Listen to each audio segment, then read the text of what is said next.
ਵਾਹਿਗੁਰੂ ਜੀ ਕਾ ਖਾਲਸਾ ਵਾਹਿਗੁਰੂ ਜੀ ਕੀ ਫਤਿਹ ਅਸਲਾਮ ਵਾਲੇਕਮ ਆਦਾਬ ਬਰਡਸ ਮੈਂ ਹਾਂ ਤੁਹਾਡੀ ਹੋਸਟ ਨੀਲਮ ਕੌਰ ਮੈਂ ਟੀਵੀ 84 ਦੇ ਸਾਰੇ ਦਰਸ਼ਕਾਂ ਤੇ ਸਰੋਤਿਆਂ ਨੂੰ ਜੀ ਆਇਆਂ ਕਹਿੰਦੀ ਹਾਂ ਪ੍ਰੋਗਰਾਮ ਸੱਚੋ ਸੱਚ ਵਿੱਚ ਜਿਹੜੇ ਇਸ ਪ੍ਰੋਗਰਾਮ ਨਾਲ ਦੇਸ਼ਾਂ ਵਿਦੇਸ਼ਾਂ ਤੋਂ ਜੁੜ ਚੁੱਕੇ ਨੇ ਖਾਲਸਾ ਨੂੰ ਫੇਰ ਸੈਂਟਰ ਦੇ ਸੰਚਾਲਕ ਡਾਕਟਰ ਅਮਰਜੀਤ ਸਿੰਘ ਜੀ ਸਾਡੇ ਨਾਲ ਇਸ ਟਾਈਮ ਸਕਾਈਪ ਰਾਹੀਂ ਜੁੜ ਚੁੱਕੇ ਨੇ ਆਓ ਉਹਨਾਂ ਨਾਲ ਗੱਲਬਾਤ ਕਰਕੇ ਅੱਜ ਦੇ ਪ੍ਰੋਗਰਾਮ ਦੀ ਸ਼ੁਰੂਆਤ ਕਰਦੇ ਹਾਂ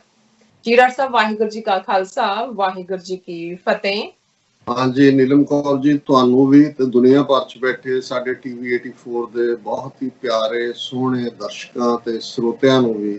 ਵਾਹਿਗੁਰੂ ਜੀ ਕਾ ਖਾਲਸਾ ਵਾਹਿਗੁਰੂ ਜੀ ਕੀ ਫਤਿਹ ਜੀ ਡਾਕਟਰ ਸਾਹਿਬ ਜੀ ਆਇਆਂ ਨੂੰ ਪ੍ਰੋਗਰਾਮ ਸੱਚੋ ਸੱਚ ਵਿੱਚ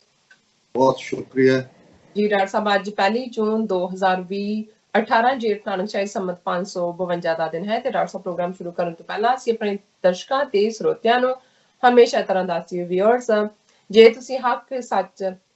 ਇਨਸਾਫ ਤੇ ਪੈਰਾ ਦਿੰਦਾ ਇੱਕੋ ਇੱਕ ਚੈਨਲ ਟੀਵੀ 84 ਨੂੰ ਦੇਖਣਾ ਚਾਹੁੰਦੇ ਹੋ ਤਾਂ ਤੁਸੀਂ ਦੇਖ ਸਕਦੇ ਹੋ ਸਪੈਕਟਰਮ ਕੇਬਲ ਆਸ਼ੀਨ ਕੇਬਲ ਗੱਲਬਾਤ ਕੇਬਲ ਇਨ ਕੈਨੇਡਾ roku ਜਾਦੂ ਬਾਕਸ ਸ਼ਾਵਾ ਫੇਸਬੁੱਕ ਟੀਵੀ 84 ਦੀ ਐਪ ਰਾਹੀਂ online streaming and IP box ਤੇ ਤੁਸੀਂ ਟੀਵੀ 84 ਨੂੰ ਦੇਖ ਸਕਦੇ ਹੋ ਵਿਊਅਰਸ ਜੇ ਤੁਸੀਂ ਟੀਵੀ 84 ਨਾਲ ਜਾਂ ਪ੍ਰੋਗਰਾਮ ਸੱਚੋ ਸੱਚ ਨਾਲ ਫੇਸਬੁੱਕ ਰਾਹੀਂ ਜੁੜੇ ਹੋ ਤਾਂ ਇਸ ਨੂੰ ਵੱਧ ਤੋਂ ਵੱਧ ਲਾਈਕ ਕਰੋ ਤੇ ਸ਼ੇਅਰ ਕਰੋ ਅਤੇ ਨਾਲ ਹੀ YouTube ਤੇ ਸਬਸਕ੍ਰਾਈਬ ਵੀ ਕਰੋ ਇਹ ਵੀ ਦੱਸ ਦਈਏ ਕਿ ਤੁਸੀਂ ਟੀਵੀ 84 ਦੀ ਐਪ ਨੂੰ ਐਂਡਰੋਇਡ ਐਂਡ ਐਪ ਸਟੋਰ ਤੇ ਡਾਊਨਲੋਡ ਕਰਕੇ ਜੋ ਟੀਵੀ 84 ਦੀ ਲਾਈਵ ਸਟ੍ਰੀਮ ਹੈ ਉਸ ਨੂੰ ਤੁਸੀਂ 24 ਆਵਰਸ ਦੇਖ ਸਕਦੇ ਹੋ ਵਿਊਅਰਸ ਹੁਣ ਅਸੀਂ ਆਪਣੇ ਪ੍ਰੋਗਰਾਮ ਦੀ ਸ਼ੁਰੂਆਤ ਕਰਨ ਜਾ ਰਹੇ ਹਾਂ ਇਸ ਹਫਤੇ ਦਾ ਪਹਿਲਾ ਪ੍ਰੋਗਰਾਮ ਕਰਨ ਜਾ ਰਹੇ ਹਾਂ ਸੋ ਅੱਜ ਮੰਡੇ ਦਾ ਦਿਨ ਹੈ ਸੋ ਆਸ ਕਰਦੇ ਹਾਂ ਕਿ ਤੁਹਾਡਾ ਜੋ ਵੀਕਐਂਡ ਹੈ ਉਹ ਬਹੁਤ ਹੀ ਵਧੀਆ ਗੁਜ਼ਰਿਆ ਹੋਵੇਗਾ ਤੁਸੀਂ ਆਪਣੇ ਘਰੋਂ ਘਰੀ ਸੇਫ ਬੈਠੇ ਹੋਵੋਗੇ ਸੋ ਹਮੇਸ਼ਾ ਤਰ੍ਹਾਂ ਮੈਂ ਤੁਹਾਨੂੰ ਕਹਿੰਦੀ ਹਾਂ ਕਿ ਤੁਸੀਂ ਹੱਸਦੇ ਰਹੋ ਵਸਦੇ ਰਹੋ ਜਿਉਂਦੇ ਰਹੋ ਤੇ ਟੀਵੀ 84 ਦੇ ਨਾਲ ਇਸੇ ਤਰ੍ਹਾਂ ਹੀ ਜੁੜੇ ਰਹੋ ਸੋ ਪ੍ਰੋਗਰਾਮ ਦੇ ਸ਼ੁਰੂ ਵਿੱਚ ਇੱਕ ਜਾਣਕਾਰੀ ਤੁਹਾਡੇ ਨਾਲ ਸ਼ੇਅਰ ਕਰਨਾ ਚਾਹੁੰਦੇ ਹਾਂ ਕਿ ਜਿਸ ਤਰ੍ਹਾਂ ਸਾਡਾ ਪ੍ਰੋਗਰਾਮ YouTube ਤੇ ਉੱਪਰ ਲਾਈਵ ਚੱਲਦਾ ਹੈ ਉਹ ਕੁਝ ਕਾਰਨਾਂ ਕਰਕੇ ਨਹੀਂ ਚੱਲੇਗਾ ਪਰ ਜਿਸ ਤਰ੍ਹਾਂ ਸਾਡਾ ਇਹ ਪ੍ਰੋਗਰਾਮ Facebook ਤੇ ਜਾਂ ਬਾਕੀ ਅਦਾਰਿਆਂ ਤੇ ਜੈਸਾ ਹੀ ਸਾਡੇ ਪਹਿਲਾ ਸੈਗਮੈਂਟ ਇਸ ਪ੍ਰੋਗਰਾਮ ਦਾ ਖਤਮ ਹੋਏਗਾ ਨਾਲ ਹੀ ਪਬਲਿਸ਼ ਕਰ ਦਿੱਤਾ ਜਾਏਗਾ YouTube ਦੇ ਉੱਪਰ ਸੋ ਤੁਸੀਂ ਉਸ ਦੇ ਉੱਪਰ ਵਿਜ਼ਿਟ ਕਰ ਸਕਦੇ ਹੋ ਆਪਣੇ ਕਮੈਂਟ ਸਾਨੂੰ ਸੁਝਾਅ ਆਪਣੇ ਤੁਸੀਂ ਭੇਜ ਸਕਦੇ ਹੋ ਸੋ ਪ੍ਰੋਗਰਾਮ ਦੇ ਸ਼ੁਰੂ ਵਿੱਚ ਜਿਸ ਤਰ੍ਹਾਂ ਕਿ ਸਾਨੂੰ ਸਾਰਿਆਂ ਨੂੰ ਪਤਾ ਹੈ ਕਿ ਜੂਨ 84 ਦਾ ਜੋ ਪਹਿਲਾ ਹਫਤਾ ਹੈ ਉਹ ਸ਼ੁਰੂ ਹੋ ਚੁੱਕਿਆ ਹੈ ਘੱਲੂਘਾਰਾ ਜੂਨ 84 ਦੀ ਜੋ 36ਵੀਂ ਦੁਖਤ ਯਾਦ ਹੈ ਉਹ ਅਸੀਂ ਸਾਰੇ ਹੀ ਯਾਦ ਕਰ ਰਹੇ ਹਾਂ ਸਾਰੇ ਜੋ ਸਾਡੇ ਵੀਰ ਭੈਣਾਂ ਜੋ ਸਿੱਖ ਸਿੰਘਣੀਆਂ ਜੋ ਬੱਚੇ ਬਜ਼ੁਰਗ ਇਸ ਹਫਤੇ ਇਸ ਜੂਨ ਘੱਲੂਘਾਰੇ ਜੋ 84 ਜੂਨ ਘੱਲੂਘਾਰੇ ਦੇ ਵਿੱਚ ਸ਼ਹੀਦ ਹੋਏ ਸਨ ਉਹਨਾਂ ਨੂੰ ਆਪਾਂ ਆਪਣੀ ਯਾਦ ਵਿੱਚ ਲੈ ਕੇ ਆ ਰਹੇ ਹਾਂ ਉਹਨਾਂ ਨੂੰ ਆਪਣੀ ਸ਼ਰਧਾ ਦੇ ਫੁੱਲ ਭੇਟ ਕਰਦੇ ਹਾਂ ਸੋ ਪ੍ਰੋਗਰਾਮ ਦੇ ਸ਼ੁਰੂ ਵਿੱਚ ਆਪਾਂ ਜਿਸ ਤਰ੍ਹਾਂ ਕਿ ਅੱਜ ਤੋਂ ਠੀਕ 36 ਸਾਲ ਪਹਿਲਾਂ ਇਸ ਹਫਤੇ ਭਾਰਤੀ ਫੌਜ ਨੇ ਸ਼੍ਰੀ ਅਕਾਲ ਤਖਤ ਸਾਹਿਬ ਤੇ ਹੋਰ 37 ਇਤਿਹਾਸਕ ਗੁਰੂ ਘਰਾਂ ਦੇ ਉੱਤੇ ਟੈਂਕਾਂ ਤੋਪਾਂ ਨਾਲ ਹਮਲਾ ਕਰਕੇ ਹਜ਼ਾਰਾਂ ਬੇਗੁਨਾਹ ਜੋ ਸਿੱਖ ਯਾਤਰੂ ਸਨ ਉਹਨਾਂ ਨੂੰ ਸ਼ਹੀਦ ਕਰ ਦਿੱਤਾ ਸੀ ਸੰਤ ਜਰਨੈਲ ਸਿੰਘ ਖਾਲਸਾ ਜੀ ਭਿੰਡਰਾਂਵਾਲੇ ਜੀ ਜਨਰਲ ਸੁਬੇਗ ਸਿੰਘ ਜੀ ਭਾਈ ਅਮਰੀਕ ਸਿੰਘ ਜੀ ਤੇ ਉਹਨਾਂ ਦੇ ਸਾਥੀ ਸਿੰਘਾਂ ਨੇ ਭਾਰਤੀ ਫੌਜ ਦਾ ਬਹਾਦਰੀ ਨਾਲ ਮੁਕਾਬਲਾ ਕਰਦਿਆਂ ਸ਼ਹੀਦੀ ਜਾਮ ਪੀਤਾ ਸੀ ਸੋ ਅਸੀਂ ਇਸ ਹਫਤੇ ਦੇ ਜੋ ਸਾਰੇ ਪ੍ਰੋਗਰਾਮ ਨੇ ਇਹਨਾਂ ਜੂਨ 84 ਦੇ ਘੱਲੂਘਾਰੇ ਦੇ ਸ਼ਹੀਦਾਂ ਦੀ ਯਾਦ ਨੂੰ ਸਮਰਪਿਤ ਕਰਦੇ ਹਾਂ ਔਰ ਆਪਣੇ ਜੋ ਚੌਥੇ ਸੈਗਮੈਂਟ ਦੇ ਵਿੱਚ ਸਾਰਾ ਇਸ ਘੱਲੂਘਾਰੇ ਦਾ ਜੋ ਹਫਤਾ ਹੈ ਉਸ ਨਾਲ ਸੰਬੰਧਿਤ ਆਪਾਂ ਵਿਚਾਰਾਂ ਕਰਾਂਗੇ ਸੋ ਪ੍ਰੋਗਰਾਮ ਦੇ ਸ਼ੁਰੂ ਦੇ ਵਿੱਚ ਪ੍ਰੋਗਰਾਮ ਦੇ ਪਹਿਲੇ ਸੈਗਮੈਂਟ ਦੇ ਵਿੱਚ ਆਪਾਂ ਗੱਲਬਾਤ ਕਰਾਂਗੇ ਜੋ ਅੱਜ ਦੇ ਆਪਣੇ ਪ੍ਰੋਗਰਾਮ ਦੇ ਵਿੱਚ ਵਿਚਾਰੇ ਜਾਣ ਵਾਲੇ ਜੋ ਇਸ਼ੂ ਨੇ ਉਸ ਬਾਰੇ ਗੱਲਬਾਤ ਕਰਾਂਗੇ ਸੋ ਪਹਿਲੇ ਸੈਗਮੈਂਟ ਦੇ ਵਿੱਚ ਗੱਲਬਾਤ ਹੋਏਗੀ ਕਿ ਕਰੋਨਾ ਕਹਿਰ ਦੇ ਚਲਦਿਆਂ ਅਮਰੀਕਾ ਭਰ ਵਿੱਚ ਮਿਨੀਸੋਟਾ ਵਿੱਚ ਪੁਲਿਸ ਹੱਥੋਂ ਇੱਕ ਕਾਲੇ ਵਿਅਕਤੀ ਦੀ ਹੋਈ ਮੌਤ ਨੂੰ ਲੈ ਕੇ ਹਿੰਸਕ ਵਿਖਾਵੇ ਚੱਲ ਰਹੇ ਹਨ ਇਸ ਉੱਪਰ ਗੱਲਬਾਤ ਹੋਏਗੀ ਸੋ ਇਸੇ ਹੀ ਸੈਗਮੈਂਟ ਦੇ ਵਿੱਚ ਆਪਾਂ ਗੱਲਬਾਤ ਕਰਾਂਗੇ ਕਿ ਜਿਸ ਤਰ੍ਹਾਂ ਕਿ ਚੀਨ ਅਤੇ ਭਾਰਤ ਵਿਚਕਾਰ ਟਕਰਾਅ ਬਰਾਬਰ ਜਾਰੀ ਹੈ ਭਾਵੇਂ ਕਿ ਡਿਪਲੋਮੈਸੀ ਰਾਹੀਂ ਮਸਲੇ ਦਾ ਹੱਲ ਕਰਨ ਦੀਆਂ ਕੋਸ਼ਿਸ਼ਾਂ ਵੀ ਜਾਰੀ ਹਨ ਇਸ ਉੱਪਰ ਗੱਲਬਾਤ ਹੋਏਗੀ ਦੂਸਰੇ ਸੈਗਮੈਂਟ ਦੇ ਵਿੱਚ ਆਪਾਂ ਗੱਲਬਾਤ ਕਰਾਂਗੇ ਕਿ ਕਿਸ ਤਰ੍ਹਾਂ ਚੀਨ ਹੱਥੋਂ ਲਦਾਖ ਵਿੱਚੋਂ ਪਿੱਟਣ ਤੋਂ ਬਾਅਦ ਭਾਰਤੀ ਹਾਕਮਾਂ ਨੇ ਪਾਕਿਸਤਾਨ ਨੂੰ ਇਸ ਮਸਲੇ ਵਿਚਕਾਰ ਘੜੀਸਣ ਦੀ ਪੂਰੀ ਕੋਸ਼ਿਸ਼ ਕੀਤੀ ਹੈ ਭਾਰਤ ਨੇ ਦਿੱਲੀ ਦੇ ਪਾਕਿਸਤਾਨ ਹਾਈ ਕਮਿਸ਼ਨ ਵਿਚਲੇ 2 ਅਧਿਕਾਰੀਆਂ ਨੂੰ ਜਸੂਸੀ ਦਾ ਇਲਜ਼ਾਮ ਲਗਾ ਕੇ ਭਾਰਤ ਵਿੱਚੋਂ ਬਾਹਰ ਕੱਢਣ ਦਾ ਹੁਕਮ ਸੁਣਾਇਆ ਹੈ। ਸੋ ਤੀਸਰੇ ਸੈਗਮੈਂਟ ਦੇ ਵਿੱਚ ਆਪਾਂ ਗੱਲਬਾਤ ਕਰਾਂਗੇ ਕਿ ਭਾਰਤੀ ਹਾਕਮਾਂ ਨੂੰ ਜੰਮੂ ਕਸ਼ਮੀਰ ਵਿੱਚ ਜੋ ਨੀਤੀਆਂ ਲਾਗੂ ਕੀਤੀਆਂ ਜਾ ਰਹੀਆਂ ਹਨ, ਇਹਨਾਂ ਦਾ ਪੈਟਰਨ ਉਹੀ ਹੈ ਜੋ ਇਸਰਾਇਲ ਨੇ ਫਲਸਤੀਨੀਆਂ ਦੇ ਉੱਤੇ ਲਾਗੂ ਕੀਤਾ ਹੋਇਆ ਹੈ। ਇਸ ਬਾਰੇ ਗੱਲਬਾਤ ਹੋਏਗੀ, ਫਿਰ ਇਸੇ ਹੀ ਸੈਗਮੈਂਟ ਦੇ ਵਿੱਚ ਆਪਾਂ ਸ਼ੇਅਰ ਕਰਾਂਗੇ ਤੁਹਾਡੀਆਂ ਲਿਖਤਾਂ ਔਰ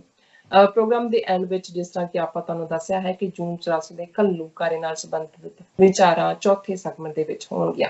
ਸੋ ਅਸੀਂ ਚਾਹਾਂਗੇ ਕਿ ਤੁਸੀਂ ਸਟਾਰਟਿੰਗ ਤੋਂ ਲੈ ਕੇ ਐਂਡ ਤੱਕ ਸਾਡੇ ਨਾਲ ਇਸੇ ਤਰ੍ਹਾਂ ਹੀ ਜੁੜੇ ਰਹਿਣਾ। ਦੇਖਣ ਸੁਣਨ ਲਈ ਤੁਹਾਡਾ ਸਭ ਦਾ ਬਹੁਤ ਬਹੁਤ ਸ਼ੁਕਰੀਆ। ਡਾਕਟਰ ਸਾਹਿਬ ਮੇਰੇ ਨਾਲ ਇਸ ਟਾਈਮ ਸਕਾਈਪ ਰਾਹੀਂ ਮੌਜੂਦ ਨੇ, ਜੁੜੇ ਹੋਏ ਨੇ। ਆਓ ਉਹਨਾਂ ਨਾਲ ਗੱਲਬਾਤ ਕਰਕੇ ਆਪਣੇ ਪ੍ਰੋਗਰਾਮ ਦਾ ਆਗਾਜ਼ ਕਰਦੇ ਹਾਂ। ਜੀ ਡਾਕਟਰ ਸਾਹਿਬ, ਕੀ ਕਹਿਣਾ ਚਾਹੋਗੇ?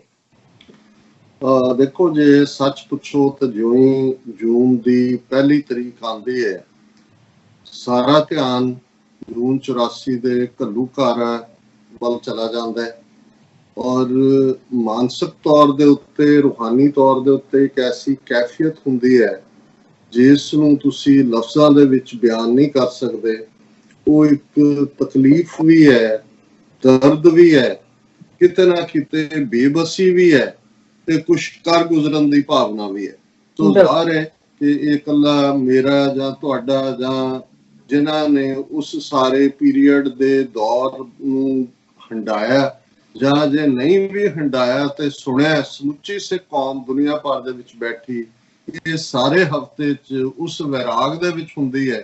ਜਿਹਨੂੰ ਕਦੇ ਵੀ ਅਸੀਂ ਆਪਣੀ ਤਾਜ਼ਾ ਹਿਸਟਰੀ ਦੇ ਵਿੱਚ, ਬੇਸ਼ੱਕ ਸਾਕਾ ਨਨਕਾਣਾ ਸਾਹਿਬ ਜਿਹੜਾ 21 ਫਰਵਰੀ ਜਿਹੜਾ 1921 ਦੇ ਵਿੱਚ ਵਾਪਰਿਆ ਸੀ, ਜਦੋਂ ਕਿ ਇੱਕ ਸਨਾਤਨੀ ਵਿਚਾਰਧਾਰਾ ਦੇ ਮਹੰਤ ਨਰੈਣੂ ਨੇ ਨਨਕਾਣਾ ਸਾਹਿਬ, ਗੁਰੂ ਨਾਨਕ ਸਾਹਿਬ ਦੇ ਜਨਮ ਸਥਾਨ ਦੇ ਪਵਿੱਤਰ ਮੁਕਾਮ ਤੇ 150 ਦੇ ਕਰੀਬ ਸਿੰਘਾਂ ਨੂੰ ਜਿਹੜਾ ਉਹ ਬੜੇ ਬੇਦਰਦ ਤਰੀਕੇ ਦੇ ਨਾਲ ਜਿਉਂਦੇ ਸਾੜਿਆ, ਉਹਨਾਂ ਨੂੰ ਮਾਰਿਆ ਗੁੰਡਿਆਂ ਦੇ ਰਾਹੀਂ। ਔਰ ਉਹ ਸਾਕਾ ਨਨਕਾਣਾ ਸਾਹਿਬ ਦੇ ਰੋਸ ਵਜੋਂ ਹੀ ਸਭ ਤੋਂ ਪਹਿਲਾਂ ਸਿੱਖ ਕੌਮ ਦੇ ਵਿੱਚ ਕਾਲੇ ਰੰਗ ਦੀ ਦਸਤਾਰ ਸਜਾਉਣ ਦਾ ਰੋਹ ਵਜੋਂ, ਪ੍ਰੋਟੈਸਟ ਵਜੋਂ ਰੁਝਾਨ ਸ਼ੁਰੂ ਹੋਇਆ ਸੀ। ਪਰ ਮੈਂ ਇਹ ਦੇਖ ਰਿਹਾ ਕਿ ਹੁਣ ਲਗਭਗ 100 ਸਾਲ ਹੋ ਜਾਣੇ ਨੇ ਅਗਲੇ ਵਰੇ ਸਾਕਾ ਨਨਕਾਣਾ ਸਾਹਿਬ ਨੂੰ। ਇਹ ਸਾਰਾ ਹੀ ਜੇ ਅਸੀਂ ਇਸ ਸੈਂਚਰੀ ਵੱਲ ਦੇਖੀਏ, ਸਾਕਾ ਨਨਕਾਣਾ ਸਾਹਿਬ ਤੋਂ ਅੱਜ ਤੱਕ, ਤੇ ਫਿਰ ਉਦੋਂ ਵਿਦੇਸ਼ੀ ਜਾਂ ਬ੍ਰਿਟਿਸ਼ ਦੌਰ ਸੀ ਜਿਹੜਾ ਦਾ ਉਸ ਵੇਲੇ ਦਾ ਉਸ ਇਲਾਕੇ ਦਾ ਕਮਿਸ਼ਨਰ ਕੰਗ ਉਹਦੀ ਮਹੰਤ ਨਰੈਣੂ ਦੀ ਪਿੱਠ ਤੇ ਖੜਾ ਸੀ। ਫਿਰ ਸਾਡੀ ਉਸ ਧਰਤੀ ਨੇ ਬਹੁਤ ਸਾਰੇ ਦੁਖਾਂਤ, 1947 ਦਾ ਪਾਗਲਪਨ ਦਾ ਦੌਰ ਵੀ ਦੇਖਿਆ, ਕਿਵੇਂ ਸਾਰਾ ਪੰਜਾਬ ਲਹੂ ਲੁਹਾਨ ਹੋਇਆ। ਲੇਕਿਨ 47 ਤੋਂ ਬਾਅਦ ਇਹ ਜਾਪਦਾ ਸੀ ਕਿ ਗੋਰੇ ਚਲੇ ਗਏ, ਜਿਨ੍ਹਾਂ ਦੇ ਹੱਥ ਹਕੂਮਤ ਹੈ ਉਹਨਾਂ ਨੂੰ ਸਿੱਖਾਂ ਦੀਆਂ ਕੁਰਬਾਨੀਆਂ ਦਾ ਵੀ ਅਹਿਸਾਸ ਹੋਏਗਾ। ਉਹਨਾਂ ਨੇ ਜੋ ਵਾਅਦੇ ਕੀਤੇ ਨੇ ਉਹਨਾਂ ਦੇ ਨਾਲ ਵੀ ਉਹ ਜਿਹੜਾ ਉਹ ਵਾਅਦੇ ਵਫਾ ਹੋਣਗੇ। ਔਰ ਘੱਟੋ ਘੱਟ ਬੇਸ਼ੱਕ 47 ਦੇ ਦੌਰ 'ਚ ਲਗਭਗ 40% ਸਿੱਖ ਕੌਮ ਬੇਘਰ ਹੋਈ, ਬਰਬਾਦ ਹੋਈ। ਲੇਕਿਨ ਇਹ ਹੋਪ ਸੀ ਕਿ ਜਿਸ ਨੂੰ ਆਪਣਾ ਸਮਝਦੇ ਆ ਸਾਡੀ ਉਸ ਦੌਰ ਦੀ ਅਕਾਲੀ ਲੀਡਰਸ਼ਿਪ ਨੇ ਆਪਣਾ ਸਾਰੀ ਕਿਸਮਤ ਜਿਨ੍ਹਾਂ ਦੇ ਨਾਲ ਜੋੜੀ, ਉਹ ਘੱਟੋ ਘੱਟ ਇਸ ਨੂੰ ਐਪਰੀਸ਼ੀਏਟ ਕਰਨਗੇ। ਪਰ ਅਸੀਂ ਅਕਸਰ ਇਹ ਦੇਖਦੇ ਹਾਂ ਕਿ ਕਿਵੇਂ 10 ਅਕਤੂਬਰ 1947 ਨੂੰ ਸਿੱਖਾਂ ਨੂੰ ਜ਼ਰਾਇਮ ਪੇਸ਼ਾ ਕਬੀਲਾ ਐਲਾਨਿਆ ਗਿਆ, ਜਿਸ ਦੇ ਵਿੱਚ ਉਹਨਾਂ ਨੇ ਬੜਾ ਕਲੀਅਰਲੀ ਜਿਹੜਾ ਸਰਕੂਲਰ ਡਿਪਟੀ ਕਮਿਸ਼ਨਰ ਤੱਕ ਪਹੁੰਚਿਆ, ਉਹਦੇ ਬੋਲ ਸਨ ਕਿ ਜਿਹੜੀ ਉਹਦੀ ਲਿਖਤ ਸੀ ਕਿ Sikhs are a criminal tribe and a menace to the law abiding Hindu, ਕਿ ਇਹ ਇੱਕ ਜ਼ਰਾਇਮ ਪੇਸ਼ਾ ਕਬੀਲਾ ਹੈ ਔਰ ਜਿਹੜੇ ਹਿੰਦੂ ਮੰਨਣ ਵਾਲੇ ਨੇ ਕਾਨੂੰਨ ਨੂੰ, ਉਹਨਾਂ ਦੇ ਲਈ ਇਹ ਖਤਰਾ ਨੇ। ਸੋ ਸਾਡਾ ਉਹ ਸਫ਼ਰ ਜਿਹੜਾ ਨਵੀਂ ਇਸ ਹਕੂਮਤ ਦੇ ਵਿੱਚ ਇੱਕ ਗੁਲਾਮੀ ਚੋਂ ਨਿਕਲ ਕੇ ਜਿਹੜੀ 7 ਸਮੁੰਦਰ ਪਾਰ ਦੇ ਵਾਲਿਆਂ ਦੇ ਹੱਥਾਂ ਦੀ ਸੀ, ਉਸ ਚੋਂ ਨਿਕਲ ਕੇ ਉਹਨਾਂ ਦੇ ਅਸੀਂ ਵਸ ਪਏ, ਜਿਨ੍ਹਾਂ ਨੇ ਸ਼ਾਇਦ 5.5 ਸਦੀਆਂ ਤੋਂ ਜਿਹੜਾ ਵੈਰ ਕਮਾਂਡ ਦੀ ਲਾਈਨ ਉਹਨਾਂ ਦੇ ਅੰਦਰ ਸੀ, ਉਹ ਉਹਨਾਂ ਨੇ ਅੱਡ-ਅੱਡ ਤੌਰ ਤਰੀਕੇ ਮੁਗਲਾਂ ਦੇ ਰਾਜ ਵੇਲੇ ਵੀ, ਸਿੱਖ ਰਾਜ ਵੇਲੇ ਵੀ ਕਿਵੇਂ ਉਹ ਡੋਗਰੇ ਹੋਣ, ਮਿਸ਼ਰ ਹੋਣ, ਸਾਜ਼ਿਸ਼ ਕਰਕੇ ਸਿੱਖ ਰਾਜ ਅੰਗਰੇਜ਼ਾਂ ਦੇ ਪੇਟੇ ਪਾਇਆ। ਔਰ 98 ਸਾਲ ਦੀ ਉਹ ਗੁਲਾਮੀ ਜਿਹੜੀ ਕਿ 1849 ਤੋਂ 1947 ਤੱਕ ਪੰਜਾਬ ਨੇ, ਸਿੱਖ ਕੌਮ ਨੇ ਭੋਗੀ। ਉਸ ਤੋਂ ਬਾਅਦ ਮੁਸਲਮਾਨਾਂ ਦੇ ਲਈ ਇਹ ਗੱਲ ਤਸੱਲੀ ਦਾ ਵਾਇਸ ਸੀ ਕਿ ਉਹਨਾਂ ਨੂੰ ਇੱਕ ਚੰਗੀ ਲੀਡਰਸ਼ਿਪ, ਚੰਗਾ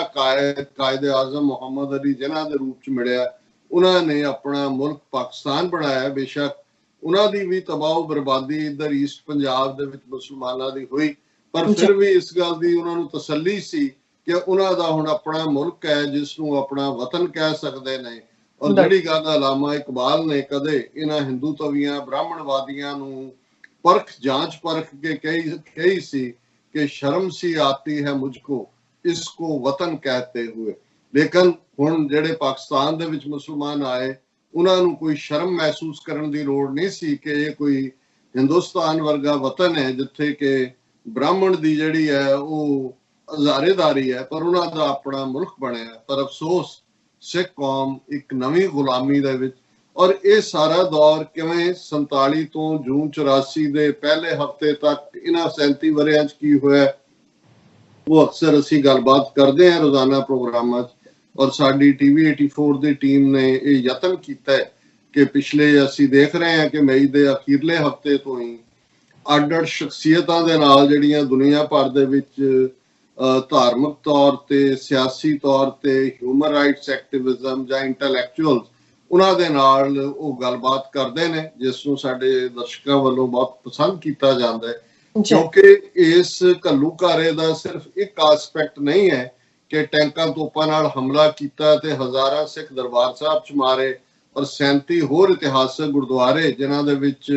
ਈਵਨ 3 ਹੋਰ ਗੁਰਦੁਆਰੇ ਨੇ ਜਿੱਥੇ ਟੈਂਕ ਲਿਆਂਦੇ ਗਏ, ਜਿਨ੍ਹਾਂ 'ਚ ਗੁਰਦੁਆਰਾ ਤਰਨਤਾਰਨ ਸਾਹਿਬ, ਗੁਰਦੁਆਰਾ ਦੂਖ ਨਿਵਾਰਨ ਸਾਹਿਬ ਪਟਿਆਲਾ, ਗੁਰਦੁਆਰਾ ਮੁਕਤਸਰ ਸਾਹਿਬ। ਪਰ ਇਹਦੇ ਨਾਲ ਜੁੜਿਆ ਹੋਇਆ ਬਹੁਤ ਸਾਰਾ ਹੋਰ ਜਿਹੜਾ ਪਰਸਪੈਕਟਿਵ ਹੈ ਇਸ ਦਾ, ਉਹ ਅੱਡ-ਅੱਡ ਸ਼ਖਸੀਅਤਾਂ ਬਿਆਨ ਕਰ ਰਹੀਆਂ ਨੇ। ਔਰ ਇਸ ਹਫ਼ਤੇ ਦੇ ਵਿੱਚ ਵੀ ਸਾਡੀ ਕੋਸ਼ਿਸ਼ ਹੋਏਗੀ ਕਿ ਅਸੀਂ ਇਸ ਸਿਲਸਿਲੇ ਨੂੰ ਜਾਰੀ ਰੱਖੀਏ। ਔਰ ਇਸ ਸਾਰੇ ਚੋਂ ਇਹ ਗੱਲ ਅਫਸੋਸ ਦੀ ਹੈ ਕਿ ਸਾਡਾ ਕੱਲ YouTube ਵਾਲਿਆਂ ਦੇ ਨਾਲ ਫੱਡਾ ਕੋਈ ਹੋਇਆ ਔਰ ਵਕਤੀ ਤੌਰ ਦੇ ਉੱਤੇ ਸਾਡੀ ਲਾਈਵ ਸਟ੍ਰੀਮ ਉਹਨਾਂ ਨੇ ਜਿਹੜੀ ਹੈ ਉਹ ਮਨਸੂਖ ਕੀਤੀ ਹੈ। ਉਹਨਾਂ ਨਾਲ ਗੱਲਬਾਤ ਚੱਲ ਰਹੀ ਹੈ। ਸੋ ਜਿਵੇਂ ਤੁਸੀਂ ਦੱਸਿਆ ਜਾਂ ਬਿਗਨਿੰਗ ਦੇ ਵਿੱਚ, ਜਿਉਂ ਹੀ ਸਾਡਾ ਹਰ ਸੈਗਮੈਂਟ ਖਤਮ ਹੋਏਗਾ ਫੇਸਬੁੱਕ ਦੇ ਉੱਤੇ ਲਾਈਵ ਹੋਏਗਾ। ਸੋ ਇਹ ਅਸੀਂ ਰਿਕਮੈਂਡ ਵੀ ਕਰਾਂਗੇ ਕਿ ਜਿਹੜੇ ਸਾਡੇ ਵੀਰ ਭੈਣਾਂ ਲਾਈਵ ਦੇਖਦੇ ਨੇ ਉਹ ਫੇਸਬੁੱਕ ਤੇ ਚਲੇ ਜਾਣ, ਜਾਂ ਤੁਸੀਂ ਲਾਈਵ ਸਟ੍ਰੀਮ ਜਿਹੜਾ ਸਾਡਾ tv84.tv ਹੁੰਦਾ ਹੈ ਉਸ ਦੇ ਉੱਤੇ ਵੀ। ਪਰ ਜੇ ਤੁਸੀਂ ਜਿਉਂ ਹੀ ਸਾਡਾ ਪ੍ਰੋਗਰਾਮ ਚੱਲੇਗਾ ਹਰ ਸੈਗਮੈਂਟ ਵਾਈਜ਼, ਤੁਸੀਂ ਜੇ YouTube ਦੇ ਉੱਤੇ ਵੀ ਉਸ ਨੂੰ ਦੇਖੋਗੇ ਤੇ ਉਹਦੀ ਅਵੇਲੇਬਿਲਿਟੀ ਹੋਏਗੀ। ਤੁਸੀਂ ਆਪਣੇ ਕਮੈਂਟ ਔਰ ਲਿਖਤਾਂ ਵੀ ਭੇਜ ਸਕਦੇ ਹੋ। ਸਾਡੇ ਲਈ ਇਹ ਸਾਰਾ ਹੀ ਹਫਤਾ ਬੜਾ ਦਰਦ ਔਰ ਪੀੜ ਵਾਲਾ ਹੋਏਗਾ, ਔਰ ਸਾਡੀ ਕੋਸ਼ਿਸ਼ ਵੀ ਇਹ ਹੋਏਗੀ ਕਿ ਪ੍ਰੋਗਰਾਮਾਂ ਨੂੰ ਇਸ ਦੇ ਉੱਤੇ ਫੋਕਸ ਕੀਤਾ ਜਾਏ। ਹਾਲਾਂਕਿ ਬਹੁਤ ਸਾਰੀਆਂ ਡਿਵੈਲਪਮੈਂਟਸ ਗਲੋਬਲੀ ਚੱਲ ਰਹੀਆਂ ਨੇ। ਵੀਕਐਂਡ ਦੇ ਉੱਤੇ ਵੀ ਜੋ ਕੁਝ ਵਾਪਰਿਆ, ਅਸੀਂ ਇਹ ਵੀ ਸਮਝਦੇ ਹਾਂ ਕਿ ਸਾਡੇ ਨਾਲ ਬਹੁਤ ਵੱਡੀ ਗਿਣਤੀ 'ਚ ਸਾਡੇ ਪਾਕਿਸਤਾਨੀ ਭੈਣ ਭਰਾ, ਸਾਡੇ ਮੁਸਲਮਾਨ ਭੈਣ ਭਰਾ ਜਿਹੜੇ ਇਕੱਲੇ ਪਾਕਿਸਤਾਨ ਤੋਂ ਹੀ ਨਹੀਂ, ਭਾਰਤੀ ਕਬਜ਼ੇ ਵਾਲੇ ਕਸ਼ਮੀਰ 'ਚ ਵੀ ਨੇ। ਔਰ ਜਦੋਂ ਅਸੀਂ ਪਿਛਲੇ ਦਿਨਾਂ 'ਚ ਕਿਹਾ ਕਿ ਭਾਈ ਇਹ ਸਾਡਾ ਚੈਨਲ ਸਿੱਖਾਂ ਔਰ ਪਾਕਿਸਤਾਨੀਆਂ ਦਾ ਸਾਂਝਾ ਚੈਨਲ ਹੈ, ਤੇ ਸਾਨੂੰ ਜਿਹੜੇ ਭਾਰਤੀ ਕਬਜ਼ੇ ਦੇ ਕਸ਼ਮੀਰ ਵਾਲੇ ਨੇ ਉਹਨਾਂ ਨੇ ਕਿਹਾ ਜੀ ਇਹ ਕਸ਼ਮੀਰੀਆਂ ਦਾ ਵੀ ਚੈਨਲ ਹੈ, ਸਾਡਾ ਵੀ ਚੈਨਲ ਤੁਸੀਂ ਹੋ। ਸੋ ਅਸੀਂ ਇਹ ਵੀ ਮਹਿਸੂਸ ਕਰਦੇ ਹਾਂ ਕਿ ਵੀ ਉਹਨਾਂ ਦੀ ਜਿੱਥੇ ਅਸੀਂ ਆਵਾਜ਼ ਹੈ ਉੱਥੇ ਕੁੱਲ ਮਿਲਾ ਕੇ ਜਿਸ ਮੁਲਕ ਦੇ ਵਿੱਚ ਅਸੀਂ ਬੈਠੇ ਹੋਏ ਹਾਂ, ਇੱਥੇ ਵੀ ਜੋ ਡਿਵੈਲਪਮੈਂਟਸ ਚੱਲ ਰਹੀਆਂ ਨਾਰਥ ਈਸਟ ਦੇ ਵਿੱਚ ਲਦਾਖ ਦੇ ਮੁੱਦੇ ਨੂੰ ਲੈ ਕੇ ਭਾਰਤ ਔਰ ਚੀਨ ਜਿਹੜੇ ਆਮੋ ਸਾਹਮਣੇ ਖੜੇ ਨੇ। ਔਰ ਖੜੇ ਹੀ ਨਹੀਂ, ਭਾਰਤ ਦਾ ਤਾਂ ਹਾਲ ਇਹ ਹੈ ਜਿਹਨੂੰ ਜੇ ਕਹਿਣਾ ਹੋਏ ਉਹ ਸਾਡੇ ਅਕਸਰ ਇਹ ਅਖਾਣ ਇਸਤੇਮਾਲ ਹੁੰਦਾ ਤਾਂ ਬਾਣੀਆਂ ਦੇ ਹਵਾਲੇ ਨਾਲ ਹੀ ਸੀ, ਪਰ ਇਹ ਮੁਲਕ ਹੁਣ ਬ੍ਰਾਹਮਣਾ ਬਾਣੀਆਂ ਦਾ ਹੀ ਹੈ। ਔਰ ਇਹਨਾਂ ਦੀ ਪਹੁੰਚ ਵੀ ਜਿਹੜੀ ਹੈ ਉਹ ਆਪਣੀਆਂ ਘੱਟ ਗਿਣਤੀਆਂ ਨਾਲ ਡੀਲ ਕਰਨ ਦੀ ਹੋਏ ਜਾਂ ਦੁਸ਼ਮਣ ਦੇ ਜਾਂ ਗਵਾਂਢ ਦੇ ਨਾਲ, ਤੇ ਉਹ ਇਹੀ ਹੈ ਕਿ ਜਿਵੇਂ ਇੱਕ ਬਾਣੀਆਂ ਨੂੰ ਜਿਹੜਾ ਇੱਕ ਕਿਸਾਨ ਕੁੱਟ ਕੇ ਥੱਲੇ ਸੁੱਟ ਦਿੰਦਾ ਹੈ, ਤੇ ਉਹ ਬਾਣੀਆਂ ਕੱਪੜੇ ਝਾੜ ਕੇ ਉੱਠਦਾ ਹੈ ਆਪਣੀ ਧੋਤੀ ਤੇ ਉੱਠ ਕੇ ਕਹਿੰਦਾ ਇਬ ਕੀ ਬਾਰ ਮਾਰ ਤੋਂ ਦੇਖੋ। ਉਹ ਫਿਰ ਉਹਨੇ ਜਿਹੜਾ 2-4 ਜੜ ਕੇ ਉਹਨੂੰ ਫਿਰ ਠੁੱਡੇ ਠਾਡੇ ਮਾਰ ਕੇ ਥੱਲੇ ਸੁੱਟ ਦਿੰਦਾ। ਉਹ ਫਿਰ ਉੱਠ ਕੇ ਆਪਣੀ ਧੋਤੀ ਜਿਹੀ ਸਿੱਧੀ ਕਰਕੇ ਤੇ ਫਿਰ ਖਲੋ ਜਾਂਦਾ, ਉਵੇਂ ਕਹਿੰਦਾ ਇਬ ਕੀ ਬਾਰ ਮਾਰ ਤੋਂ ਦੇਖੋ। ਤੋ ਕੁੱਟ ਖਾਈ ਜਾਂਦਾ ਹੈ। ਸੋ ਮੈਂ ਤਾਂ ਜੋ ਹਾਲ ਇਹਨਾਂ ਦਾ ਚੀਨ ਨੇ ਕੀਤਾ, ਔਰ ਇੱਕ ਅੰਦਾਜ਼ੇ ਮੁਤਾਬਕ ਇਸ ਵੇਲੇ ਚੀਨ, ਇਹਨਾਂ ਦਾ ਆਪਣਾ ਮੀਡੀਆ ਕਹਿ ਰਿਹਾ 60 ਕਿਲੋਮੀਟਰ ਭਾਰਤੀ ਸਰਹੱਦ ਦੇ ਅੰਦਰ ਆ ਕੇ ਉਹਨਾਂ ਨੇ ਹੈਵੀ ਮਸ਼ੀਨਰੀ ਆਰਟਿਲਰੀ ਗੱਡ ਕੇ ਆਪਣੀ ਪੱਕੀ ਪੋਸਟ ਬਣਾ ਲਈ ਹੈ। ਸੋ ਇਹ ਉਸ ਕਿਸਮ ਦੇ ਨਹੀਂ ਨੇ ਕਿ ਜੀ ਬਾਰਡਰ ਕਰਦੇ ਆ ਚੀਨ ਦੀ ਗਸ਼ਤ ਨੂੰ ਇਹਨਾਂ ਨੇ ਭਾਰਤ ਨੇ ਰੋਕ ਲਿਆ ਤੇ ਉਹ ਪਿੱਛੇ ਮੁੜ ਗਏ, ਜਾਂ ਭਾਰਤ ਦੀ ਗਸ਼ਤ ਨੂੰ ਉਹਨਾਂ ਨੇ ਰੋਕ ਲਿਆ। ਉਹ ਉਸ ਏਰੀਆ ਦੇ ਵਿੱਚ ਆ ਗਏ ਨੇ। ਇੱਕ ਤਾਂ ਆਲਰੇਡੀ ਜਿਹੜੀ ਲਾਈਨ ਆਫ ਐਕਚੁਅਲ ਕੰਟਰੋਲ ਦੇ ਉੱਤੇ ਟੈਰੀਟਰੀ ਦੋਨਾਂ ਦੇ ਕੋਲ ਹੈ, ਪਰ ਜੇ ਦੋਨਾਂ ਦੇ ਵਿਚਾਲੇ ਸੇ 50 ਮੀਲ ਦਾ ਹੋਏ ਤੇ ਆਲਮੋਸਟ ਜਿਹੜਾ ਡਿਸਪਿਊਟਡ ਸੀ ਕਿ ਚੀਨ ਵੀ ਕਲੇਮ ਕਰਦਾ ਸੀ ਸਾਡਾ, ਭਾਰਤ ਵੀ ਕਲੇਮ ਕਰਦਾ ਸੀ, ਉਹ ਪੈਟਰੋਲਿੰਗ ਦੇ ਵੇੜੇ ਵੀ ਕਲੇਮ ਕਰਦੇ ਰਹੇ। ਪਰ ਪਹਿਲੀ ਵਾਰ ਹੈ ਕਿ ਚਾਈਨਾ ਨੇ ਉਸ ਦਾ ਜਿਹੜਾ ਆਲਮੋਸਟ 3/4 ਏਰੀਆ ਹੈ ਉਸ ਲਦਾਖ ਦੇ ਰੀਜਨ ਦੇ ਵਿੱਚ, ਉਸ ਨੂੰ ਪੱਕੇ ਤੌਰ ਤੇ ਹਥਿਆ ਕੇ ਉਹਨਾਂ ਨੇ ਆਪਣੇ ਜਿਹੜੇ ਨੇ ਝੰਡੇ ਗੱਡ ਦਿੱਤੇ ਨੇ। ਸੋ ਇਸ ਦੇ ਉੱਤੇ ਜਿੰਨੀ ਜੋ ਮੱਧ ਦਸ਼ਾ ਇਸ ਵੇਲੇ ਭਾਰਤੀ ਮੀਡੀਆ ਦੀ, ਉਹਨਾਂ ਦੇ ਹਾਕਮਾਂ ਦੀ ਔਰ ਉਹਨਾਂ ਦਾ ਜਰਨੈਲ ਨਰਵਾਣੇ ਜਿਹੜਾ ਹੈ ਉਹ ਵੀ ਮਾਰ ਰਿਹਾ ਜਬਲੀਆਂ ਕਿ ਜੀ ਅਸੀਂ ਬਿਲਕੁਲ ਤਿਆਰ ਆ, ਅਸੀਂ ਦੰਦ ਖੱਟੇ ਕਰ ਦਿਆਂਗੇ, ਅਸੀਂ ਸਬਕ ਸਿਖਾ ਦਿਆਂਗੇ। ਮੈਂ ਕਿਹਾ ਵੈਸੇ ਤਾਂ ਦੰਦ ਤੁਹਾਡੇ ਚੀਨੀਆਂ ਨੇ ਖੱਟੇ ਕਰ ਹੀ ਦਿੱਤੇ ਨੇ, ਤੁਸੀਂ ਹੁਣ ਹੱਥਾਂ 'ਚ ਨਿੰਬੂ ਲੈ ਕੇ ਜਾਓ ਜ਼ਰੂਰ, ਜਦੋਂ ਕੋਈ ਚੀਨੀ ਸਾਹਮਣੇ ਆਇਆ ਤਾਂ ਉਹਦੇ ਮੂੰਹ 'ਚ ਨਿੰਬੂ ਪਾ ਦਿਓ ਕਿ ਨਿੰਬੂ ਨਾਲ ਉਹਦੇ ਦੰਦ ਖੱਟੇ ਹੋ ਜਾਣ। ਜੇ ਸੱਚਮੁੱਚ ਦੰਦ ਖੱਟੇ ਜੰਗ ਦੇ ਮੈਦਾਨ 'ਚ ਦੇਖਣੇ ਨੇ ਤੇ ਚੀਨ ਨੇ ਤੁਹਾਨੂੰ ਦੱਸ ਦਿੱਤਾ। ਪਰ ਉਸ ਦੀ ਵੀ ਗੱਲ ਕਰਨ ਤੋਂ ਪਹਿਲਾਂ ਜਿਹੜਾ ਅਮਰੀਕਾ ਦੇ ਵਿੱਚ ਜੋ ਚੱਲ ਰਿਹਾ, ਔਰ ਮੈਂ ਕਈ ਵਾਰ ਇਹ ਸਮਝਦਾ ਕਿ ਬਈ ਹਾਲਾਂ ਜੰਮੂ ਕਸ਼ਮੀਰ ਨਾਲ ਸੰਬੰਧਿਤ ਇੱਕ ਬੱਚੀ ਜਿਹਨੇ ਦੰਗਲ ਫਿਲਮ ਦੇ ਵਿੱਚ ਕੰਮ ਕਰਕੇ ਜਿਹਨੂੰ ਇੰਟਰਨੈਸ਼ਨਲ ਰੈਕਗਨੀਸ਼ਨ ਮਿਲੀ, ਜ਼ਾਹਿਰਾ ਵਸੀਮ, ਉਹ ਹੁਣ ਫਿਲਮੀ ਦੁਨੀਆ ਤੋਂ ਹਟ ਗਈ ਕਿਉਂਕਿ ਉਹਨੇ ਕੁਝ ਸਮਾਂ ਪਹਿਲਾਂ ਇਹ ਕਿਹਾ ਸੀ ਕਿ ਭਾਈ ਇਹ ਮੈਂ ਮਹਿਸੂਸ ਕਰਦੀ ਹਾਂ ਕਿ ਮੇਰੇ ਮਜ਼ਹਬ ਦੀਆਂ ਜਿਹੜੀਆਂ ਸਿੱਖਿਆਵਾਂ ਨੇ, ਟੀਚਿੰਗਸ ਨੇ, ਉਹ ਉਹਦੇ ਮੁਤਾਬਕ ਨਹੀਂ ਹੈ ਜਿਹੜਾ ਇਹ ਫਿਲਮੀ ਕਰੀਅਰ ਮੈਂ ਜਾ ਰਹੀ ਹਾਂ। ਉਹਨੇ 3-4 ਦਿਨ ਪਹਿਲਾਂ ਕੁਰਾਨੇ ਮਜੀਦ ਚੋਂ ਇੱਕ ਆਇਤ ਪੋਸਟ ਕੀਤੀ ਔਰ ਉਹਦੇ 'ਚ ਉਹਨੇ ਕਿਹਾ ਕਿ ਭਾਈ ਇਹ ਜਦੋਂ ਅੱਲਾਹ ਤਾਲਾ ਕਿਸੇ ਦੇ ਉੱਤੇ ਨਾਖੁਸ਼ ਹੁੰਦਾ ਹੈ ਆਪਣੀ ਮਖਲੂਕ ਦੇ ਉੱਤੇ ਤੇ ਫਿਰ ਉਹ ਤੂਫਾਨ, ਅੱਗ, ਟਿੱਡੀ ਦਲ ਔਰ ਇਸ ਕਿਸਮ ਦੀ ਜਿਹੜੀ ਨੇ ਉਹ ਵਬਾਵਾਂ ਭੇਜਦਾ ਹੈ ਔਰ ਇਹ ਇੱਕ ਯਾਦ ਦਹਾਨੀ ਵੀ ਕਰਵਾਉਂਦਾ ਔਰ ਸਜ਼ਾ ਵੀ ਹੁੰਦੀ ਹੈ ਕਿ ਭਾਈ ਤੁਸੀਂ ਆਪਣੇ ਰਾਹ ਰਾਸਤੇ ਆਓ। ਔਰ ਜੋ ਹੀ ਉਸ ਦੀ ਉਹ ਟਵੀਟ ਆਈ, ਜਿਵੇਂ ਹਿੰਦੂ ਤਵੀ ਔਰ ਟਰੋਲਰਾਂ ਦੀ ਫੌਜ ਉਸ ਦੇ ਉੱਤੇ ਟੁੱਟ ਪਈ ਉਸ ਦੀ ਲਿਖਤ ਦੇ ਉੱਤੇ, ਕਿਉਂਕਿ ਇਸ ਗੱਲ ਦਾ ਧਿਆਨ ਰਹੇ ਕਿ ਵੀ ਟਿੱਡੀ ਦਲ ਦਾ ਵੀ ਹਮਲਾ ਪੂਰੇ ਜ਼ੋਰ ਸ਼ੋਰ ਨਾਲ ਹੈ ਔਰ ਇਸ ਗੱਲ ਦਾ ਧਿਆਨ ਰਹੇ ਕਿ ਟਿੱਡੀ ਦਲ ਜਿਹੜਾ ਵਿੱਚ ਵੜ ਗਿਆ ਆ ਕੇ ਉਹਨਾਂ ਦੇ ਉਹ 200 ਕਿਲੋਮੀਟਰ ਰੋਜ਼ ਦਾ ਸਫ਼ਰ ਤੈਅ ਕਰਦਾ ਹੈ। ਹੁਣ ਕਿਸ ਡਾਇਰੈਕਸ਼ਨ 'ਚ ਉਹਨੇ ਜਾਣਾ ਹੈ, ਹਵਾ ਦੀ ਡਾਇਰੈਕਸ਼ਨ ਕੀ ਹੈ ਔਰ 5-5 ਮੀਲ ਤੱਕ ਉਹ ਫੈਲਿਆ ਹੋਇਆ ਹੈ। ਸੋ ਜ਼ਾਹਿਰ ਹੈ ਕਿ ਵੀ ਇਹ ਟਿੱਡੀ ਦਲ ਕੱਲਾ ਉੱਥੇ ਨਹੀਂ ਆਇਆ, ਉਹ ਤੋਂ ਸ਼ੁਰੂ ਹੋਣ ਤੋਂ ਪਹਿਲਾਂ ਉਹ ਈਸਟ ਅਫਰੀਕਾ ਜੋ ਸ਼ੁਰੂ ਹੋਇਆ ਹੈ, ਉਹ ਸਾਊਦੀ ਅਰੇਬੀਆ ਚੋਂ ਗੁਜ਼ਰਿਆ ਹੈ, ਯਮਨ ਚੋਂ ਗੁਜ਼ਰਿਆ, ਇਰਾਕ ਚੋਂ ਗੁਜ਼ਰਿਆ, ਪਾਕਿਸਤਾਨ ਦਾ ਵੀ ਕਰਾਚੀ ਸ਼ਹਿਰ ਔਰ ਦੂਸਰਾ। ਲੇਕਿਨ ਹਾਲਤ ਇਹ ਹੈ ਕਿ ਭਾਈ ਉਹਨੂੰ ਇਹ ਕਹਿਣ ਲੱਗ ਗਏ, ਉਹਨਾਂ ਦੇ ਵਜ਼ੀਰ ਨੇ ਵੀ ਕਿਹਾ ਕਿ ਜੀ ਪਾਕਿਸਤਾਨ ਨੇ ਭੇਜਿਆ ਟ੍ਰੇਨਡ ਕਰਕੇ ਟਿੱਡੀ ਦਲ। ਪਹਿਲਾਂ ਇੱਕ ਕਬੂਤਰ ਜਿਹਨੂੰ ਹੁਣ ਇਹਨਾਂ ਨੇ ਰਿਲੀਜ਼ ਕਰ ਦਿੱਤਾ ਹੈ, ਜਨਰਲ ਗੁਟਕੂ, ਉਹਦੇ ਬਾਰੇ ਇਹਨਾਂ ਨੇ ਕਿਹਾ ਕਿ ਜੀ ਇਹ ਦੇਖੋ ਉਹਦੇ ਪਿੱਛੇ ਵੀ ਜਿਹੜਾ ਬੈਕਪੈਕ ਸੀ ਉਹਦੇ 'ਚ ਕੈਮਰੇ ਲੱਗੇ ਹੋਏ ਸੀ, ਉਹਦੀ ਚੁੰਝ ਦੇ ਉੱਤੇ ਇਹ ਲੱਗਾ ਹੋਇਆ ਸੀ, ਉਹਦੇ ਨਾਲ ਆਹ ਸਟੱਫ ਜੁੜਿਆ ਸੀ। ਪਰ ਹੁਣ ਜਦੋਂ ਉਹਨਾਂ ਨੇ 2 ਦਿਨ ਪਹਿਲਾਂ ਰਿਲੀਜ਼ ਕੀਤਾ ਉਹ ਬਿਲਕੁਲ ਕਸ਼ਮੀਰ ਦੇ ਬਾਰਡਰ ਦੇ ਉੱਤੇ ਜਿੱਥੇ ਕਿ ਕਬੂਤਰਬਾਜ਼ੀ ਔਰ ਦੂਸਰੀ ਉਸ ਤੇ ਮਾਲਕ ਨੇ ਕਿਹਾ ਕਿ ਜੀ ਉਹ ਜਿਹੜਾ ਕੋਡ ਹੈ ਉਹ ਮੇਰਾ ਫੋਨ ਨੰਬਰ ਹੈ ਲਿਖਿਆ ਹੋਇਆ ਹੈ ਔਰ ਉਹ ਜਿਹੜਾ ਉਹ ਉਹਨੇ ਕਿਹੜਾ ਵੀਜ਼ਾ ਲੈਣਾ ਹੈ ਕਿ ਭਾਈ ਇੱਧਰ ਸਰਹੱਦਾਂ ਬੰਦ ਕੀਤੀਆਂ ਹੋਈਆਂ। ਤੇ ਉਹ ਹੁਣ ਭਾਰਤੀ ਜਿਹੜਾ ਉਹਨਾਂ ਦੇ ਮੀਡੀਆ ਨੇ ਔਰ ਉਹਨਾਂ ਨੇ ਖਬਰ ਦਿੱਤੀ ਹੈ ਕਿ ਜੀ ਉਹ ਜਨਰਲ ਗੁਟਕੂ ਨੂੰ ਰਿਲੀਜ਼ ਕਰ ਦਿੱਤਾ ਗਿਆ ਕਿਉਂਕਿ ਉਹਦੇ ਖਿਲਾਫ ਕੋਈ ਵੀ ਸਬੂਤ ਨਹੀਂ ਮਿਲਿਆ। ਇਹ ਵੀ ਪੂਰੀ ਖਬਰ ਹੈ, ਮੈਂ ਕੋਈ ਜੋਕਿੰਗਲੀ ਨਹੀਂ ਕਹਿ ਰਿਹਾ। ਸੋ ਉਹਨਾਂ ਨੂੰ ਤਾਂ ਪਹਿਲਾਂ ਤਾਂ ਸਾਰਾ ਭਾਰਤ ਦਾ ਮੀਡੀਆ ਜਨਰਲ ਗੁਟਕੂ ਦੇ ਮਗਰ ਲੱਗਾ ਹੋਇਆ ਸੀ ਕਿ ਕਬੂਤਰ ਪਤਾ ਨਹੀਂ ਕੀ ਫੜ ਲਿਆ ਉਹਨਾਂ ਨੇ। ਫਿਰ ਅਸੀਂ ਦੇਖਦੇ ਹਾਂ ਵੀ ਟਿੱਡੀ ਦਲ ਦਾ ਆ ਗਿਆ ਨਾਲ ਹੀ ਤੂਫਾਨ, ਜਿਵੇਂ ਬੰਗਾਲ ਔਰ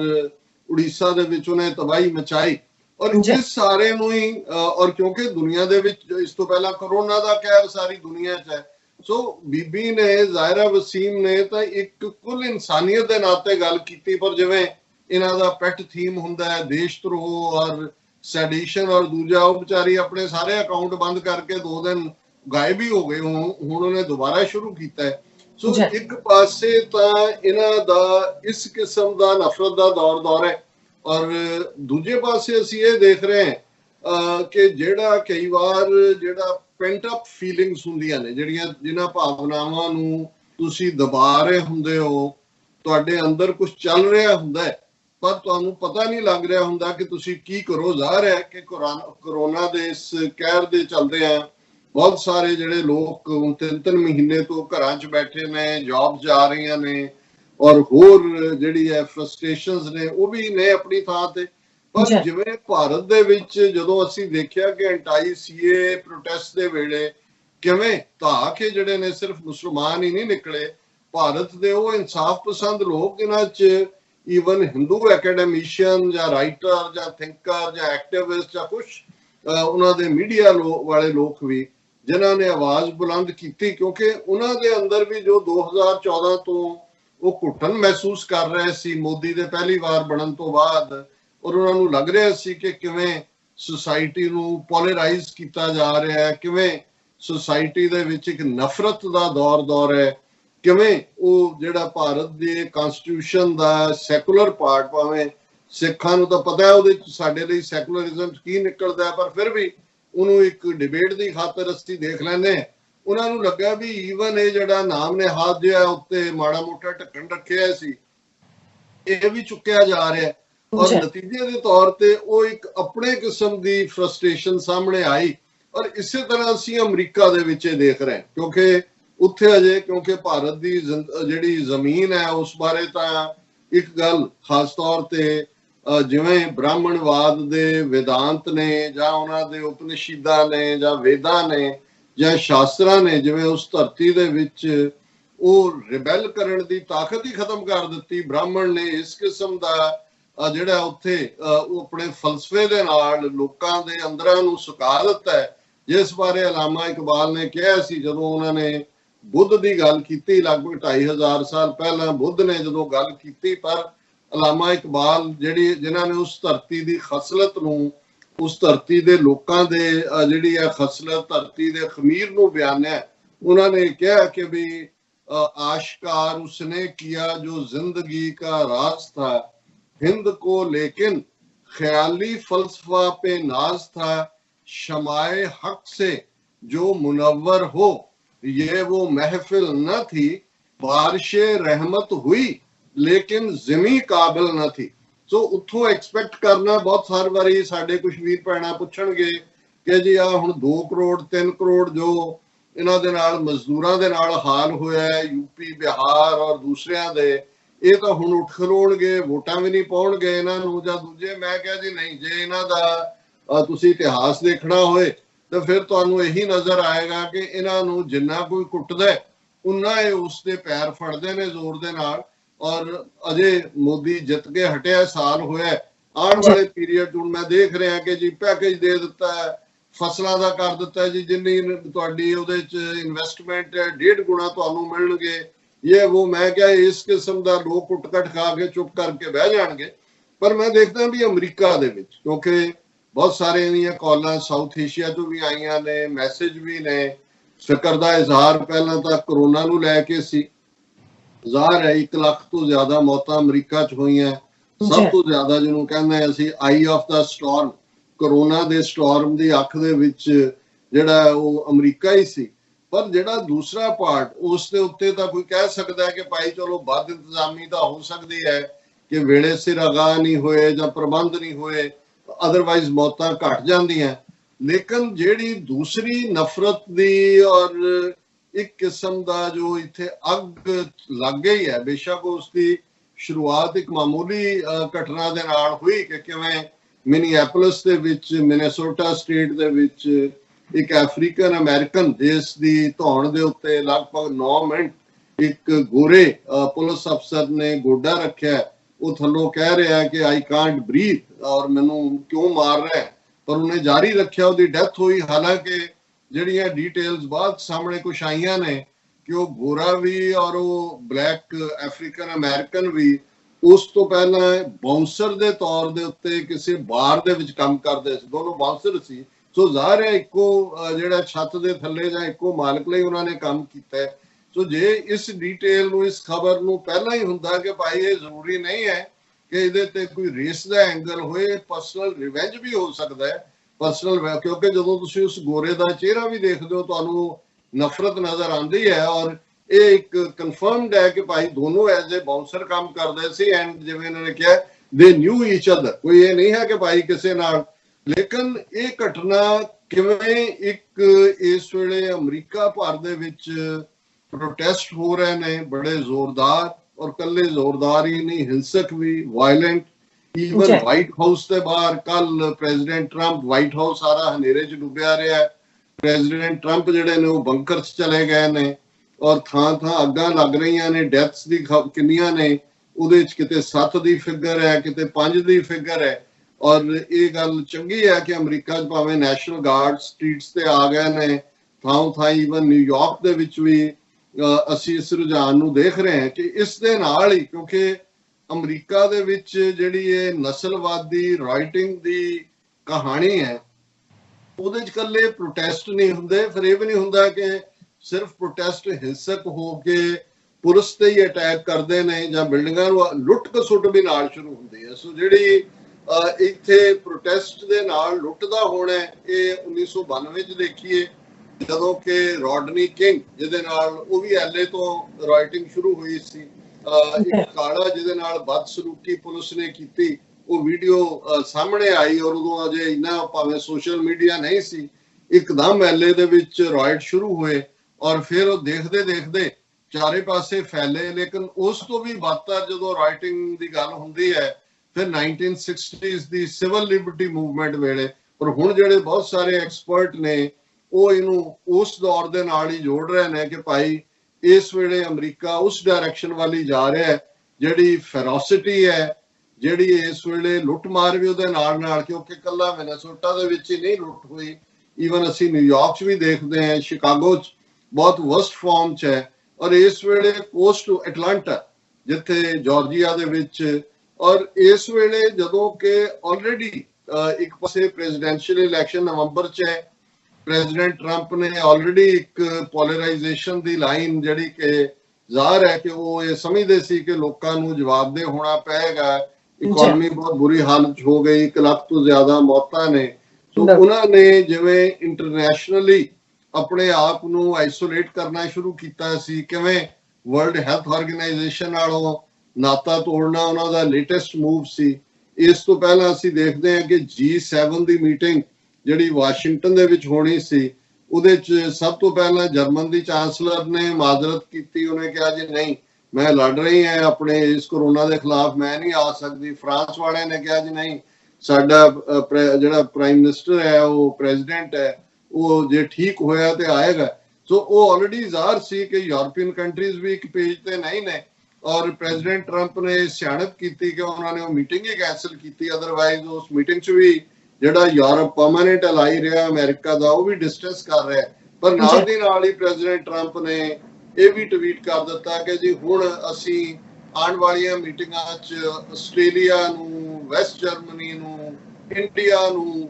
ਔਰ ਸ਼ਾਇਦ ਕੋਰੀਆ ਨੂੰ, ਸਾਊਥ ਕੋਰੀਆ ਨੂੰ, ਜਰਮਨੀ ਤਾਂ ਇੱਕੋ ਹੀ ਹੈ, ਜਰਮਨੀ ਤਾਂ ਹੈ ਹੀ ਹੈ ਇਹਦਾ ਹਿੱਸਾ, ਕੋਰੀਆ ਨੂੰ, ਸਾਊਥ ਕੋਰੀਆ, ਉਹਨੂੰ ਵੀ ਹਿੱਸਾ ਬਣਾਵਾਂਗੇ। ਸੋ ਜ਼ਾਹਰ ਹੈ ਕਿ ਵੀ ਹੁਣ ਨੀਅਰ ਫਿਊਚਰ ਤਾਂ ਉਸ ਮੀਟਿੰਗ ਦਾ ਨਹੀਂ ਹੈ ਕੋਈ ਵੀ ਸਮਾਂ, ਪਰ ਭਾਰਤ ਵਾਲੇ ਇਸ ਗੱਲ ਦੇ ਉੱਤੇ ਉਛਲ ਰਹੇ ਨੇ ਜੀ ਅਸੀਂ ਹੁਣ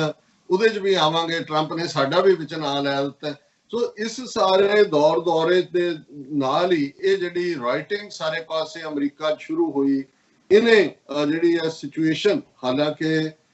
ਕੁਝ ਜਿਹੜੇ ਪੋਲੀਟੀਕਲ ਐਨਾਲਿਸਟ ਨੇ ਉਹਨਾਂ ਨਾਲ ਮੇਰੀ ਗੱਲ ਹੋਈ, ਉਹ ਕਹਿੰਦੇ ਨੇ ਕਿ ਵੀ ਇਹ ਵੀ ਅਜੇ ਤੱਕ ਪ੍ਰੈਜ਼ੀਡੈਂਟ ਟਰੰਪ ਨੈਸ਼ਨਲ ਟੀਵੀ ਤੇ ਨਹੀਂ ਆਏ ਜਾਂ ਉਹਨਾਂ ਨੇ ਨੇਸ਼ਨ ਨੂੰ ਐਡਰੈਸ ਨਹੀਂ ਕੀਤਾ, ਉਹ ਟਵੀਟ ਹੀ ਕਰ ਰਹੇ ਨੇ। ਔਰ ਜਿਹੜੀ ਪਹਿਲਾ ਟਵੀਟ ਉਹਨਾਂ ਨੇ ਕੀਤੀ ਉਹ ਵੀ ਨਫ਼ਰਤ ਵੱਲ ਜਾਣ ਵਾਲੀ ਸੀ, ਜਦੋਂ ਉਹਨਾਂ ਨੇ ਕਿਹਾ ਕਿ if the looting starts then the shooting starts. ਹੁਣ ਉਹ ਪ੍ਰੋਟੈਸਟ ਕਰਨ ਵਾਲਿਆਂ ਨੂੰ ਜਿਹੜਾ ਸਾਰਿਆਂ ਨੂੰ ਹੀ ਠੱਗ ਕਹਿ ਰਹੇ ਨੇ। ਔਰ ਅੱਜ ਉਹਨਾਂ ਨੇ ਕਿਹਾ ਕਿ ਜੀ ਅਸੀਂ ਜਿਹੜੀ ਐਂਟੀਫਾ, ਮੈਂ ਇਹਦੀ ਗੱਲ ਕਰਾਂਗਾ ਆਉਣ ਵਾਲੇ ਮਿੰਟਾਂ 'ਚ, ਐਂਟਾਈ ਫਾਸ਼ਿਜ਼ਮ, ਇਹ ਮੂਵਮੈਂਟ ਜਿਹੜੀ ਹੈ 1940s ਦੇ ਵਿੱਚ, ਇਹ ਜਿਹੜਾ ਐਂਟੀਫਾ, ਐਂਟਾਈ ਫਾਸ਼ਿਜ਼ਮ ਸ਼ਬਦ ਜਰਮਨ ਜ਼ਬਾਨ ਦਾ ਹੈ। ਤੁਸੀਂ ਜਦੋਂ ਇਹਨਾਂ ਦੀ ਡਿਕਸ਼ਨਰੀ ਵੈਬਸਟਰ ਦੇਖਦੇ ਹੋ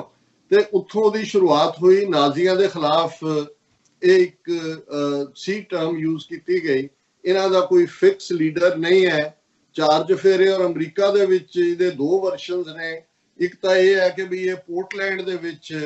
ਇਸ ਦੀ ਸ਼ੁਰੂਆਤ ਜਿਹੜੀ ਆ 2007 ਦੇ ਵਿੱਚ ਹੋਈ, ਜਿਹਦੇ ਚ ਉਹਨਾਂ ਨੇ ਰੋਜ਼ ਸਿਟੀ ਦੇ ਵਿੱਚ ਐਂਟੀਫਾ ਫਾਊਂਡ ਕੀਤਾ ਹੈ ਔਰ ਇਸ ਦੀ ਬਹੁਤੀ ਫੋਲੋਇੰਗ ਸੋਸ਼ਲ ਮੀਡੀਆ ਤੇ ਹੀ ਹੈ। ਪਰ ਅਮਰੀਕਾ ਜਦੋਂ ਅਸੀਂ ਇਹਨੂੰ ਜ਼ਿਆਦਾ ਦੇਖਿਆ ਜਾਂ ਸੁਣਿਆ ਜਾਂ ਮੇਰੇ ਸਾਹਮਣੇ ਵੀ ਇਹ ਗੁਜ਼ਰਿਆ 2017 ਸੀ। ਉਹ ਜ਼ਾਹਰ ਹੈ ਕਿ 2016 ਦੇ ਵਿੱਚ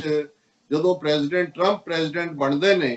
ਉਦੋਂ ਤੱਕ ਕਾਫੀ ਅਮਰੀਕਨ ਸੁਸਾਇਟੀ ਦੇ ਵਿੱਚ ਪੋਲਰਾਈਜੇਸ਼ਨ ਹੋ ਚੁੱਕੀ ਸੀ।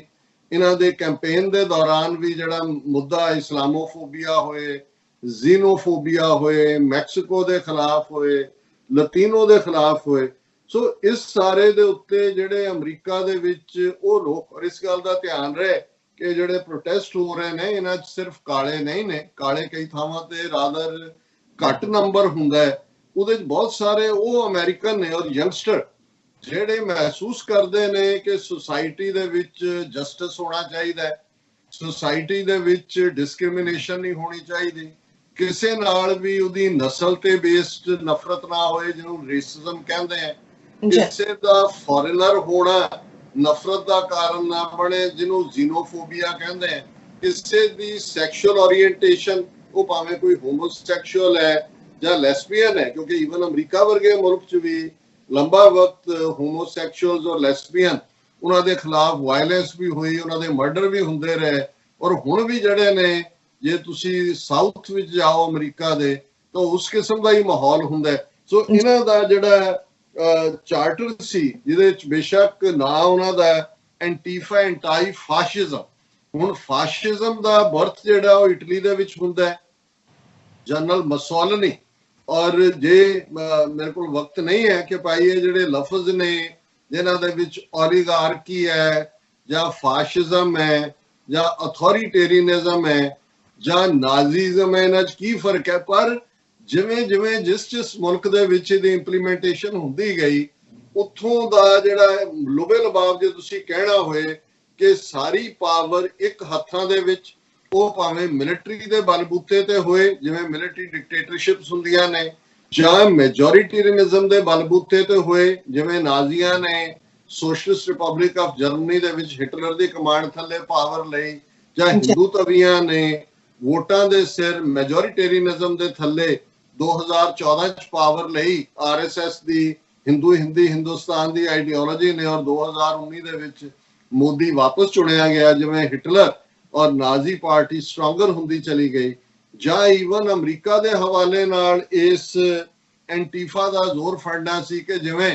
ਬੇਸ਼ੱਕ 2016 ਦੇ ਵਿੱਚ ਪ੍ਰੈਜ਼ੀਡੈਂਟ ਟਰੰਪ ਨੇ ਕੋਈ ਫੌਜ ਦੇ ਨਾਲ ਜਿਹੜੀ ਆ ਉਹ ਪਾਵਰ ਨਹੀਂ ਲਈ, ਲੋਕਾਂ ਤੋਂ ਹੀ ਲਈ, ਪਰ ਕਿਵੇਂ ਨਫ਼ਰਤ ਫੈਲਾ ਕੇ, ਕਿਵੇਂ ਪੋਲਰਾਈਜ਼ ਕਰਕੇ, ਸੁਸਾਇਟੀ ਦੀ ਪਾਲਾਬੰਦੀ ਕਰਕੇ। ਸੋ ਇਹ ਜਿਹੜੀ ਐਂਟੀਫਾ ਬੇਸ਼ੱਕ ਐਂਟਾਈ ਫਾਸ਼ਿਜ਼ਮ ਦੇ ਅਗੇਂਸਟ ਫਾਸ਼ੀਵਾਦ ਜਿਹਨੂੰ ਅਸੀਂ ਕਹਿੰਦੇ ਆ ਸ਼ੁਰੂ ਹੋਈ ਮੂਵਮੈਂਟ ਹੋਈ ਹੈ, ਲੇਕਿਨ ਇਹਦੇ ਚਾਰ ਜਿਹੜੇ ਉਹਨਾਂ ਨੇ ਆਪਣੇ ਵਿਰੋਧ ਵਾਲੇ ਜਿਹੜੇ ਟਾਰਗੇਟ ਰੱਖੇ ਉਹਦੇ ਚ ਜ਼ਾਹਰ ਹੈ ਕਿ ਫਾਸ਼ਿਜ਼ਮ ਹੈ, ਔਰ ਇਸ ਸਾਰੇ ਉਹ ਫਾਸ਼ਿਜ਼ਮ ਚੋਂ ਹੀ ਅਥੋਰੀਟੇਰੀਅਨਿਜ਼ਮ ਨਿਕਲਦਾ, ਅਥਾਰਟੀ ਹੈ, ਹੋਮੋਫੋਬਿਕ ਜਿਹੜੇ ਲੋਕ ਨੇ ਉਹਨਾਂ ਦੇ ਖਿਲਾਫ ਰੇਸਿਜ਼ਮ ਔਰ ਜ਼ੀਨੋਫੋਬੀਆ ਜਿਹੜੇ ਬਾਹਰਲੇ ਲੋਕਾਂ ਦੇ ਨਾਲ ਨਫ਼ਰਤ ਕਰਦੇ ਨੇ। ਹੁਣ ਇਸ ਸਾਰੇ ਚ 2016 ਦੇ ਵਿੱਚ ਕਿਉਂਕਿ ਟਰੰਪ ਦੀ ਚੋਣ ਹੁੰਦੀ ਹੈ, ਇਸ ਤੋਂ ਬਾਅਦ ਇਹ ਜ਼ੋਰ ਫੜਦਾ ਹੈ, ਔਰ ਜਿਹੜੀ ਇਹਨਾਂ ਦੀ ਐਕਟੀਵਿਟੀ ਅਸੀਂ ਪਿਛਲੇ ਪੀਰੀਅਡ ਦੇ ਵਿੱਚ ਦੇਖਦੇ ਹਾਂ, ਹਾਲਾਂਕਿ ਇਹਨਾਂ ਨੂੰ ਇੱਕ ਸੈਕਸ਼ਨ ਜਿਨ੍ਹਾਂ ਚ ਈਵਨ ਪ੍ਰੈਜ਼ੀਡੈਂਟ ਟਰੰਪ ਨੇ ਵੀ ਜਿਵੇਂ ਅੱਜ ਟਵੀਟ ਕੀਤਾ ਹੈ ਕਿ ਵੀ ਇਹ ਇੱਕ ਟੈਰਰਿਸਟ ਆਰਗੇਨਾਈਜੇਸ਼ਨ ਹੈ ਔਰ ਇਹਨਾਂ ਤੇ ਅਸੀਂ ਪਾਬੰਦੀ ਲਾਵਾਂਗੇ, ਹਾਲਾਂਕਿ ਹਕੀਕਤ ਇਹ ਹੈ ਕਿ ਇਹਨਾਂ ਦੀ ਕੋਈ ਰੈਗੂਲਰ ਮੈਂਬਰਸ਼ਿਪ, ਹਾਲਾਂਕਿ ਲੱਖਾਂ ਦੀ ਗਿਣਤੀ ਚ ਨੇ ਹੁਣ ਅਮਰੀਕਾ, ਇਹਨਾਂ ਦੀ ਕੋਈ ਮੈਂਬਰਸ਼ਿਪ ਨਹੀਂ ਹੈ। ਸੋਸ਼ਲ ਮੀਡੀਆ ਰਾਹਾਂ ਇਹਨਾਂ ਦੀ ਇਹ ਪਛਾਣ ਜ਼ਰੂਰ ਹੈ, ਸਿਰ ਤੋਂ ਪੈਰਾਂ ਤੱਕ ਇਹ ਕਾਲਾ ਲਿਬਾਸ ਪਾਉਂਦੇ ਨੇ ਔਰ ਵੈਸੇ ਵੀ ਇਹ ਮਾਸਕ ਦੇ ਨਾਲ ਮੂੰਹ ਢੱਕਦੇ ਨੇ ਤਾਂ ਕਿ ਪਰਖ ਨਾ ਹੋਏ। ਹੁਣ ਤਾਂ ਵੈਸੇ ਹੀ ਕਰੋਨਾ ਵਾਇਰਸ ਨੇ ਸੌਖਾ ਕਰ ਦਿੱਤਾ ਹੈ, ਸਿਰ ਦੇ ਉੱਤੇ ਉਸ ਕਿਸਮ ਦਾ ਹੈਟ ਵੀ ਇਹ ਪਾਉਂਦੇ ਨੇ, ਔਰ ਪਹਿਲਾਂ ਇਹਦੇ ਵਿੱਚ ਸਿਰਫ ਮੇਲ ਹੀ ਜ਼ਿਆਦਾ ਸੀ, ਹੁਣ ਜਿਹੜੇ ਕੈਲੀਫੋਰਨੀਆ ਦੇ ਵਿੱਚ ਇਸ ਦੇ ਥੱਲੇ ਪ੍ਰੋਟੈਸਟ ਹੋ ਰਹੇ ਨੇ ਉਹਨਾਂ 'ਚ ਫੀਮੇਲਸ ਵੀ ਨੇ, ਔਰ ਈਵਨ ਕੈਲੀਫੋਰਨੀਆ 'ਚ ਯੂਨੀਵਰਸਿਟੀ ਆਫ ਕੈਲੀਫੋਰਨੀਆ ਦੇ ਹਵਾਲੇ ਨਾਲ ਅਸੀਂ ਦੇਖਦੇ ਹਾਂ ਕਿ ਇਹ 2017 ਦੇ ਵਿੱਚ ਜਿਹੜੀ ਹੈ ਬਰਕਲੀ ਦੇ ਵਿੱਚ ਇਹ ਪ੍ਰੋਟੈਸਟ ਹੋਏ ਸੀ, ਔਰ ਇਹ ਜਿਹੜੀਆਂ ਦੋਨੋਂ ਹੀ, ਬੇਸ਼ੱਕ ਪ੍ਰੈਜ਼ੀਡੈਂਟ ਟਰੰਪ ਨੇ ਡਾਇਰੈਕਟਲੀ ਬੈਨ ਕਰਨ ਨੂੰ ਕਿਹਾ, ਪਰ ਕੋਈ ਬੈਨ ਕਰਨ ਵਾਲਾ ਹੈ ਨਹੀਂ ਕੁਝ ਵੀ, ਕਿਉਂਕਿ ਉਹ ਤਾਂ ਆਰਗੇਨਾਈਜੇਸ਼ਨ ਐਗਜ਼ਿਸਟ ਨਹੀਂ ਕਰਦੀ। ਪਰ ਇਹਨਾਂ ਦਾ ਇੱਕ ਲੂਜ਼ ਨੈਟਵਰਕ ਹੈ, ਉਸ ਦੇ ਵਿੱਚ ਜਿਹੜੀਆਂ ਧਿਰਾਂ, ਹੁਣ ਇਹੀ ਕਾਰਨ ਹੈ ਕਿ ਇਹਨਾਂ ਤੋਂ ਖਤਰਾ ਜਿਹੜਾ ਹੈ ਉਹ ਡੈਮੋਕ੍ਰੈਟਸ ਨੂੰ ਵੀ ਹੈ। ਔਰ 2017 ਦੇ ਵਿੱਚ ਨੈਂਸੀ ਪਲੋਸੀ ਨੇ ਜਦੋਂ ਯੂਨੀਵਰਸਿਟੀ ਆਫ ਬਰਕਲੀ ਦੇ ਵਿੱਚ ਵਾਇਲੈਂਸ ਹੋਈ ਤਾਂ ਉਹਨੇ ਡਿਕਰਾਈ ਕੀਤਾ, ਉਹਨੇ ਕਿਹਾ ਜਿਹਨਾਂ ਸਾਰਿਆਂ ਨੂੰ ਅਰੈਸਟ ਕਰੋ। ਜਾਂ ਦੂਜਾ ਰਿਪਬਲਿਕਨ ਦਾ ਵੈਸੇ ਹੀ ਜਿਹੜੇ ਇਹਨਾਂ ਨੇ ਇਸ ਦੇ ਥੱਲੇ ਪਿਛਲੇ ਐਂਟੀਫਾ ਨੇ 3-4 ਕਾਰੇ ਕੀਤੇ ਨੇ, ਉਹਨਾਂ ਦੇ ਵਿੱਚ ਇੱਕ ਜਿਹੜਾ ਮੁੱਖ ਤੌਰ ਦੇ ਉੱਤੇ 2017 ਦੇ ਵਿੱਚ ਸੀ, ਜਦੋਂ ਕਿ ਉਹਨਾਂ ਨੇ ਇੱਕ ਅਲਟਰਾ ਰਾਈਟ ਮੈਂਬਰ ਨੂੰ, ਜਿਹੜਾ ਰਾਈਟ ਵਿੰਗਰ ਨੇ, ਜਿਹੜੀ ਨਾਜ਼ੀ ਆਈਡੀਓਲੋਜੀ ਦੇ ਉੱਤੇ ਯਕੀਨ ਕਰਦੇ ਨੇ, ਉਹਦੀ ਚੰਗੀ ਪੰਚਿੰਗ ਕੀਤੀ, ਮਾਰ ਕੁਟਾਈ ਕੀਤੀ ਸੀ। ਫਿਰ ਇੱਕ ਰਾਈਟ ਵਿੰਗ ਰਾਈਟਰ ਜਿਹੜਾ ਉਹ ਯੂਨੀਵਰਸਿਟੀ ਆਫ ਕੈਲੀਫੋਰਨੀਆ ਬਰਕਲੀ ਦੇ ਵਿੱਚ ਉਹਨੇ ਬੋਲਣ ਆਣਾ ਸੀ, ਪਰ ਇਹ ਵੱਡੀ ਗਿਣਤੀ ਦੇ ਵਿੱਚ ਇਹ ਸਾਰੇ ਪਹੁੰਚ ਗਏ ਔਰ ਉਹਨਾਂ ਨੇ ਉਹਨੂੰ ਰੋਕ ਦਿੱਤਾ। ਉਦੋਂ ਵੀ ਉੱਥੇ ਕਾਫੀ ਜਿਹੜਾ ਮਾਹੌਲ ਤਲਖ ਬਣਿਆ। ਔਰ ਫਿਰ ਅਸੀਂ ਜਦੋਂ ਜ਼ਿਆਦਾ ਜਿਹਦੀ ਚਰਚਾ ਹੋਈ ਕਿ ਚਾਰਲਸਵਿਲ ਦੇ ਵਿੱਚ ਵਰਜੀਨੀਆ 'ਚ ਰਾਈਟ ਵਿੰਗ, ਜਿਨ੍ਹਾਂ ਦੇ ਲਈ ਇੱਕ ਨਾਂ ਹੁੰਦਾ ਸੀ KKK, ਕੂ ਕਲੈਕਸ ਕਲੈਨ, ਔਰ ਇਹ ਬਿਲਕੁਲ ਐਕਸਟ੍ਰੀਮ ਜਿਵੇਂ ਨਾਜ਼ੀਆਂ ਦੀ ਆਈਡੀਓਲੋਜੀ ਸੀ ਕਿ ਮੁਲਕ ਗੋਰਿਆਂ ਦਾ ਹੈ, ਵਾਈਟ ਰੇਸ ਸੁਪੀਰੀਅਰ ਹੈ। ਔਰ ਇਹ ਜਿਹੜੇ ਕੂ ਕਲੈਕਸ ਕਲੈਨ ਸੋਚ ਹੈ ਜਿਹੜੀ ਟਰੰਪ ਦੇ ਰਾਹੀਂ ਅੱਜ ਪੋਲੀਟੀਕਲੀ ਕਾਫੀ ਇਹਨਾਂ ਦਾ ਜ਼ੋਰ ਫੜਿਆ। ਔਰ ਇਸ ਗੱਲ ਦਾ ਇੱਕ ਡਰ ਵੀ ਹੈ ਕਿ ਇਹ ਜਿਹੜੀ ਹੇਟਰੇਡ ਔਰ ਇਸ ਵੇਲੇ ਜੋ ਕੁਝ ਚੱਲ ਰਿਹਾ ਅਮਰੀਕਾ 'ਚ, ਇਹ ਅਲਟੀਮੇਟਲੀ ਪ੍ਰੈਜ਼ੀਡੈਂਟ ਟਰੰਪ ਦੀ ਜਿੱਤ ਵੱਲ ਵੀ ਲਿਜਾ ਸਕਦਾ ਹੈ, ਕਿਉਂਕਿ ਜਿਹੜੇ ਇਸ ਵੇਲੇ ਵਿਰੋਧ ਕਰਨ ਵਾਲੇ ਨੇ ਉਹ ਭਾਵੇਂ ਕਾਲੇ ਹੋਣ ਜਾਂ ਗੋਰਿਆਂ ਵਿੱਚੋਂ ਵੀ, ਉਹ ਲੋਕ ਜਿਹੜੇ ਪਹਿਲਾਂ ਹੀ ਲਿਬਰਲ ਵੈਲਿਊਜ਼ ਦੇ ਵਿੱਚ ਯਕੀਨ ਰੱਖਦੇ ਨੇ। ਔਰ ਇਹ ਹੋਰ ਵੀ, ਔਰ ਮੈਨੂੰ ਇੱਕ ਖੌਫ ਹੈ ਕਿ ਜੇ ਆਉਣ ਵਾਲੇ ਦਿਨਾਂ 'ਚ ਜਿਵੇਂ ਇੱਕ ਘਟਨਾ ਪਰਸੋਂ ਵਾਪਰੀ ਕਿ ਭਾਈ ਇੱਕ ਬੰਦਾ ਜਿਹੜਾ ਕਿ ਵੱਡਾ ਟੈਂਕਰ ਲੈ ਕੇ ਉਹ ਭੱਜ ਨਿਕਲਿਆ, ਉਹਨੂੰ ਕ੍ਰਾਸਿੰਗ ਨੂੰ ਕਰਕੇ ਜਿਹੜੇ ਪ੍ਰੋਟੈਸਟ ਕਰਨ ਵਾਲੇ ਸੀ ਉਹਨਾਂ ਦੇ ਉੱਤੇ ਚੜਾਉਣ ਦੇ ਲਈ, ਫਿਰ ਉੱਥੇ ਜਾ ਕੇ ਰੁਕਿਆ ਤੇ ਉਹਦੇ ਥੱਲੇ ਬਹੁਤ ਸਾਰੀਆਂ ਮੌਤਾਂ ਹੋ ਜਾਣੀਆਂ ਸੀ। ਫਿਰ ਕੀ ਹਾਲ ਹੁੰਦਾ ਹੈ? ਹੁਣ ਵੀ ਜਦੋਂ ਇਹ ਪ੍ਰੋਟੈਸਟ ਚੱਲ ਰਹੇ ਨੇ, ਕੋਈ ਐਕਸਟ੍ਰੀਮ ਰਾਈਟ ਵਿੰਗਰ, ਕੋਈ ਸਿਰ ਫਿਰਿਆ ਆ ਕੇ ਫਾਇਰਿੰਗ ਕਰਦੇ, ਜਾਂ ਜਿਹੜੇ ਸੱਚਮੁੱਚ ਰਾਈਟ ਵਿੰਗਰ ਨੇ ਜਿਨ੍ਹਾਂ ਨੇ, ਔਰ ਐਵੇਂ ਨਹੀਂ ਕਰੋਨਾ ਦੇ ਵੇਲੇ ਜਿਹੜੀ ਗੱਲ ਸਾਹਮਣੇ ਆਈ ਕਿ ਭਾਈ ਗਰੋਸਰੀ ਸਟੋਰਾਂ ਦੇ ਬਾਹਰ ਇੰਨੀ ਭੀੜ ਨਹੀਂ ਹੈ ਜਿੰਨੀ ਗਨ ਸਟੋਰਸ ਦੇ ਬਾਹਰ ਹੈ ਕਿ ਲੋਕ ਗਨਸ ਖਰੀਦ ਰਹੇ ਨੇ। ਹੁਣ ਜੇ ਉਹ ਵੀ ਬਾਹਰ ਨਿਕਲ ਆਏ ਔਰ ਆਪਸੀ ਭਿੜੰਤ ਦਾ ਸਿਲਸਿਲਾ ਸ਼ੁਰੂ ਹੋ ਗਿਆ ਜਾਂ ਵਾਇਲੈਂਸ ਸ਼ੁਰੂ ਹੋ ਗਈ, ਤੇ ਫਿਰ ਮੈਨੂੰ ਲੱਗਦਾ ਹੈ ਕਿ ਅਮਰੀਕਾ ਬਹੁਤ ਬੁਰੀ ਤਰ੍ਹਾਂ ਇੱਕ ਸਿਵਲ ਵਾਰ ਦੇ ਵਿੱਚ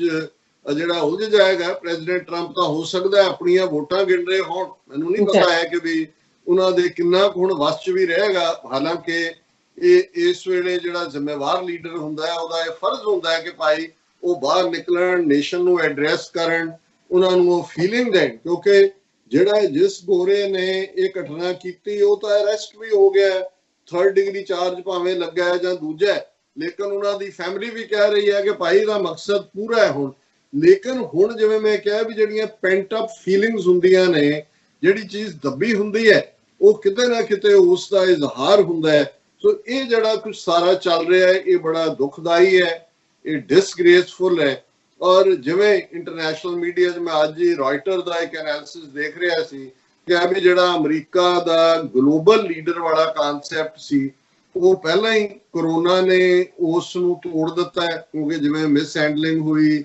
ਮੈਕਸਿਮਮ ਡੈਥਸ ਹੋਈਆਂ ਔਰ ਈਵਨ ਹੈਲਥ ਸੈਕਟਰ ਦੇ ਵਿੱਚ ਸਾਡੀ ਫੇਲਿਅਰ ਹੋਈ। ਉੱਥੇ ਜਿੱਥੇ ਕਿ ਅਮਰੀਕਾ ਹੁਣ ਹਾਂਗਕਾਂਗ ਦੇ ਮੁੱਦੇ ਨੂੰ ਆਧਾਰ ਬਣਾ ਕੇ ਚੀਨ ਨੂੰ ਘੇਰ ਰਿਹਾ ਸੀ ਇੰਟਰਨੈਸ਼ਨਲ ਕਮਿਊਨਿਟੀ 'ਚ, ਅਸੀਂ ਵੀ ਕਿਹਾ ਜੋ ਚਾਈਨਾ ਕਰ ਰਿਹਾ ਹਾਂਗਕਾਂਗ ਦੇ ਵਿੱਚ ਅਸੀਂ ਉਹਨੂੰ ਐਂਡੋਰਸ ਨਹੀਂ ਕਰਦੇ। ਜੋ ਵੀ ਐਗਰੀਮੈਂਟ 1998 ਦਾ ਜਿਹੜਾ ਉਹਨਾਂ ਦਾ ਹੈ ਕਿ ਉਹਨਾਂ ਦੀ ਜਿਹੜੀ ਹੈ 19 ਆਟੋਨਮੀ ਕਾਇਮ ਰੱਖਣੀ ਚਾਹੀਦੀ ਹੈ, ਪਰ ਮੈਨੂੰ ਇਹ ਲੱਗਦਾ ਵੀ ਅਮਰੀਕਾ ਖੁਦ ਜਿਸ ਦੇ ਵਿੱਚ ਘਿਰ ਗਿਆ ਹੁਣ। ਔਰ ਜਿਵੇਂ ਇੱਥੇ ਵੀ ਇਹ ਹੋਇਆ ਕਿ ਈਵਨ ਮਿਨੇਸੋਟਾ ਦੇ ਪਹਿਲੇ ਦਿਨ ਦੇ ਪ੍ਰੋਟੈਸਟ ਦੇ ਵਿੱਚ CNN ਦਾ ਇੱਕ ਰਿਪੋਰਟਰ ਜਿਹੜਾ ਕਿ ਲਾਈਵ ਕਵਰੇਜ ਕਰ ਰਿਹਾ ਸੀ ਉਹਨੂੰ ਪਿੱਛੋਂ ਦੀ ਆ ਕੇ ਅਰੈਸਟ ਕਰ ਲਿਆ, ਫੋਟੋਗ੍ਰਾਫਰ ਭਾਵੇਂ ਉਹਨੂੰ ਮਾਫੀ ਮੰਗ ਕੇ ਬਾਅਦ ਛੱਡ ਦਿੱਤਾ ਹੈ। ਪਰ ਇਹੀ ਹਾਲ ਅਸੀਂ ਦੂਸਰੇ ਹਵਾਲੇ ਨਾਲ ਦੇਖ ਰਹੇ ਹਾਂ, ਜ਼ਿਆਦਤੀਆਂ ਦੀਆਂ ਖਬਰਾਂ ਵੀ ਆ ਰਹੀਆਂ ਨੇ। ਹਾਲਾਂਕਿ ਮੈਂ ਸਮਝਦਾ ਵੀ ਅਮਰੀਕਨ ਪੁਲਿਸ ਜਾਂ ਖਾਸ ਤੌਰ ਤੇ ਇਹਨਾਂ ਦੇ ਜਿਹੜੇ ਨੈਸ਼ਨਲ ਗਾਰਡਸ ਨੇ ਉਹ ਕਾਫੀ ਟ੍ਰੇਨਡ ਹੁੰਦੇ ਨੇ, ਉਹ ਕਾਫੀ ਰਿਸਟ੍ਰੇਨ ਰੱਖ ਰਹੇ ਨੇ, ਨਹੀਂ ਤਾਂ ਹੁਣ ਤੱਕ ਬਹੁਤ ਜ਼ਿਆਦਾ ਮੌਤਾਂ ਹੁੰਦੀਆਂ। ਲੇਕਿਨ ਇਹ ਰੈਸਟ੍ਰੇਨ ਕਿੰਨੀ ਕੁ ਦੇਰ ਰਹੇਗਾ, ਵਾਇਲੈਂਸ ਕਿਸ ਹੱਦ ਨੂੰ ਟੱਚ ਕਰੇਗੀ। ਪਰ ਇੱਕ ਗੱਲ ਜ਼ਾਹਰ ਹੈ ਕਿ ਜਿਹੜਾ ਅਮਰੀਕਾ ਦੁਨੀਆ ਦੇ ਦੂਸਰੇ ਖਿੱਤਿਆਂ ਨੂੰ ਸਬਕ ਦਿੰਦਾ ਸੀ ਹਿਊਮਨ ਰਾਈਟਸ ਦਾ, ਬਰਾਬਰੀ ਦਾ, ਫਰੀडम ਆਫ ਐਕਸਪ੍ਰੈਸ਼ਨ ਦਾ, ਔਰ ਉਹ ਸਾਰੇ ਦਾ ਜਿਉਂ-ਜਿਉਂ ਅਮਰੀਕਾ ਦੇ ਵਿੱਚ ਪਾਬੰਦੀਆਂ ਲੱਗਦੀਆਂ ਜਾਣਗੀਆਂ, ਹਾਲਾਂ ਅਮਰੀਕਾ ਦੇ ਵਿੱਚ ਡੋਮੈਸਟਿਕ ਟੈਰਰਿਜ਼ਮ ਨੂੰ ਲੈ ਕੇ ਕੋਈ ਲਾਅ ਨਹੀਂ ਹੈ। ਔਰ ਇਹ ਸਾਰੇ ਜਿਹੜੇ ਪੀਰੀਅਡ 'ਚ ਤੁਸੀਂ ਜਿਸ ਕਿਸਮ ਦਾ ਮਾਹੌਲ ਸਿਰਜਿਆ ਦੇਖ ਰਹੇ ਹੋ ਇੱਥੇ, ਇਹ ਸਾਡੇ ਸਾਰਿਆਂ ਦੇ ਲਈ, ਜਦੋਂ ਇਹ ਨਫ਼ਰਤ ਫੈਲਦੀ ਹੈ ਉਹ ਫਿਰ ਕਿਸੇ ਦਾ ਲਿਹਾਜ਼ ਨਹੀਂ ਕਰਦੀ। ਸਾਡੇ ਸ਼ਾਇਦ ਬਹੁਤ ਸਾਰੇ ਘਰਾਂ 'ਚ ਬੈਠੇ ਮਹਿਸੂਸ ਕਰ ਰਹੇ ਹੋਣ ਕਿ ਜੀ ਅਸੀਂ ਤਾਂ ਨਾ ਕਾਲੇ ਆ ਨਾ ਗੋਰੇ ਆ। ਇਸ ਗੱਲ ਦਾ ਧਿਆਨ ਰਹੇ ਕਿ ਜੇ ਕਾਲਿਆਂ ਨੂੰ 1960 'ਚ ਹੱਕ ਮਿਲੇ ਸੀ ਬਰਾਬਰੀ ਦੇ, ਤੇ ਸਾਡੇ ਲੋਕਾਂ ਨੂੰ ਵੀ ਹੱਕ ਮਿਲੇ ਸੀ। 1960 ਤੋਂ ਪਹਿਲਾਂ ਕਿੰਨੇ ਕੁ ਇੱਥੇ ਆ ਸਕਦੇ ਸੀ, ਜਾਂ ਕਿੰਨੇ ਕੁ ਇਮੀਗ੍ਰੇਸ਼ਨ ਦੇ ਲਾਅ ਵੀ ਉਦੋਂ ਹੀ ਬਦਲੇ, ਉਦੋਂ ਹੀ ਖੁੱਲ੍ਹ ਮਿਲੀ। ਸੋ ਅੱਜ ਇਹ ਵੀ ਇੱਕ ਹੈ ਕਿ ਬਹੁਤ ਸਾਰੀਆਂ ਥਾਵਾਂ ਤੇ ਮੈਂ ਦੇਖਦਾ ਪ੍ਰੋਟੈਸਟ ਦੇ ਵਿੱਚ ਸਾਡੇ ਸਿੱਖ ਭੈਣ ਭਰਾ ਵੀ ਸ਼ਾਮਲ ਹੋ ਰਹੇ ਨੇ, ਹਾਲਾਂ ਉਹ ਤਾਂ ਪੀਸਫੁਲ ਨੇ। ਲੇਕਿਨ ਮੈਂ ਜਦੋਂ ਇਹ ਵੀ ਗੱਲ ਕਰ ਰਿਹਾ, ਮੈਨੂੰ ਇਹ ਵੀ ਖਿਆਲ ਆ ਰਿਹਾ ਇਹਨਾਂ ਦੇ ਵਿੱਚ ਕੋਈ ਸਾਡੇ ਉਹ ਭਰਾ ਭੈਣਾਂ ਵੀ, ਜਦੋਂ ਮੈਂ ਵਾਸ਼ਿੰਗਟਨ ਦੇ ਜਾਂ ਕੈਲੀਫੋਰਨੀਆ ਦੇ ਕੁਝ ਚਿਹਰੇ ਦੇਖੇ, ਮੈਂ ਕਿਹਾ ਜੀ ਇਹੀ ਜਦੋਂ ਜੂਨ 84 ਦਾ ਪ੍ਰੋਟੈਸਟ ਹੁੰਦਾ ਜਿਹੜਾ ਇਸ ਵਾਰ ਅਸੀਂ ਨਹੀਂ ਕਰ ਪਾਵਾਂਗੇ, ਅਦਰਵਾਈਜ਼ ਇਹ ਦਿਨ ਹੈ ਜਿੱਦਣ ਕਿ ਵਾਸ਼ਿੰਗਟਨ 'ਚ ਇੰਡੀਅਨ ਐਮਬੈਸੀ ਦੇ ਬਾਹਰ, ਨਿਊਯਾਰਕ 'ਚ UN ਦੇ ਬਾਹਰ, ਭਾਰਤੀ ਕੌਂਸੂਲੇਟ ਦੇ ਬਾਹਰ, ਸੈਨ ਫਰਾਂਸਿਸਕੋ 'ਚ, ਸ਼ਿਕਾਗੋ ਦੇ ਵਿੱਚ, ਹਿਊਸਟਨ ਦੇ ਵਿੱਚ ਪ੍ਰੋਟੈਸਟ ਹੁੰਦੇ ਨੇ, ਵੱਡੇ ਲੰਡਨ ਦੇ ਵਿੱਚ ਤਾਂ 50,000 ਤੋਂ ਜ਼ਿਆਦਾ ਸਿੱਖ ਇਕੱਠੇ ਹੁੰਦੇ ਨੇ, ਦੁਨੀਆ ਭਰ ਦੇ ਬਾਕੀ ਦੇਸ਼ਾਂ 'ਚ ਵੀ। ਅਸੀਂ ਉੱਥੇ ਇਸ ਵਾਰ ਨਹੀਂ ਕਰ ਪਾਵਾਂਗੇ ਕਿਤੇ ਵੀ। ਲੇਕਿਨ ਮੈਂ ਇਹ ਦੇਖਦਾ ਵੀ ਕਾਸ਼ ਇਹ ਜਿਹੜੇ ਅੱਜ ਅਮਰੀਕਾ ਦੇ ਵਿੱਚ, ਅਸੀਂ ਚੰਗੀ ਗੱਲ ਹੈ ਕਿ ਭਾਈ ਅਸੀਂ ਜਦੋਂ ਕਹਿੰਦੇ ਆ ਕਿ ਭਾਈ ਬਲੈਕ ਲਾਈਵਸ ਮੈਟਰ, ਔਰ ਇਹ ਲੋਕ ਪਹੁੰਚੇ ਨੇ, ਕਾਸ਼ ਇਹਨਾਂ ਨੂੰ ਆਪਣੀ ਕੌਮ ਦੀ ਪੀੜ ਵੀ ਹੋਏ, ਔਰ ਇਹ ਸਾਡੇ ਜਦੋਂ ਆਪਣੇ ਪ੍ਰੋਟੈਸਟ ਹੁੰਦੇ ਨੇ ਉਦੋਂ ਵੀ ਇਹ ਇਦਾਂ ਦਾ ਹੀ ਲੈ ਕੇ ਖਲੋਤੇ ਹੋਣ ਕਿ ਸਿੱਖ ਲਾਈਵਸ ਮੈਟਰ। ਔਰ ਮੈਂ ਕਈ ਥਾਵਾਂ ਤੇ ਈਵਨ ਅਮਰੀਕਾ 'ਚ ਹਿੰਦੂ ਸੱਜਣ ਵੀ ਦੇਖ ਰਹੇ ਆ, ਜਾਂ ਉਹਨਾਂ ਦੇ ਨਾਵਾਂ ਦੇ ਨਾਲ ਕੋਈ ਨਾ ਕੋਈ ਟਵੀਟ ਘੁੰਮ ਰਹੇ ਨੇ ਕਿ ਜੀ ਬਹੁਤ ਬੁਰਾ ਹੋ ਰਿਹਾ ਜਾਂ ਦੂਜਾ। ਕਾਸ਼ ਇਹ ਸਾਡੇ ਹਿੰਦੂ ਭਰਾ ਜਿਹੜੇ ਨੇ ਇੱਥੇ ਬੈਠੇ, ਇਹਨਾਂ ਨੂੰ ਧਿਆਨ ਹੋਏ ਕਿ ਇਸੇ ਤਰ੍ਹਾਂ ਹੀ Sikh lives matter in India, Muslim lives matter in India, Kashmiri lives matter in India, Dalit lives matter in India. So ਜੇ ਅਦਰਵਾਈਜ਼ ਇਹ ਸਾਰੀ ਹਿਪੋਕ੍ਰੇਸੀ ਹੈ, ਤੁਸੀਂ ਐਵੇਂ ਦੱਸਣ ਦੇ ਲਈ ਕਿ ਜੀ ਦੇਖੋ ਅਸੀਂ ਵੀ ਗਏ, ਨਾਲ ਦੀ ਨਾਲ ਫੋਟੋ ਖਿੱਚੀ ਪਾ ਦਿੱਤੀ ਕਿ ਜੀ ਚੁੱਕਿਆ ਹੋਇਆ ਝੰਡਾ। ਸੋ ਅਸੀਂ ਕਿਸੇ ਕਿਸਮ ਦੀ ਵੀ ਵਾਇਲੈਂਸ ਦੇ ਹੱਕ 'ਚ ਨਹੀਂ ਹੈ, ਉਹ ਇੱਥੇ ਹੋਏ ਕਿਤੇ ਹੋਰ ਹੋਏ। ਪਰ ਇਸ 'ਚ ਕੋਈ ਸ਼ੱਕ ਨਹੀਂ ਹੈ ਕਿ ਜਦੋਂ ਬਹੁਤ ਵਾਰ ਨਾਇਨਸਾਫੀ ਜਾਂ ਤੁਸੀਂ ਚਾਰ ਚੁਫੇਰੇ ਜੋ ਮਾਹੌਲ ਦੇਖ ਰਹੇ ਹੋ ਉਹਦੇ ਨਾਲ ਤੁਸੀਂ ਨੱਕੋ ਨੱਕ ਭਰ ਜਾਂਦੇ ਹੋ, ਤੇ ਫਿਰ ਇਹ ਤੁਹਾਡਾ ਰਿਐਕਸ਼ਨ ਹੁੰਦਾ ਹੈ ਉਸ ਸਿਚੁਏਸ਼ਨ ਨੂੰ। ਸੋ ਅਸੀਂ ਇਹ ਕਾਮਨਾ ਹੀ ਕਰ ਸਕਦੇ ਹਾਂ, ਦੁਆ ਹੀ ਕਰ ਸਕਦੇ ਹਾਂ ਕਿ ਇਸ ਸਾਰੇ ਚੋਂ ਨਿਕਲੇ ਕੁੱਲ ਇਨਸਾਨੀਅਤ। ਕਰੋਨਾ ਬਾਰੇ ਤਾਂ ਅਸੀਂ ਰੋਜ਼ਾਨਾ ਕਰਦੇ,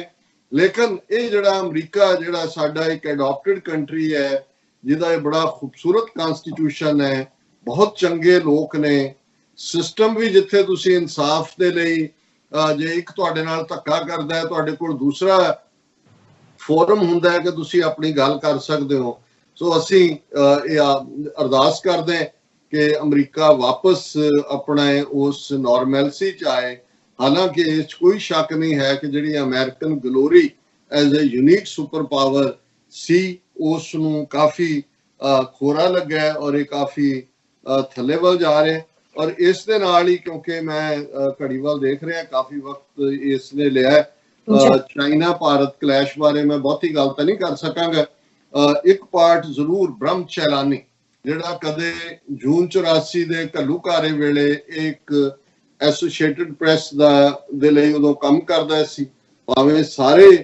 ਜਰਨਲਿਸਟ ਜਿਹੜੇ ਫੋਰਨਰ ਸੀ ਉਹ ਇੰਡੀਆ ਨੇ ਕੱਢ ਦਿੱਤੇ ਸੀ। ਇਹ ਲਾਸਟ ਮਿੰਟ ਦੇ ਉੱਤੇ ਅੰਮ੍ਰਿਤਸਰ ਦੇ ਹੋਟਲ 'ਚ ਚੈੱਕ ਇਨ ਹੋਇਆ,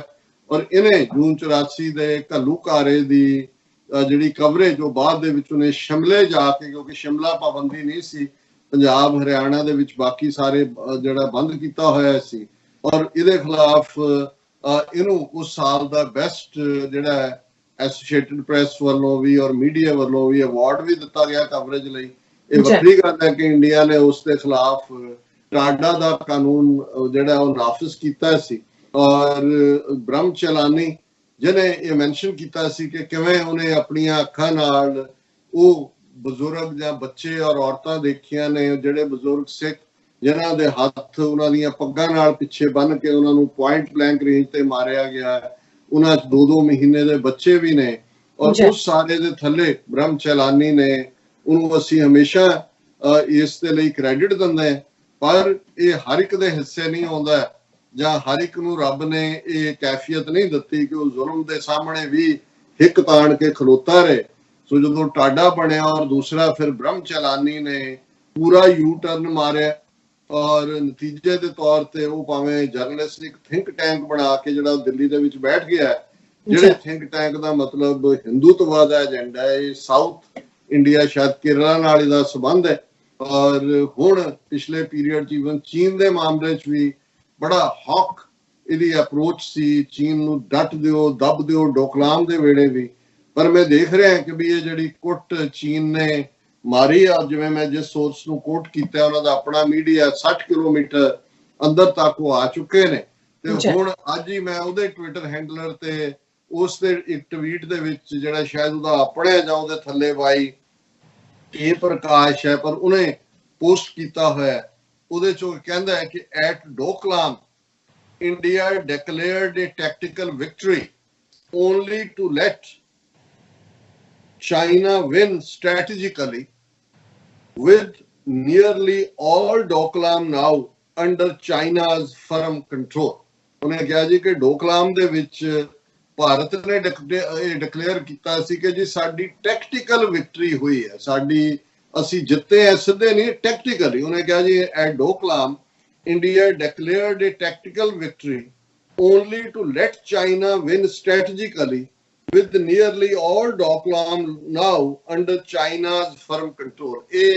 लोकां नूं भुलेखा पाउंदे रहे जी असी टैक्टिकली जिते हैं पर स्ट्रैटेजिकली चीन ने ना सिर्फ उन्हें जित लई उन्हें डोकलाम दा सारा ही एरिया जिथे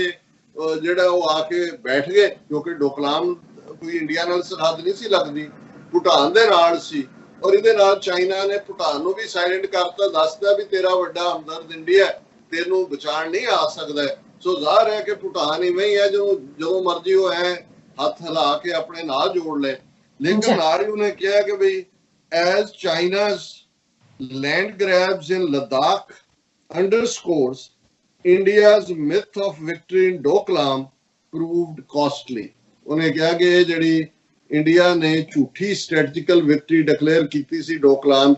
हुण जिवें लद्दाख दे विच लैंड ग्रैब की है चाइना ने इस दे थल्ले जिहड़ा भारत दी जिहड़ी मिथ ऑफ विक्ट्री कि जिहड़ा पहले ही झूठ बोलिया होया इस विक्ट्री दा वो भी गया। मतलब ये है कि भी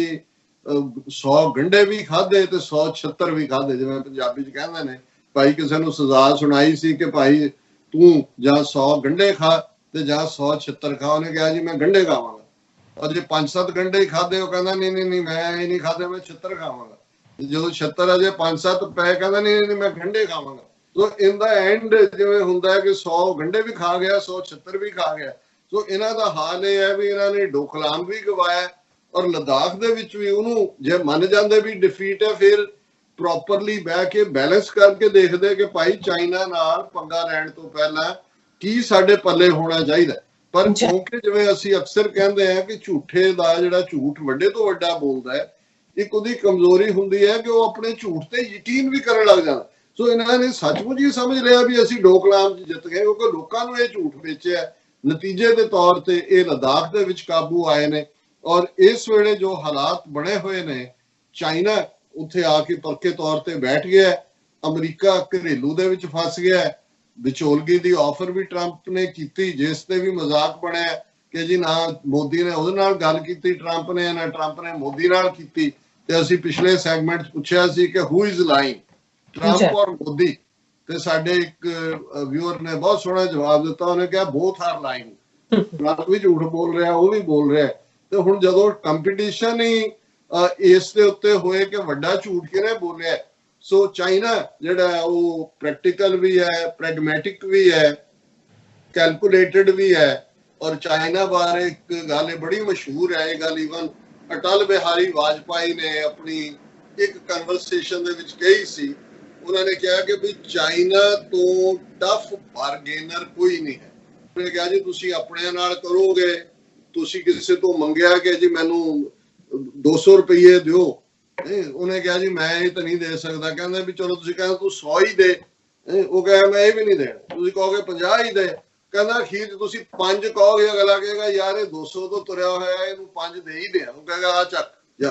ਕਹਿੰਦਾ ਪਰ ਚੀਨੀਆਂ ਦਾ ਇਹ ਹੈ ਕਿ ਜਦੋਂ ਬੈਠ ਗਏ ਟੇਬਲ ਤੇ, ਜਿੱਥੋਂ ਉਹਨਾਂ ਨੇ ਗੱਲ ਸ਼ੁਰੂ ਕੀਤੀ ਹੈ ਉੱਥੇ ਉਹਨਾਂ ਨੇ ਮੁਕਾਣੀ ਹੈ। ਉਹਨਾਂ ਨੇ 5 ਵੀ ਨਹੀਂ ਦੇਣੇ, ਉਦੋਂ ਹੀ ਤੁਹਾਨੂੰ ਮੋੜ ਦੇਣਾ। ਸੋ ਜ਼ਾਹਰ ਹੈ ਕਿ ਚਾਈਨਾ ਨੇ ਇਹ ਪ੍ਰੂਵ ਕੀਤਾ ਔਰ ਇਹ ਗੱਲ ਈਵਨ ਜਦੋਂ ਅਮਰੀਕਾ ਦੇ ਨਾਲ ਟ੍ਰੇਡ ਵਾਰ ਚਾਈਨਾ ਅਮਰੀਕਾ ਚੱਲ ਰਹੀ ਸੀ, ਕਿੰਨੀ ਦੇਰ ਮਤਲਬ 2 ਸਾਲ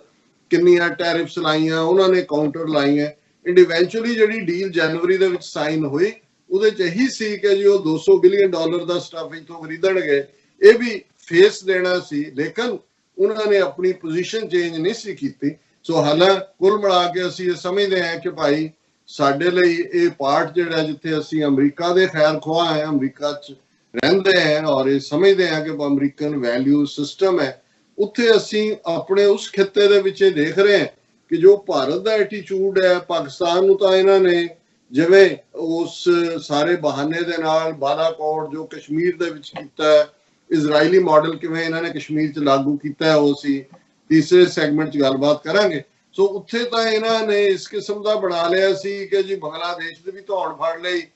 ਔਰ ਦੂਜਿਆਂ ਨੂੰ ਵੀ ਧਮਕਾ ਲਿਆ, ਨੇਪਾਲ ਵੀ ਨਿਕਲ ਗਿਆ ਹੱਥੋਂ। ਜ਼ਾਹਰ ਹੈ ਉਹਦਾ ਵੀ ਅਸੀਂ ਜ਼ਿਕਰ ਕਰਾਂਗੇ ਦੂਸਰੇ ਸੈਗਮੈਂਟ ਦੇ ਵਿੱਚ। ਔਰ ਹੁਣ ਜਿਹੜਾ ਦੂਸਰਾ ਪਾਰਟ ਇਹਨਾਂ ਨੇ ਸ਼ੁਰੂ ਕੀਤਾ ਹੈ, ਪਾਕਿਸਤਾਨ ਨੂੰ ਧਮਕਾ ਕੇ ਚੀਨ ਤੋਂ ਕੁੱਟ ਖਾ ਰਹੇ ਨੇ ਕਿ ਜੀ ਉਹਨਾਂ ਦੇ 2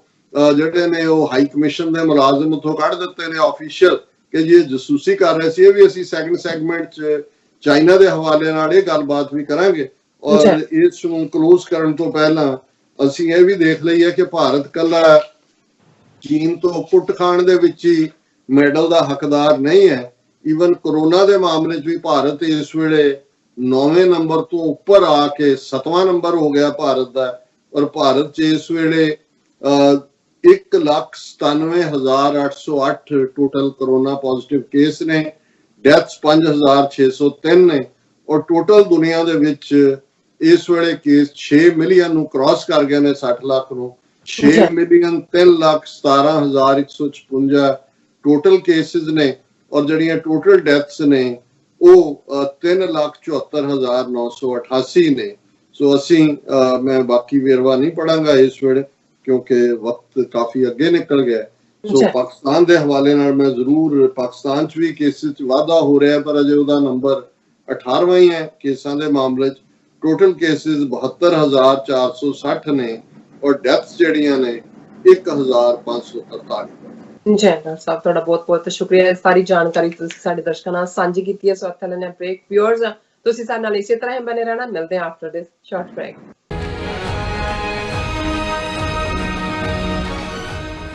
ਕੋਰੋਨਾ ਵਾਇਰਸ ਦੇ ਸੰਕਟ ਦੇ ਚੱਲਦਿਆਂ ਅਮਰੀਕਾ ਵਿੱਚ ਐਮਰਜੈਂਸੀ ਐਲਾਨੀ ਜਾ ਚੁੱਕੀ ਹੈ। ਲੋੜਵੰਦ ਬਜ਼ੁਰਗਾਂ ਅਤੇ ਵਾਇਰਸ ਤੋਂ ਪੀੜਤ ਲੋਕਾਂ ਦੀ ਮਦਦ ਲਈ ਯੂਨਾਈਟਿਡ ਸਟੇਟਸ ਵੱਲੋਂ ਐਮਰਜੈਂਸੀ ਹੌਟਲਾਈਨ ਨੰਬਰ ਉਮੀਦ ਜਾਰੀ ਕੀਤਾ ਗਿਆ। ਖਾਣ ਪੀਣ ਦੇ ਸਮਾਨ ਤੋਂ ਲੈ ਕੇ ਦਵਾਈਆਂ ਤੱਕ ਆਪ ਸਭ ਅਮਰੀਕਾ ਭਰ ਵਿੱਚੋਂ ਕਾਲ ਕਰਕੇ ਮਦਦ ਲੈ ਸਕਦੇ ਹੋ। ਆਓ ਇਸ ਔਖੇ ਸਮੇਂ ਵਿੱਚ ਗੁਰੂ ਨਾਨਕ ਸਾਹਿਬ ਦੇ ਫਲਸਫੇ ਨੂੰ ਅੱਗੇ ਤੋਰਦਿਆਂ ਮਨੁੱਖਤਾ ਦੇ ਭਲੇ ਲਈ ਇਕਮੁੱਠ ਹੋਈਏ। ਉਮੀਦ 855-878-6333। Are you tired of property violations, ECB court hearings wasting your time? AM Expediting Drafting and Design is the solution for your problems. AM Expediting Drafting and Design offers services that range from architectural drawings to expediting services to DOB, FDNY, and other agencies. Or visit their location at 116-15 Myrtle Avenue in Richmond Hill. Call AM Expediting Drafting and Design now at 718-725-0059.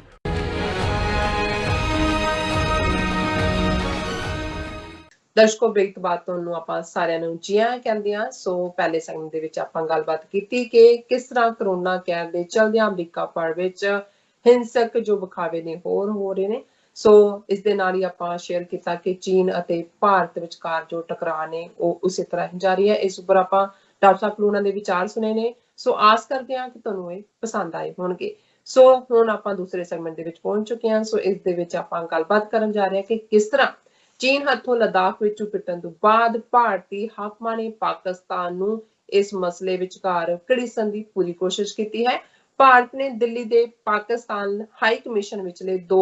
ਅਧਿਕਾਰੀਆਂ ਨੂੰ ਜਾਸੂਸੀ ਦਾ ਇਲਜ਼ਾਮ ਲਗਾ ਕੇ ਭਾਰਤ ਵਿੱਚੋਂ ਕੱਢਣ ਦਾ ਹੁਕਮ ਸੁਣਾਇਆ ਹੈ। ਸੋ ਇਸ ਉੱਪਰ ਹੁਣ ਵਿਚਾਰ ਚਰਚਾ ਹੋਣ ਜਾ ਰਹੀ ਹੈ। ਸੋ ਅਸੀਂ ਚਾਹਾਂਗੇ ਕਿ ਤੁਸੀਂ ਸਾਡੇ ਨਾਲ ਇਸੇ ਤਰ੍ਹਾਂ ਹੀ ਬਣੇ ਰਹਿਣਾ। ਦੇਖਣ ਸੁਣਨ ਲਈ ਤੁਹਾਡਾ ਸਭ ਦਾ ਬਹੁਤ ਬਹੁਤ ਸ਼ੁਕਰੀਆ ਜੀ। ਡਾਕਟਰ ਸਾਹਿਬ, ਕੀ ਵਿਚਾਰਾਂ ਨੇ ਇਸ ਮੁੱਦੇ ਬਾਰੇ, ਤੁਸੀਂ ਕੀ ਕਹਿਣਾ ਚਾਹੋਗੇ?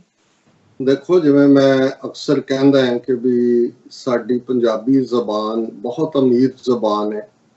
ਔਰ ਕਿਸੇ ਵੀ ਜ਼ਬਾਨ ਦੀ ਅਮੀਰੀ ਉਸ ਦੇ ਅਖਾਣਾ ਜਾਂ ਮੁਹਾਵਰਿਆਂ ਜਾਂ ਜਿਹਨੂੰ ਈਡੀਅਮ ਅੰਗਰੇਜ਼ੀ ਚ ਕਹਿੰਦੇ ਨੇ ਉਸ ਦੇ ਨਾਲ ਜੁੜੀ ਹੁੰਦੀ ਹੈ। ਔਰ ਜਿਹੜੇ ਸਾਡੇ ਅਖਾਣ ਨੇ ਜਾਂ ਕਹਾਵਤਾਂ ਵੀ ਉਹਨੂੰ ਕਹਿੰਦੇ ਨੇ, ਇਹ ਉਹ ਸਦੀਆਂ ਦਾ ਤੁਹਾਡਾ ਫੋਕ ਵਿਜ਼ਡਮ ਹੁੰਦੀ ਹੈ, ਜਿਹੜੀ ਲੋਕਾਂ ਦੀ ਸਿਆਣਪ ਹੁੰਦੀ ਹੈ, ਲੋਕਾਂ ਦੀ ਦਾਨਸ਼ਮੰਦੀ ਹੁੰਦੀ ਹੈ। ਉਹ ਅੱਡ-ਅੱਡ ਸਿਚੁਏਸ਼ਨਸ ਨੂੰ ਬਿਆਨਦਿਆਂ ਕਿਸੇ ਚੀਜ਼ ਨੂੰ ਫਿਰ ਇੱਕ ਜੁਮਲੇ ਦੇ ਵਿੱਚ ਜਾਂ ਇੱਕ ਅਖਾਣ ਦੇ ਵਿੱਚ ਉਹਨੂੰ ਉਹ ਬੰਦ ਕਰ ਦਿੰਦੇ। ਔਰ ਇੱਕ ਜਿਹੜਾ ਅਖਾਣ, ਹਾਲਾਂਕਿ ਕਈਆਂ ਨੂੰ ਇਹਦੀ ਰੇਸਿਸਟ ਟੋਨ ਵੀ ਲੱਗੇਗੀ, ਪਰ ਮੈਂ ਸਮਝਦਾ ਵੀ ਇਹ ਕਿੱਤੇ ਨਾਲ ਸੰਬੰਧਿਤ ਹੈ, ਇਹਨੂੰ ਰੇਸ ਨਾਲ ਨਾ ਦੇਖਿਆ ਜਾਏ। ਇਹ ਕਹਾਵਤ ਹੈ, ਡਿੱਗੀ ਖੋਤੇ ਤੋਂ ਗੁੱਸਾ ਘੁਮਿਆਰ ਤੇ। ਹੁਣ ਜ਼ਾਹਰ ਹੈ ਕਿ ਵੀ ਕੋਈ ਜ਼ਿੱਦ ਕਰ ਰਹੀ ਹੋਏਗੀ ਆਪਣੇ ਜਿਹੜਾ ਹਸਬੈਂਡ ਨਾਲ ਜਾਂ ਦੂਸਰੇ ਨਾਲ, ਤੁਰਿਆ ਜਾਂਦਾ ਘੁਮਿਆਰ ਹੋਏਗਾ ਖੋਤੀ ਦੇ ਉੱਤੇ, ਕਹਿੰਦੀ ਹੋਏਗੀ ਵੀ ਮੈਂ ਵੀ ਖੋਤੀ ਦੀ ਸਵਾਰੀ ਕਰਨੀ ਹੈ। ਸੋ ਘਬਰਾ ਗਈ ਹੋਏਗੀ ਔਰ ਖੋਤੀ ਤੇ ਚੜ੍ਹ ਤੇ ਗਈ, ਉਹਨੇ ਖੋਤੇ ਥੱਲੇ ਡਿੱਗ ਪਈ ਔਰ ਹੁਣ ਉਹ ਘੁਮਿਆਰ ਦੇ ਗਲ ਪੈ ਰਹੀ ਹੋਣੀ ਹੈ ਕਿ ਵੀ ਤੂੰ ਇਹ ਕਿਉਂ ਨਹੀਂ ਇਹਨੂੰ ਠੀਕ ਤਰ੍ਹਾਂ ਕੀਤਾ, ਮੈਨੂੰ ਕਿਉਂ ਇਹਨੇ ਸੁੱਟਿਆ। ਸੋ ਇਹਦੇ ਤੋਂ ਇਹ ਜ਼ਾਹਰ ਹੈ ਵੀ ਇਹ ਅਖਾਣ ਜਿਹੜਾ ਅੱਜ ਮੈਂ ਦੁਹਰਾ ਰਿਹਾ, ਇਸ ਦਾ ਇੱਕ ਖਾਸ, ਜਿਵੇਂ ਤੁਸੀਂ ਸ਼ੁਰੂਆਤ ਦੇ ਵਿੱਚ ਹੀ ਕਿਹਾ ਕਿ ਹੁਣ ਚੀਨ ਦੇ ਹਵਾਲੇ ਨਾਲ ਅਸੀਂ ਗੱਲ ਕਰ ਰਹੇ ਹਾਂ ਪਿਛਲੇ ਕਈ ਦਿਨਾਂ ਤੋਂ ਕਿ ਚਾਈਨਾ ਨੇ ਕਿਵੇਂ ਭਾਰਤ ਦੇ ਅੰਦਰ ਆ ਕੇ, ਜੇ ਮੋਦੀ ਦੀ ਜ਼ਬਾਨ 'ਚ ਕਹਿਣਾ ਹੋਏ ਕਿ ਘੁਸ ਕੇ ਪੀਟਾ। ਹੁਣ ਉਹਨਾਂ ਦਾ ਤਾਂ ਝੂਠ ਬਿਆਨ ਰਹੇ ਸੀ, ਉਹਦੇ ਥੱਲੇ ਉਹਨਾਂ ਨੇ ਜਿਸ ਅੰਦਾਜ਼ ਬਾਲਾਕੋਟ ਦਾ ਬਹਾਨਾ ਬਣਾ ਕੇ ਝੂਠ ਵੇਚਿਆ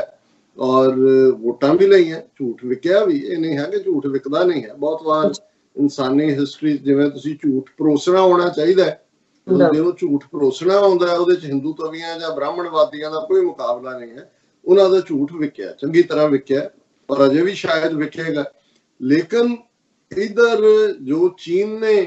ਇਹਨਾਂ ਦਾ ਦਿਮਾਗ ਟਿਕਾਣੇ ਲਿਆਂਦਾ, ਕਿਉਂਕਿ ਅਸੀਂ ਰੋਜ਼ਾਨਾ ਹੀ ਉਹਦੇ ਮਲਟੀਪਲ ਜਿਹੜੇ ਰੀਜ਼ਨ ਨੇ ਉਹਨਾਂ ਦੀ ਗੱਲ ਕਰਦੇ।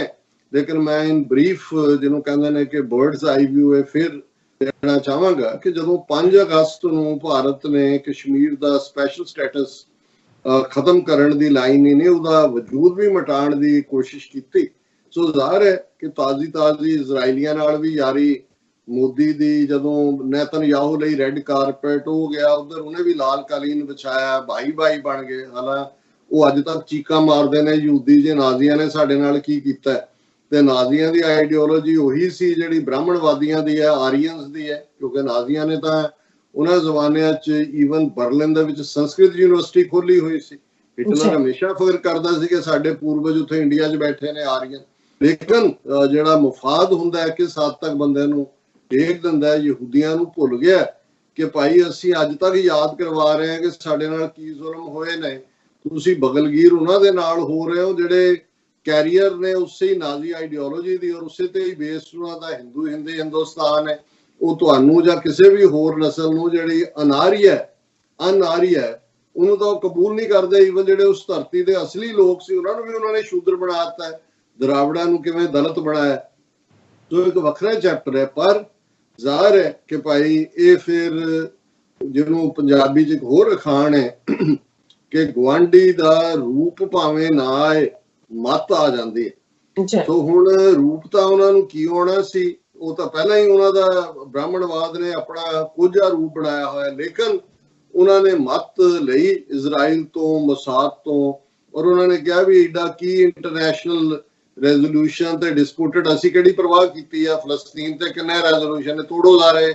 ਇਹਦੀ ਸਟੇਟ ਦਾ ਹੀ ਵਜੂਦ ਮਿਟਾ ਦਿਓ। ਹੁਣ ਜਦੋਂ ਉਹਨਾਂ ਨੇ ਫੈਸਲਾ ਵੀ ਲਿਆ, ਉਹਨਾਂ ਨੂੰ ਤਾਂ ਸਾਹਮਣੇ ਪਾਕਿਸਤਾਨ ਹੀ ਨਜ਼ਰ ਆਉਂਦਾ ਸੀ ਕਿ ਭਾਈ ਪਾਕਿਸਤਾਨ ਇੱਕ ਕਲੇਮੈਂਟ ਹੈ, ਔਰ ਜੇ ਅਸੀਂ ਇਸ ਸਾਰੇ ਨੂੰ ਕਰਦੇ ਆ, ਕੀ ਕਰ ਲਏਗਾ ਪਾਕਿਸਤਾਨ, ਔਰ ਵਾਕਈ ਪਾਕਿਸਤਾਨ ਨੇ ਕੀ ਕਰ ਲੈਣਾ ਸੀ ਜਿਹੜਾ ਜਿਵੇਂ ਉਹ ਸੋਚਦੇ ਸੀ। ਲੇਕਿਨ ਇਸ ਸਾਰੇ ਦੇ ਵਿੱਚ ਜਦੋਂ ਬੰਦਾ ਝੂਠ ਦੇ ਵਿੱਚ ਔਰ ਗਲਤ ਕੰਮ ਕਰਨ ਦੇ ਵਿੱਚ ਅੰਨਾ ਹੁੰਦਾ ਹੈ, ਜਿਵੇਂ ਈਵਨ ਕਾਤਲ ਜਿਹੜਾ ਜਿੰਨਾ ਮਰਜ਼ੀ ਲੁਕ ਛਿਪ ਕੇ ਕਤਲ ਕਰੇ, ਪੰਜਾਬੀ ਜੀ ਅਗੇਨ ਕਹਿੰਦੇ ਨੇ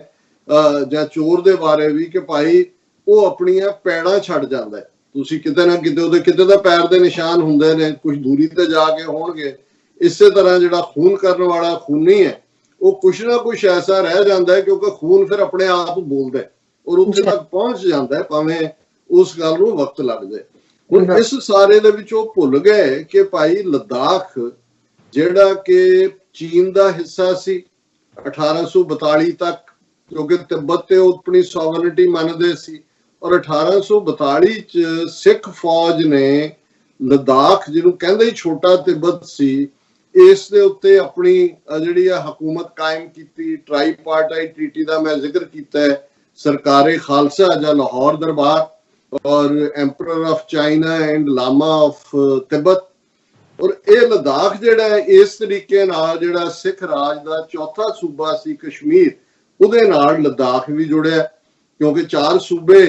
ਜਿਹੜੇ ਮਹਾਰਾਜਾ ਰਣਜੀਤ ਸਿੰਘ ਦੇ ਵੇਲੇ ਸਨ, ਲਾਹੌਰ, ਮੁਲਤਾਨ, ਪਿਸ਼ਾਵਰ ਔਰ ਕਸ਼ਮੀਰ। ਸੋ ਜ਼ਾਹਰ ਹੈ ਕਿ ਉਸ ਪੀਰੀਅਡ ਦੇ ਵਿੱਚ ਜਦੋਂ ਚੀਨ ਆਪਣੇ ਅਰੂਜ਼ ਵੱਲ ਸੀ, ਜਿਹੜਾ ਜਵਾਲ ਵੱਲ ਸੀ, ਉਹਦਾ ਅਰੂਜ਼ ਨਹੀਂ ਸੀ, ਉਹਦੀ ਢਹਿੰਦੀ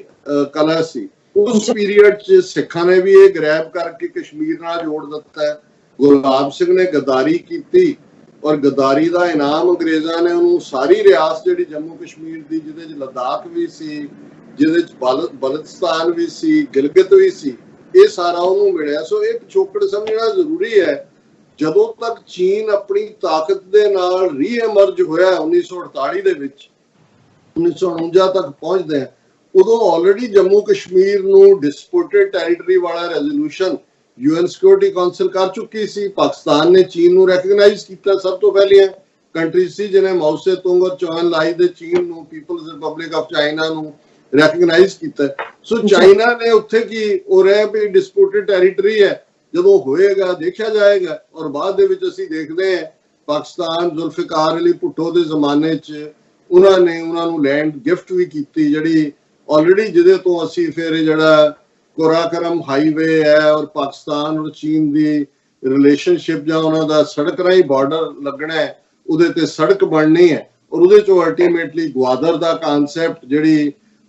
ਪਾਕਿਸਤਾਨ ਨੇ ਜਿਹੜੀ ਓਮਾਨ ਤੋਂ ਖਰੀਦੀ ਔਰ ਬਾਅਦ ਦੇ ਵਿੱਚ ਚਾਈਨਾ ਨੇ ਇਹ ਦੇਖਿਆ ਕਿ ਭਾਈ ਇਹ ਤਾਂ ਬਹੁਤ ਵਧੀਆ ਪੋਰਟ ਹੈ, ਔਰ ਉਹਦੇ 'ਚ ਅੱਜ ਗਵਾਦਰ ਔਰ ਫਿਰ ਉਹਦੇ ਚੋਂ ਅਸੀਂ ਜਿਹੜਾ ਇਕਨੋਮਿਕਲ ਕੋਰੀਡੋਰ ਦਾ ਚਾਈਨਾ ਦਾ ਕਨਸੈਪਟ ਔਰ ਚਾਈਨਾ ਪਾਕਿਸਤਾਨ ਇਕਨੋਮਿਕਲ ਕੋਰੀਡੋਰ। ਹੁਣ ਲੱਦਾਖ ਬੜਾ ਕ੍ਰੂਸ਼ਲ ਹੈ ਇਸ ਸਾਰੇ ਦੇ ਵਿੱਚ, ਜਿੱਥੋਂ ਇਹ ਸੜਕ ਗੁਜ਼ਰਦੀ ਹੈ ਗਿਲਗਿਤ ਤੋਂ, ਸੋ ਜਿਹੜੀ ਉਹ ਸਾਰੇ ਗਿਲਗਿਤ ਜ਼ਿਲ੍ਹੇ ਦੇ ਵਿੱਚ, ਔਰ ਇਸ ਸਾਰੇ ਨੂੰ ਚੀਨ ਨੇ ਦੇਖਿਆ ਔਰ ਭਾਰਤ ਨੇ ਜਿਵੇਂ ਅਮਰੀਕਾ ਦੀ ਖੇਡ ਖੇਡਣੀ ਸ਼ੁਰੂ ਕੀਤੀ ਔਰ ਉਸ ਖਿੱਤੇ ਦੇ ਵਿੱਚ ਭਾਰਤ ਵੱਲੋਂ ਐਗਰੈਸਿਵ ਬਿਹੇਵੀਅਰ, ਲੱਦਾਖ ਦੇ ਵਿੱਚ ਫਰੰਟ ਲਾਈਨ ਤੱਕ ਜਾ ਕੇ ਸੜਕਾਂ ਬਣਾਉਣਾ ਜਾਂ ਦੂਜਾ ਮਕਸਦ ਇਹ ਵੀ ਉਸ ਦੇ ਉੱਤੇ ਛਾਪਾਮਾਰੀ ਕਰਨ ਦਾ ਦੀ ਲਾਈਨ ਸੀ ਇੱਕ ਦਿਨ, ਜਿਹਦੇ ਥੱਲੇ ਇਕਨੋਮਿਕਲ ਕੋਰੀਡੋਰ, ਜੇ ਉੱਥੋਂ ਜਿਵੇਂ ਇੱਕ ਦਰਿਆ ਦਾ ਓਰੀਜਨ ਹੁੰਦਾ ਹੈ, ਜੇ ਉੱਥੋਂ ਹੀ ਤੁਸੀਂ ਉਹਨੂੰ ਦੱਬਦੇ ਹੋ ਤੇ ਉਹ ਦਰਿਆ ਤਾਂ ਉਹ ਦਰਿਆ ਨਹੀਂ ਰਹਿੰਦਾ, ਭਾਵੇਂ ਥੱਲੜੇ ਨਾਲੇ ਜਿੰਨੇ ਮਰਜ਼ੀ ਉਹਦੇ 'ਚ ਰਲੀ ਜਾਣ ਆ ਕੇ। ਸੋ ਉਹਨਾਂ ਦੀ ਨੀਤੀ ਇਹ ਸੀ ਔਰ ਇਸ ਨੂੰ ਭਾਰਤੀ ਹਾਕਮ ਅੰਨੇ ਹੋਏ ਉਸ ਖੇਡ ਦੇ ਵਿੱਚ ਇਹ ਭੁੱਲ ਗਏ ਕਿ ਹੋ ਸਕਦਾ ਕਸ਼ਮੀਰ ਵਾਦੀ 'ਚ ਚੀਨ ਦਾ ਇੰਟਰਸਟ ਨਾ ਹੋਏ, ਉਹ ਪਾਕਿਸਤਾਨ ਉਹਦਾ ਜੂਨੀਅਰ ਪਾਰਟਨਰ ਜਿਹੜਾ ਉਹਦਾ ਹੋਏ, ਲੇਕਿਨ ਸਰਟਨਲੀ ਲੱਦਾਖ ਦੇ ਵਿੱਚ ਤਾਂ ਉਹਦਾ ਇੰਟਰਸਟ ਹੈ, ਕਿਉਂਕਿ ਲੱਦਾਖ ਚੀਨ ਆਪਣਾ ਹਿੱਸਾ ਹੀ ਮੰਨਦਾ। ਉਹਨਾਂ ਨੇ ਡਿਸਪਿਊਟਡ ਟੈਰੀਟਰੀ ਹੋਣ ਕਰਕੇ ਘੁੱਟ ਭਰਿਆ ਹੋਇਆ ਸੀ, ਤੇ ਜੋ ਹੀ ਭਾਰਤ ਨੇ ਆਪਣਾ ਇਹ ਨਾ ਪੱਖੀ ਰਵੱਈਆ ਸਾਹਮਣੇ ਲਿਆਂਦਾ, ਨਤੀਜੇ ਦੇ ਤੌਰ ਤੇ ਜੋ ਚੀਨ ਨੇ ਔਰ ਜਿਹੜੀ ਪ੍ਰੋਸੈਸ ਕੋਈ ਓਵਰਨਾਈਟ ਨੂੰ ਹੋਈ, ਅਪ੍ਰੈਲ ਦੇ ਤੀਸਰੇ ਹਫਤੇ ਤੋਂ ਇਸ ਦੀ ਸ਼ੁਰੂਆਤ ਹੁੰਦੀ ਹੈ। ਪਹਿਲਾਂ ਇੱਕ ਡਿਫਰੈਂਟ ਪੈਟਰਨ ਤੇ ਹੁੰਦੀ ਹੈ, ਫਿਰ ਨੇਪਾਲ ਬਰਾਬਰ ਤੇ ਆ ਕੇ ਖਲੋ ਜਾਂਦਾ ਹੈ। ਉਹ ਵੀ ਉਸ ਬਾਰਡਰ ਏਰੀਏ ਨੂੰ ਜਿਹੜਾ ਇਹਨਾਂ ਨੇ ਸੜਕ ਬਣਾ ਕੇ ਉੱਥੇ ਮਾਨਸਰੋਵਰ ਦੇ ਨਾਂ ਥੱਲੇ ਤੀਰਥ ਯਾਤਰੀ ਬਣਾਏ, ਔਰ ਨੇਪਾਲ ਨੇ ਤਾਂ ਹੁਣ ਆਪਣੇ ਕਨਸਟੀਟਿਊਸ਼ਨ ਦੇ ਵਿੱਚ ਅਮੈਂਡਮੈਂਟ ਦੀ ਗੱਲ ਜਿਹੜੀ ਰੋਕ ਦਿੱਤੀ ਸੀ, ਹੁਣ ਉਹ ਜਿਹੜੀ ਉਹਨਾਂ ਦੀ ਜਿਹੜੀ ਉਹ ਪਾਰਟੀ ਹੈ ਮਾਦਸੀ ਪਾਰਟੀ ਮਦੇਸੀ, ਉਹ ਮੰਨ ਗਏ ਨੇ। ਜਿਹੜੀ ਉਹਨਾਂ ਦੀ ਨੇਪਾਲ ਕਾਂਗਰਸ ਹੈ ਉਹਦੇ ਚੋਂ ਹੀ ਜ਼ਿਆਦਾ ਓਰੀਜਨ ਦੇ ਨੇ, ਕਿਸੇ ਵੇਲੇ ਰਾਹ ਦਾ ਹੀ ਉਹ ਫਰੰਟ ਰਿਹਾ, ਔਰ ਉਹ ਨੇਪਾਲ ਵੀ ਆਉਣ ਵਾਲੇ ਦਿਨਾਂ ਦੇ ਵਿੱਚ ਉਹਦੇ ਵਿੱਚ ਅਮੈਂਡ ਕਰਕੇ ਪੱਕਾ ਬਾਰਡਰ ਆਪਣਾ ਐਲਾਨ ਰਿਹਾ। ਨਾਲ ਦੀ ਨਾਲ ਨੇਪਾਲ ਨੇ ਐਲਾਨ ਕੀਤਾ ਵੀ ਉਹ ਆਪਣੀ ਫੌਜ ਵੀ ਲਾਇਆ। ਸੋ ਇੰਡੀਆ ਦੇ ਲਈ ਜਿਹੜਾ ਸਿਰਫ ਪਾਕਿਸਤਾਨ ਫੋਕਸ ਲਾਈਨ ਦੇ ਉੱਤੇ ਮੁਸਲਮਾਨਾਂ ਨੂੰ ਸਬਕ ਸਿਖਾਉਣ ਤੇ ਲੱਗਾ ਹੋਇਆ ਸੀ, ਉਹਨਾਂ ਦੇ ਲਈ ਨੇਪਾਲ ਦਾ ਫਰੰਟ ਖੁੱਲ ਜਾਣਾ। ਔਰ ਚੀਨ ਨੇ ਜਿਸ ਅੰਦਾਜ਼ ਦੇ ਵਿੱਚ ਫਿਰ ਹੁਣ 80-90 ਕਿਲੋਮੀਟਰ ਤੱਕ ਅੰਦਰ ਆ ਕੇ ਉਹ ਸਾਰੇ ਦੇ ਉੱਤੇ ਕੀਤਾ, ਹੁਣ ਲੋਕ ਪੁੱਛ ਰਹੇ ਨੇ, ਮੀਡੀਆ ਜਿਹੜਾ ਉਹ ਬਿਲਕੁਲ ਇਸ ਵੇਲੇ ਉਹਨਾਂ ਦਾ ਜਿਹੜਾ ਉਹਨਾਂ ਨੂੰ ਸੱਪ ਸੁੰਘਿਆ ਹੋਇਆ ਕੀ ਹੋ ਰਿਹਾ। ਤੇ ਉਹਨਾਂ ਨੇ ਕਿਹਾ ਜੀ ਹੁਣ ਤੁਸੀਂ ਰਿਵਰਟ ਕਰੋ, ਵਾਪਸ ਆਪਣੇ ਉਸ ਨੂੰ ਵਿਪਿੰਗ ਬॉय ਬਣਾ ਕੇ ਤੁਸੀਂ ਹਿੰਦੂਆਂ ਨੂੰ ਖੁਸ਼ ਕਰਦੇ ਰਹੇ ਹੋ ਕਿ ਜੀ ਪਾਕਿਸਤਾਨ ਦੇ ਖਿਲਾਫ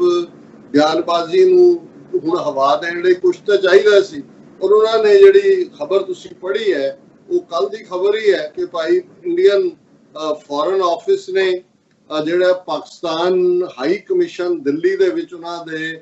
2 ਅਫੀਸ਼ੀਅਲ, ਜਿਨ੍ਹਾਂ ਦੇ ਵਿੱਚ ਇੱਕ ਆਬਿਦ ਹੁਸੈਨ ਨੇ, ਇੱਕ ਤਾਹਿਰ ਹੁਸੈਨ ਨੇ, ਇਹ ਉਹਨਾਂ ਦੇ ਵੀਜ਼ਾ ਸੈਕਸ਼ਨ ਦੇ ਵਿੱਚ ਆਫੀਸਰ ਸਨ, ਉਹਨਾਂ ਨੂੰ ਜਿਹੜਾ ਦੇਸ਼ ਚੋਂ ਨਿਕਲਣ ਦਾ ਆਰਡਰ ਕੀਤਾ ਹੈ। ਪਰਸਨਾ ਨਾਨ ਗ੍ਰੇਟਾ ਜਿਹੜੀ ਇਹਨਾਂ ਦੀ ਟੈਕਨੀਕਲ ਟਰਮ ਹੁੰਦੀ ਹੈ, ਉਸ ਤੋਂ ਪਹਿਲਾਂ ਉਹਨਾਂ ਨੇ ਫੋਰਨ ਮਿਨਿਸਟਰੀ ਨੂੰ ਸੱਦ ਕੇ ਪਾਕਿਸਤਾਨ ਦੇ ਜਿਹੜਾ ਇਹਨਾਂ ਦੇ ਫੋਰਨ ਆਫਿਸ ਨੇ ਡਿਮਾਰਸ਼ੇ ਦਿੱਤਾ, ਪ੍ਰੋਟੈਸਟ ਕੀਤਾ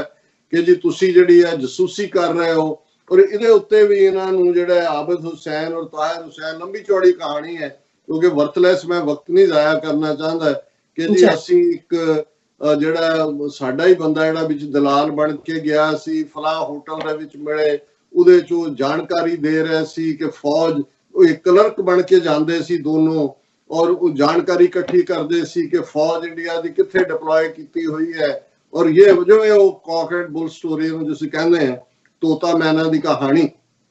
ਉਹ ਘੜੀ। ਔਰ ਉਹਨਾਂ ਨੇ ਕਿਹਾ ਕਿ ਜੀ ਇਹਨਾਂ ਨੂੰ ਕੱਢ ਦਿੱਤਾ। ਜ਼ਾਹਰ ਹੈ ਆਉਣ ਵਾਲੇ ਦਿਨਾਂ 'ਚ ਪਾਕਿਸਤਾਨ ਵੀ ਇੰਡੀਆ ਦੇ ਇਸੇ ਹੀ ਰੈਂਕ ਦੇ 2 ਬੰਦੇ ਕੱਢੇਗਾ, ਇਹ ਟਿਟ ਫॉर ਟੈਟ ਹੁੰਦਾ। ਲੇਕਿਨ ਇਹ ਮੈਟਰ ਕਿਉਂਕਿ ਉੱਥੇ ਫਸੇ ਹੋਏ ਨੇ, ਚੀਨ ਤੋਂ ਜੁੱਤੀਆਂ ਖਾਣ ਦੀਆਂ ਜਿਹੜੀਆਂ ਇਹਨਾਂ ਦੀਆਂ ਵੀਡੀਓਜ਼ ਨੇ ਉਹ ਵੀ ਵਾਇਰਲ ਹੋਈਆਂ। ਹਾਲਾਂਕਿ ਮਿਲਟਰੀ ਨੇ ਇਹਨਾਂ ਦੀ ਨੇ ਕਿਹਾ ਨਾਟ ਅਥੈਂਟੀਕੇਟਡ, ਨਾਟ ਫਲਾਣਾ ਢਮਕਾ, ਲੇਕਿਨ ਜੁੱਤੀਆਂ 4 ਪਈਆਂ ਜਾਂ 6 ਪਈਆਂ ਇਹ ਤਾਂ ਡਿਬੇਟ ਹੋ ਸਕਦੀ ਹੈ, ਪਰ ਇਹਦੇ 'ਚ ਤਾਂ ਕੋਈ ਡਿਬੇਟ ਨਹੀਂ ਹੈ ਕਿ ਉਹਨਾਂ ਦੇ ਉਹ 90 ਕਿਲੋਮੀਟਰ 80-90 ਕਿਲੋਮੀਟਰ ਅੰਦਰ ਆ ਕੇ ਉਹਦੇ 'ਚੋਂ ਬੈਠ ਗਏ ਨੇ। ਔਰ ਇਹ ਕਿੰਨਾ, ਕਿਉਂਕਿ ਉਹ ਇੱਕ ਡੈਜ਼ਰਟ ਹੈ, ਉਹ ਸਭ ਤੋਂ ਉੱਤੇ ਹਾਈਟ ਤੇ 17-18 ਹਜ਼ਾਰ ਫੁੱਟ ਦੇ ਉੱਤੇ। ਔਰ ਲੇਕਿਨ ਚੀਨ ਦੇ ਲਈ ਇਹ ਮੈਟਰ ਕਰਦਾ ਹੈ। ਚੀਨ ਪਹਿਲਾਂ ਹੀ on the roof of the world ਬੈਠਾ ਹੈ, ਤਿੱਬਤ ਉਹਦੇ ਕੋਲ ਹੈ, ਸਾਰੇ ਦਰਿਆ ਉੱਥੋਂ ਨਿਕਲਦੇ ਨੇ, ਸਤਲੁਜ ਵੀ ਉੱਥੋਂ ਨਿਕਲਦਾ ਹੈ, ਜਿਹੜਾ ਇਹਨਾਂ ਦਾ ਬ੍ਰਹਮਪੁੱਤਰ ਹੈ ਜਿਹੜਾ ਸਾਰਾ ਨਾਰਥ ਈਸਟ ਉਹ ਵੀ ਉੱਥੋਂ ਨਿਕਲਦਾ ਹੈ। ਔਰ ਨਾਲ ਦੀ ਨਾਲ ਚੀਨ ਨੇ ਪਾਕਿਸਤਾਨ ਨਾਲ ਮਿਲ ਕੇ ਜਿਹੜਾ ਭਾਸ਼ਾ ਡੈਮ ਜਿਹੜਾ ਕਿ ਉਹਨਾਂ ਨੇ ਉਸ ਗਿਲਗਿਤ ਦੇ ਉਸ ਇਲਾਕੇ ਦੇ ਵਿੱਚ ਜਿਹੜਾ ਉਹ ਬਣਾਉਣ ਦਾ ਇੰਡਸ ਦੇ ਉੱਤੇ ਉਹਦਾ ਵੀ ਮੁਆਹਦਾ ਵੀ ਕੀਤਾ, ਉਹਦੀ ਕੰਸਟਰਕਸ਼ਨ ਵੀ ਸ਼ੁਰੂ ਕਰ ਦਿੱਤੀ ਹੈ। ਸੋ ਇਸ ਵੇਲੇ China is not just sitting on the top while military or diplomacy or other things vis-a-vis India go, they are really sitting on the top of the world। ਔਰ ਉਹ ਸਾਰੀਆਂ ਥਾਵਾਂ ਉਹਨਾਂ ਨੇ ਕੀ ਥਾਵਾਂ ਐਕਵਾਇਰ ਕਰ ਲਈਆਂ ਨੇ ਜਿੱਥੋਂ ਉਹ ਭਾਰਤ ਨੂੰ ਚੰਗੀ ਤਰ੍ਹਾਂ ਸਬਕ ਵੀ ਸਿਖਾ ਸਕਦੇ ਨੇ ਜਿਹੜਾ ਉਹਨਾਂ ਨੇ ਸਿਖਾਇਆ। ਔਰ ਹੁਣ ਭਾਰਤ ਕੱਲਾ ਪਾਕਿਸਤਾਨ ਦੇ ਨਾਲ ਹੀ ਨਹੀਂ, ਉਹ ਚੀਨ ਦੇ ਨਾਲ ਵੀ ਉਹਨੂੰ ਡੀਲ ਕਰਨਾ ਪਏਗਾ, ਨੇਪਾਲ ਦੇ ਨਾਲ ਵੀ ਕਰਨਾ ਪਏਗਾ। ਔਰ ਆਉਣ ਵਾਲੇ ਦਿਨਾਂ 'ਚ ਫਿਰ ਹੁਣ ਤਾਂ ਉਹੀ ਜਿਵੇਂ ਮੈਂ ਕਿਹਾ ਕਿ ਵੀ ਇਹ ਡਾਇਲੌਗ ਇਹਨਾਂ ਦਾ ਹੀ ਹੈ। ਹੁਣ ਮੇਰਾ ਖਿਆਲ ਹੈ ਮੋਦੀ ਨੂੰ ਐਡਰੈਸ ਕਰਕੇ ਕਹਿਣਗੇ ਕਿ ਵੀ ਤੇਰਾ ਕਿਆ ਹੋਗਾ ਮੋਦੀ ਆਪ। ਜੀ ਡਾਕਟਰ ਸਾਹਿਬ ਤੁਹਾਡਾ ਬਹੁਤ ਬਹੁਤ ਸ਼ੁਕਰੀਆ। ਸੋ ਇੱਥੇ ਲੈਣੇ ਆ ਬ੍ਰੇਕ। ਵਿਊਅਰਸ ਤੁਸੀਂ ਨਾ ਇਸੇ ਤਰ੍ਹਾਂ ਹੀ ਬਣੇ ਰਹਿਣਾ। ਮਿਲਦੇ ਹਾਂ ਛੋਟੇ ਜਿਹੇ ਵਕਫੇ ਤੋਂ ਬਾਅਦ। ਕੀ ਤੁਹਾਨੂੰ 30, 40 ਜਾਂ 50 ਦਿਨ ਵੇਟ ਕਰਨੀ ਪੈ ਰਹੀ ਹੈ ਤੁਹਾਡੇ ਚੈੱਕ ਲਈ? ਫਿਰ ਬ੍ਰੋਕਰਾਂ ਪਿੱਛੇ ਭੱਜਦੇ ਫਿਰਦੇ ਹੋ ਪੈਸੇ ਲਈ, ਬਹੁਤ ਜ਼ਿਆਦਾ ਟਾਈਮ ਵੇਸਟ ਹੋ ਜਾਂਦਾ ਇੱਦਾਂ ਤਾਂ। ਜੇ ਤੁਸੀਂ ਅੱਜ ਹੀ ਪੈਸੇ ਲੈਣੇ ਤਾਂ ਬੌਬਟੇਲ ਨੂੰ ਕਾਲ ਕਰੋ। ਬੌਬਟੇਲ ਤੁਹਾਡੀਆਂ ਇਨਵੋਇਸਿਸ ਸੇਮ ਡੇ ਫੰਡ ਕਰ ਸਕਦੇ ਹਨ for a small fee No contract, no reserve and no hidden fees. ਅੱਜ ਹੀ ਕਾਲ ਕਰੋ ਬਾਬਟੇਲ ਨੂੰ ਤੇ ਤੁਹਾਡਾ ਪਹਿਲਾ ਮਹੀਨਾ ਫ੍ਰੀ। 410 204 2084 ਅਗੇਨ 410 204 2084। 2020 ਦੀ ਜਨਗਣਨਾ ਯੂਨਾਈਟਿਡ ਸਟੇਟ ਵਿੱਚ ਰਹਿੰਦੇ ਹਰ ਇੱਕ ਵਿਅਕਤੀ ਦੀ ਇੱਕ ਗਿਣਤੀ ਹੈ। 2020 ਜਨਗਣਨਾ ਬਹੁਤ ਮਹੱਤਵਪੂਰਨ ਹੈ ਅਤੇ ਗਾਈਡ ਕਰੋ ਕਿ ਕਿਵੇਂ ਪ੍ਰਤੀ ਸਾਲ $675 ਬਿਲੀਅਨ ਤੋਂ ਵੱਧ ਸੰਘੀ ਫੰਡਿੰਗ ਸਮੁਦਾਇਆਂ ਵਿੱਚ ਖਰਚ ਕੀਤੀ ਜਾਂਦੀ ਹੈ। ਤੁਸੀਂ ਇੱਕ ਕੰਪਿਊਟਰ, ਟੈਬਲੇਟ ਜਾਂ ਮੋਬਾਈਲ ਫੋਨ ਤੋਂ ਦਿਨ ਵਿੱਚ 24 ਘੰਟੇ ਆਨਲਾਈਨ ਜਵਾਬ ਦੇ ਸਕਦੇ ਹੋ। ਤੁਹਾਡੀ ਜਾਣਕਾਰੀ ਗੁਪਤ ਹੈ। ਆਪਣੇ ਆਪ ਨੂੰ ਸਿੱਖਾਂ ਵਜੋਂ ਕਾਊਂਟ ਕਰਨ ਵਾਸਤੇ ਆਪਾਂ ਸੈਕਸ਼ਨ 9 ਦੇ ਵਿੱਚ ਜਦ ਜਾਵਾਂਗੇ, ਉੱਥੇ ਸਮ ਅਦਰ ਰੇਸ ਦੇ ਵਿੱਚ ਆਪਾਂ ਸਹੀ ਦਾ ਨਿਸ਼ਾਨ ਲਗਾਵਾਂਗੇ ਤੇ ਉਸ ਦੇ ਵਿੱਚ ਸਿੱਖ ਲਿਖਾਂਗੇ ਜਾਂ ਟਾਈਪ ਕਰਾਂਗੇ। ਇਸ ਦੇ ਨਾਲ ਸਾਡੀ ਸਿੱਖਾਂ ਵਜੋਂ ਇੱਕ ਅਲੱਗ ਪਹਿਚਾਣ ਸੈਂਸਸ 2020 ਦੇ ਵਿੱਚ ਹੋ ਜਾਵੇਗੀ। ਸੋ ਯੂਨਾਈਟਿਡ ਸਿੱਖ ਵੱਲੋਂ ਅਸੀਂ ਸਾਰਿਆਂ ਨੂੰ ਬੇਨਤੀ ਕਰਦੇ ਹਾਂ ਕਿ ਇਸ ਮਰਦਮਸ਼ੁਮਾਰੀ ਦੇ ਵਿੱਚ ਆਪਣੇ ਘਰ ਦੇ ਹਰ ਇੱਕ ਜੀ ਦੀ ਗਿਣਤੀ ਕਰਵਾਓ। ਬਹੁਤ ਬਹੁਤ ਧੰਨਵਾਦ ਜੀ।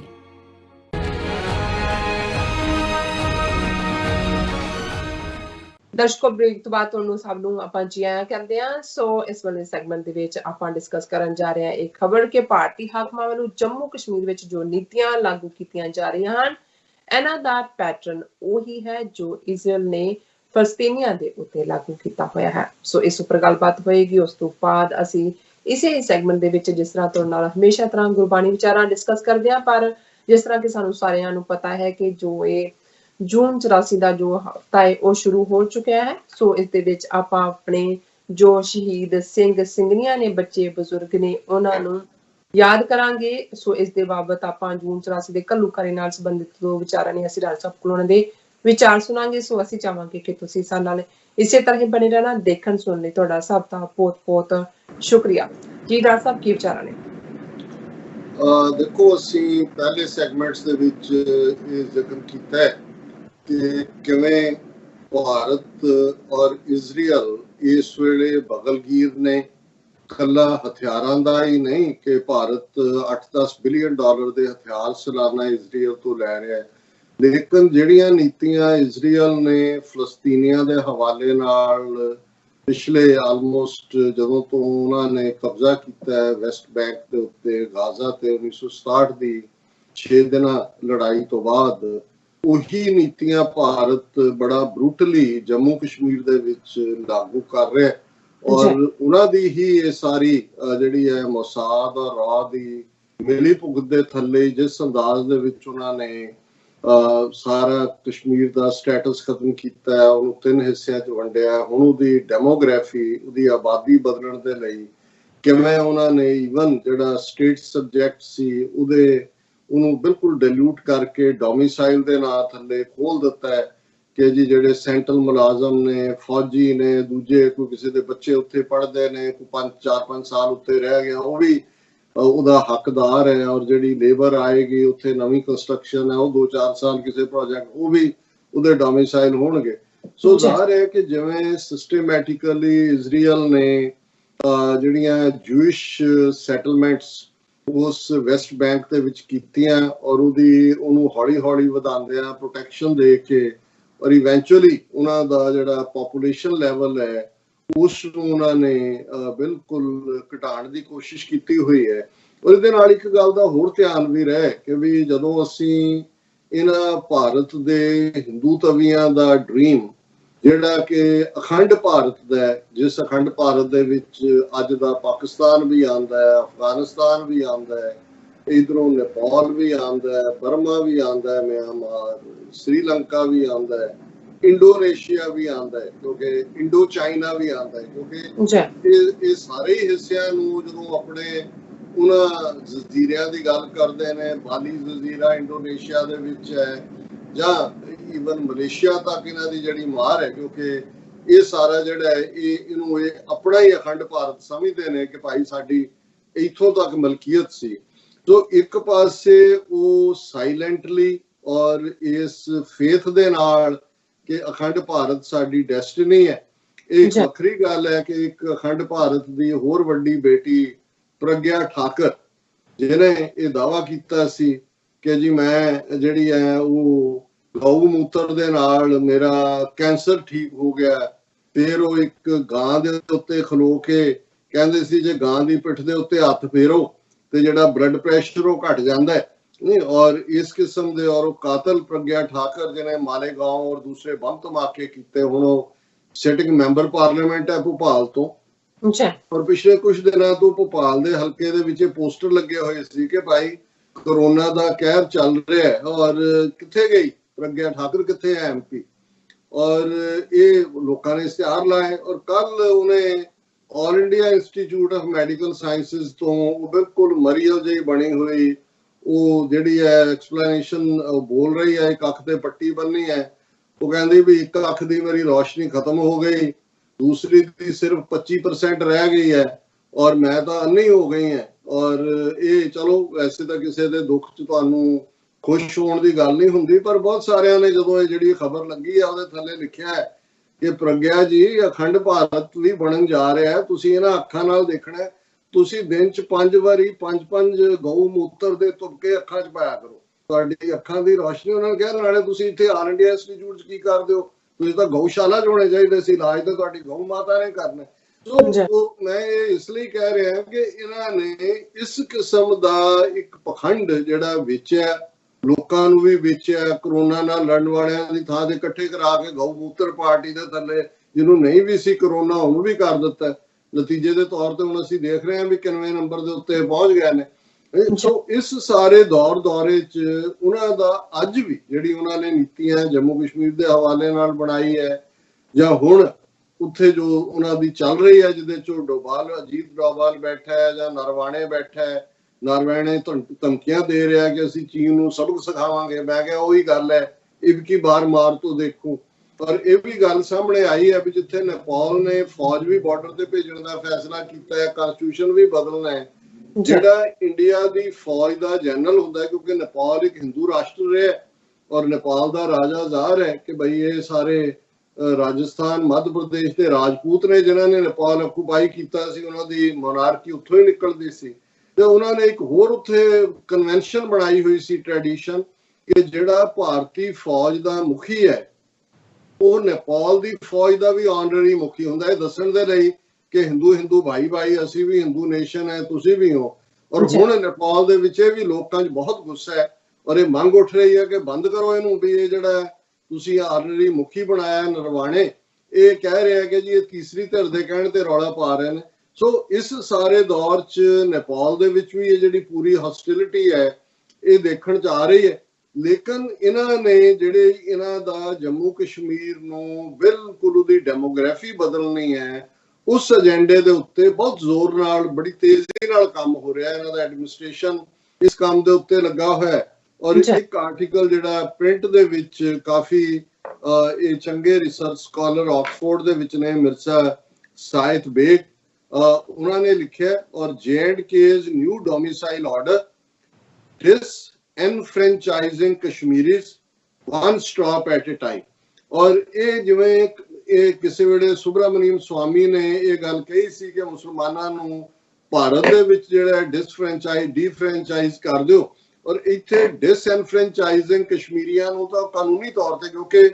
ਜੰਮੂ ਕਸ਼ਮੀਰ ਇੱਕੋ ਇੱਕ ਭਾਰਤ ਦੀ ਸਟੇਟ ਸੀ ਜਿਹਦੇ ਵਿੱਚ ਮੁਸਲਮਾਨ ਮੈਜੋਰਿਟੀ ਸਨ, ਔਰ 22 ਜ਼ਿਲ੍ਹੇ ਜੰਮੂ ਕਸ਼ਮੀਰ ਦੇ ਚੋਂ 17 ਜ਼ਿਲ੍ਹਿਆਂ ਦੇ ਵਿੱਚ ਮੁਸਲਮਾਨਾਂ ਦੀ ਮੈਜੋਰਿਟੀ, ਔਰ ਇਸ ਕੰਮ ਦੇ ਉੱਤੇ ਲੱਗੇ ਹੋਏ ਨੇ। ਦੂਸਰੇ ਪਾਸੇ ਮੈਂ ਇਜ਼ਰਾਈਲ ਦੇ ਹਵਾਲੇ ਨਾਲ ਜਦੋਂ ਗੱਲ ਕੀਤੀ ਵੀ ਉਹਨਾਂ ਦਾ ਉਹ ਵੀ ਆਪਣੇ ਉਸ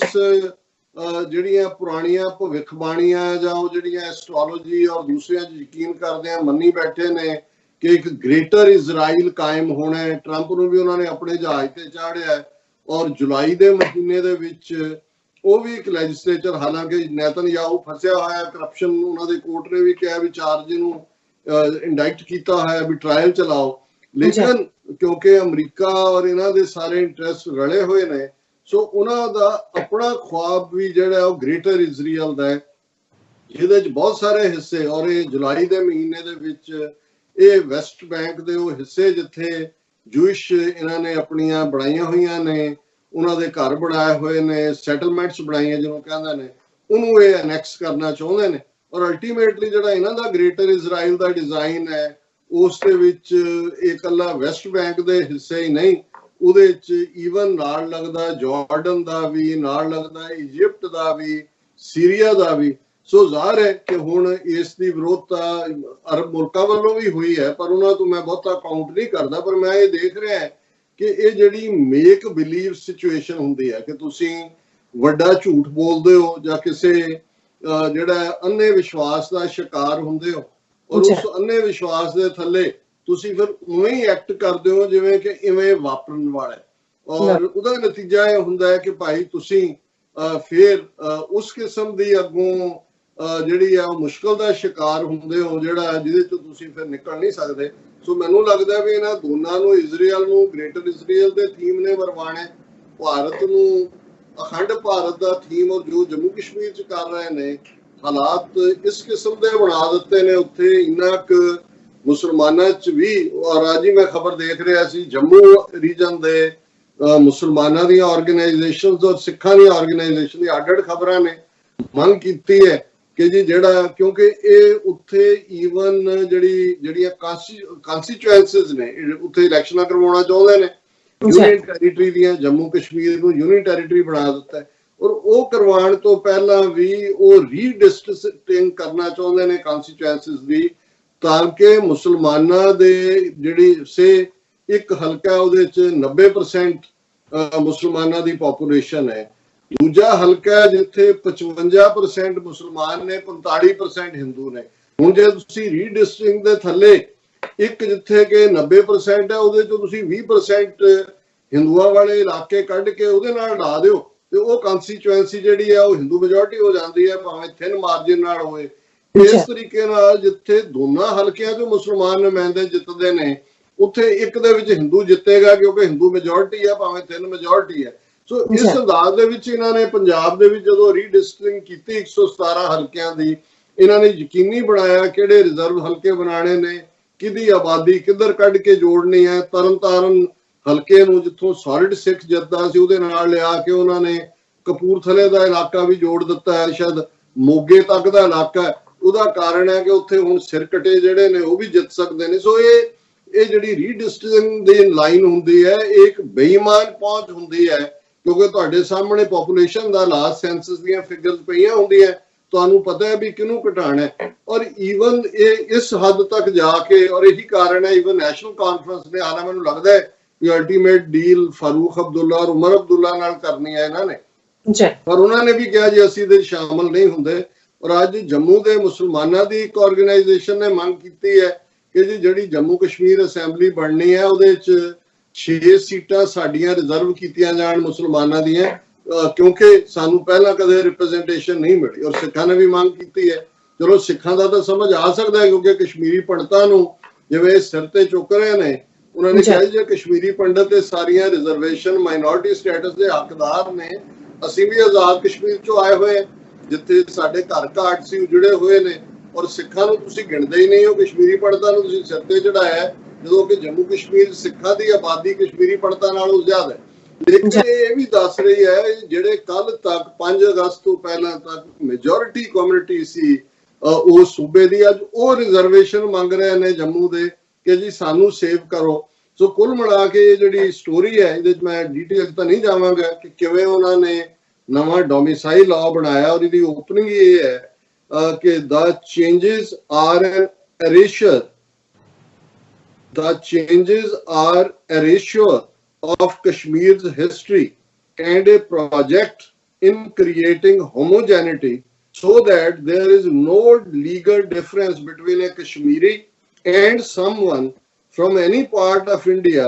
who has lived in Kashmir for a specified period। ਕਿ ਉਹਨਾਂ ਨੇ ਇਹ ਸਾਰੀ ਨੀਤੀ ਜਿਹੜੀ ਹੈ ਨਿਊ ਡੋਮਿਸਾਈਲ ਡਿਸਐਨਫਰੈਂਚਾਈਜ਼ ਕਰਨ ਦੀ, ਤਾਂ ਕਿ ਕਸ਼ਮੀਰੀ ਦੇ ਵਿੱਚ ਔਰ ਰੈਸਟ ਆਫ ਇੰਡੀਆ ਦੇ ਕਿਸੇ ਸ਼ਹਿਰੀ ਦੇ ਵਿੱਚ ਕੋਈ ਫਰਕ ਨਾ ਰਹੇ। ਜਦੋਂ ਤੁਸੀਂ 5 ਸਾਲ 7 ਸਾਲ ਡੋਮਿਸਾਈਲ ਦੀ ਕੰਡੀਸ਼ਨ ਪੈਦਾ ਕਰ ਦਿੰਦੇ ਹੋ, ਔਰ ਇਹ ਆਰਟੀਕਲ ਲੰਬਾ ਚੌੜਾ ਹੈ, ਜਿਹੜੇ ਚਾਹਣ ਇਸ ਨੂੰ ਡੀਟੇਲ ਦੇ ਵਿੱਚ ਦਾ ਵਾਇਰ ਦੇ ਵਿੱਚ ਹੈ, ਨਾਟ ਦਾ ਪ੍ਰਿੰਟ। ਔਰ ਇਹ ਜਿਹੜਾ ਐਂਡ ਉਹਨੇ ਕੰਕਲੂਜਨ ਚ ਕਿਹਾ ਕਿ the threat of demographic change, loss of livelihood and increased competition for scarce resources is bound to electrify an already incensed population. In any sensible democracy, this situation would be alarming, but authoritarian and xenophobic actions seen over the last year suggest that Modi government is neither sensible nor democratic. उन्होंने कहा जी ये ਅੱਗੇ ਹੀ ਲੋਕ ਦੁਖੀ ਨੇ ਕਸ਼ਮੀਰੀ ਔਰ ਜੋ ਇਹ ਕਰ ਰਹੇ ਨੇ ਇਹ ਡੈਮੋਗ੍ਰਾਫਿਕ ਚੇਂਜ ਤੁਸੀਂ ਕਰ ਰਹੇ ਹੋ ਉਹਨਾਂ ਦੀ ਰੋਟੀ ਰੋਜ਼ੀ ਵੀ ਖਤਮ ਹੋ ਜਾਏਗੀ ਕੰਪੀਟੀਸ਼ਨ ਦੇ ਨਾਂ ਥੱਲੇ ਦੂਸਰੇ ਲੋਕ ਆ ਕੇ ਉਹਨਾਂ ਦੀਆਂ ਨੌਕਰੀਆਂ ਉਹਦੇ ਤੇ ਛਾਪਾ ਮਾਰਨਗੇ ਔਰ ਆਲਰੇਡੀ ਜਿਹੜੇ ਨੇ ਥੋੜੇ ਰਿਸੋਰਸ ਨੇ ਔਰ ਇਹ ਉਹਦੇ ਚ ਹੋਰ ਭੜਕਾਟ ਪੈਦਾ ਕਰਨਗੇ। ਉਹਨਾਂ ਨੇ ਕਿਹਾ ਜੇ ਸੱਚਮੁੱਚ ਦੀ ਜਮਹੂਰੀਅਤ ਹੋਏ ਤੇ ਫਿਰ ਇਹ ਗੱਲ ਫਿਕਰ ਵਾਲੀ ਜਾਂ ਖਤਰੇ ਵਾਲੀ ਹੁੰਦੀ, ਪਰ ਕਿਉਂਕਿ ਮੋਦੀ ਦੀ ਅਥੋਰੀਟੇਰੀਅਨ ਹਕੂਮਤ ਹੈ, ਬਿਲਕੁਲ ਡਿਕਟੇਟਰਾਨਾ ਔਰ ਨਫ਼ਰਤ ਹੈ ਮੁਸਲਮਾਨਾਂ ਦੇ ਲਈ, ਘੱਟ ਗਿਣਤੀਆਂ ਦੇ ਲਈ, ਨਤੀਜੇ ਦੇ ਤੌਰ ਤੇ ਇਹ ਗੱਲ ਸਾਹਮਣੇ ਹੈ ਕਿ ਨਾ ਇਹ ਜਮਹੂਰੀ ਸਰਕਾਰ ਹੈ ਨਾ ਇਹ ਸੈਂਸੀਬਲ ਹੈ। ਸੋ ਅਸੀਂ ਕੁੱਲ ਮਿਲਾ ਕੇ ਮਹਿਸੂਸ ਕਰਦੇ ਹਾਂ ਕਿ ਇਹ ਸਾਰੀ ਲਾਈਨ ਜਿਹੜੀ ਪੰਜਾਬ ਨੂੰ ਇੱਕ ਐਜ਼ ਏ ਲੈਬੋਰਟਰੀ ਇਸਤੇਮਾਲ ਕਰਕੇ ਉਹਨਾਂ ਨੇ ਪੰਜਾਬ 'ਚ ਇਹ ਸਭ ਕੁਝ ਹੀ ਲਾਗੂ ਕੀਤਾ ਹੈ। ਕਸ਼ਮੀਰ ਦੀ ਤਾਂ ਹੋਂਦ ਹੀ ਮਿਟਾ ਦਿੱਤੀ ਹੈ ਜੰਮੂ ਕਸ਼ਮੀਰ ਦੀ। ਔਰ ਮੈਂ ਇਹ ਦੇਖਦਾ ਕੱਲ ਨੂੰ ਜੇ ਪੰਜਾਬ ਦੇ ਵਿੱਚ ਥੋੜੀ ਬਹੁਤ ਸਿੱਖਾਂ ਦੀ ਆਵਾਜ਼ ਦੁਬਾਰਾ ਖੜੀ ਹੁੰਦੀ ਹੈ ਤੇ ਜੋ ਇਹ ਕਰ ਰਹੇ ਨੇ ਉੱਥੇ ਤਾਂ ਉਹਨਾਂ ਨੇ ਕਸ਼ਮੀਰ ਨੂੰ ਤੋੜ ਦਿੱਤਾ ਹੈ। ਕੱਲ ਨੂੰ ਇਹ ਕਹਿਣ ਜੀ ਠੀਕ ਹੈ ਪੰਜਾਬ ਤੁਹਾਡੇ ਕੋਲ 50,360 ਸਕੁਅਰ ਕਿਲੋਮੀਟਰ ਏਰੀਆ ਜਿਹਦੇ ਵਿੱਚ ਤੁਸੀਂ 70% 65 ਤੋਂ 70% ਹੈਗੇ ਹੋ, ਅਸੀਂ ਪੰਜਾਬ ਨੂੰ ਵਾਪਸ ਜਿਹੜਾ ਰਾਜਸਥਾਨ ਹਰਿਆਣਾ ਹਿਮਾਚਲ ਇਹਨੂੰ ਅਸੀਂ ਮਹਾਂ ਪੰਜਾਬ ਬਣਾ ਦਿੰਦੇ ਹਾਂ, ਉਹਨੂੰ ਨਾਂ ਰੱਖ ਦੇਣਗੇ ਗ੍ਰੇਟਰ ਪੰਜਾਬ। ਸਾਡੇ ਵੀ ਬਹੁਤ ਖੁਸ਼ ਹੋਣਗੇ, ਲਓ ਜੀ ਅੱਗੇ ਸਾਡਾ ਇੰਨਾ ਸੀ ਹੁਣ ਹੋ ਗਿਆ, ਪਰ ਉਹਦੇ ਚ ਤੁਹਾਡੀ ਆਬਾਦੀ ਜਿਹੜੀ ਆ ਉਹ 20-22% ਤੋਂ ਵੀ ਥੱਲੇ ਚਲੀ ਜਾਂਦੀ ਹੈ। ਔਰ ਇਹਨਾਂ ਨੇ ਜੇ ਜੰਮੂ ਕਸ਼ਮੀਰ ਦਾ ਮੁੱਦਾ ਜਿੱਥੇ ਕਿ international disputed territory UN resolution ਔਰ UN ਅਬਜ਼ਰਵਰ ਬੈਠੇ ਹੋਏ ਨੇ, ਜੰਗਾਂ ਹੋ ਚੁੱਕੀਆਂ ਹੈ ਔਰ ਉਸ ਦੇ ਲਈ ਜਿਹੜਾ ਪਾਕਿਸਤਾਨ ਹੋਏ ਚੀਨ ਹੋਏ ਉਹ ਉਸ ਸਾਰੇ ਦਾ ਸ਼ਰੀਕ ਸੀ। ਉਹ ਸਾਰੇ ਦੇ ਵਿੱਚ ਜੇ ਉਹਨੂੰ ਬਿਲਕੁਲ ਇਹ ਤਹਿਸ ਨਹਿਸ ਕਰ ਸਕਦੇ ਨੇ ਔਰ ਹੁਣ ਉਹਦੀ ਬਿਲਕੁਲ ਡੈਮੋਗ੍ਰਾਫਿਕਸ ਬਦਲ ਰਹੇ ਨੇ, ਜੋ ਕੰਮ ਇਜ਼ਰਾਈਲ ਨੇ ਫਲਸਤੀਨੀਆਂ ਦੇ ਨਾਲ ਕੀਤਾ, ਫਿਰ ਸਿੱਖਾਂ ਨੂੰ ਭੁਲੇਖਾ ਨਹੀਂ ਹੋਣਾ ਚਾਹੀਦਾ ਕਿ ਸਾਡਾ ਉਹਨਾਂ ਨੇ ਬਾਕੀ ਲੈਵਲ ਦੇ ਉੱਤੇ ਤਾਂ ਜਦੋਂ ਅਸੀਂ ਅੱਜ ਘੱਲੂਘਾਰੇ ਦੀ ਗੱਲ ਕਰ ਰਹੇ ਹਾਂ 36 ਸਾਲ ਪਹਿਲਾਂ ਕੀ ਹੋਇਆ, ਕਿਵੇਂ ਟੋਟਲ ਵਾਰ ਸਾਡੇ ਤੇ ਨਾਫਜ਼ ਹੋਈ, ਅੱਜ ਵੀ ਜਾਰੀ ਹੈ। ਪਰ ਮੈਂ ਸਮੇਂ ਦੀ ਲਿਮਿਟੇਸ਼ਨ ਦੇਖ ਰਿਹਾ, ਤੁਹਾਡੇ ਕੋਲ ਜੂਨ 84 ਘੱਲੂਘਾਰੇ ਨਾਲ ਸੰਬੰਧਿਤ ਇੱਕ ਦੋ ਨਜ਼ਮਾਂ ਜਿਹੜੀਆਂ ਜ਼ਾਹਰ ਹੈ ਸੋਸ਼ਲ ਮੀਡੀਆ ਤੋਂ ਹੀ ਅਸੀਂ ਪਿਕ ਕੀਤੀਆਂ ਨੇ, ਕਿਉਂਕਿ ਅੱਜ ਅਸੀਂ ਪਹਿਲਾ ਪ੍ਰੋਗਰਾਮ ਜੂਨ 84 ਦੇ ਘੱਲੂਘਾਰੇ ਨੂੰ ਸਮਰਪਿਤ ਕਰ ਰਹੇ ਹਾਂ। ਆਉਣ ਵਾਲਾ ਇਹ ਸਾਰਾ ਹਫਤਾ ਅਸੀਂ ਅੱਡ-ਅੱਡ ਐਸਪੈਕਟਸ ਵੀ ਡਿਸਕਸ ਕਰਾਂਗੇ, ਪਰ ਅੱਜ ਇਹਨੂੰ ਜਿਹੜਾ ਉਹ ਨਜ਼ਮਾਂ ਤੱਕ ਮਹਿਦੂਦ ਰੱਖਦੇ ਹਾਂ, ਤੁਸੀਂ ਸ਼ੇਅਰ ਕਰ ਲਓ ਜੀ ਡਾਕਟਰ ਸਾਹਿਬ। तो साडे कोल नज़म है, चुक लिया मुंडा खड़ा नवे शहर तो, चुक लिया मुंडा खड़ा नवे शहर तू, लाश बन लब्बा दूजे दिन नहर तो, थां थां उत्ते चीरे हड्डियां भी चूर सी, सिर ते सी पग इन्ना ही कसूर सी, 6 फुट 24 साला दा जवान सी, जुल्म दे मोरे हिक दिन दा तान सी, बब्बरा दा लहू मान सी दुआबे दा, नाल सी मुरीद ओहो तीर वाले बाबे दा, गल विच गातरा ते हथ कड़ा सी, कोडी दी खिडारी फरतीला बड़ा सी, धोखे नाल गुचड़ा ने घेरा पा लिया, गिद्दड़ां दे वग ने सी शेर ढा लिया, सुने नहीं जांदे पुल उत्ते कीर ने, सुने नहीं जांदे पुल उत्ते कीर ने, भैन आखे उठ जाना मेरे वीर ने, बुढ़े वारे बापू दी ना जून मुकनी, बुढ़े वारे बापू दी ना जून मुकनी, मोढियां ते पुत दी पई लाश चुकनी, टीवी वाला कहे जित सरकार दी, वड्डी सारी सुर्खी सी अखबार दी, पर कहन लोकी कहर सी गुजारता, मां दा बतोशा पुत होर मारता, बापू कहे पुत दा की दोष दस दिओ, बापू कहे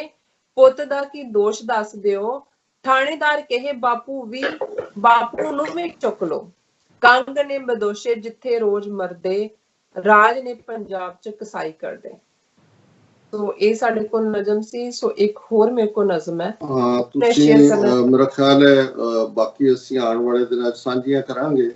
ਜੀ ਜ਼ਾਹਰ ਹੈ ਜਿਵੇਂ ਅਸੀਂ ਪਹਿਲੇ ਸੈਗਮੈਂਟ 'ਚ ਬਰੀਫ ਕੀਤਾ ਸੀ ਕਿ ਠੀਕ 36 ਸਾਲ ਪਹਿਲਾਂ ਭਾਰਤੀ ਫੌਜ ਨੇ ਟੈਂਕਾਂ ਤੋਪਾਂ ਨਾਲ ਸਿੱਖਾਂ ਦੇ ਮੁਕੱਦਸ ਮੁਕਾਮ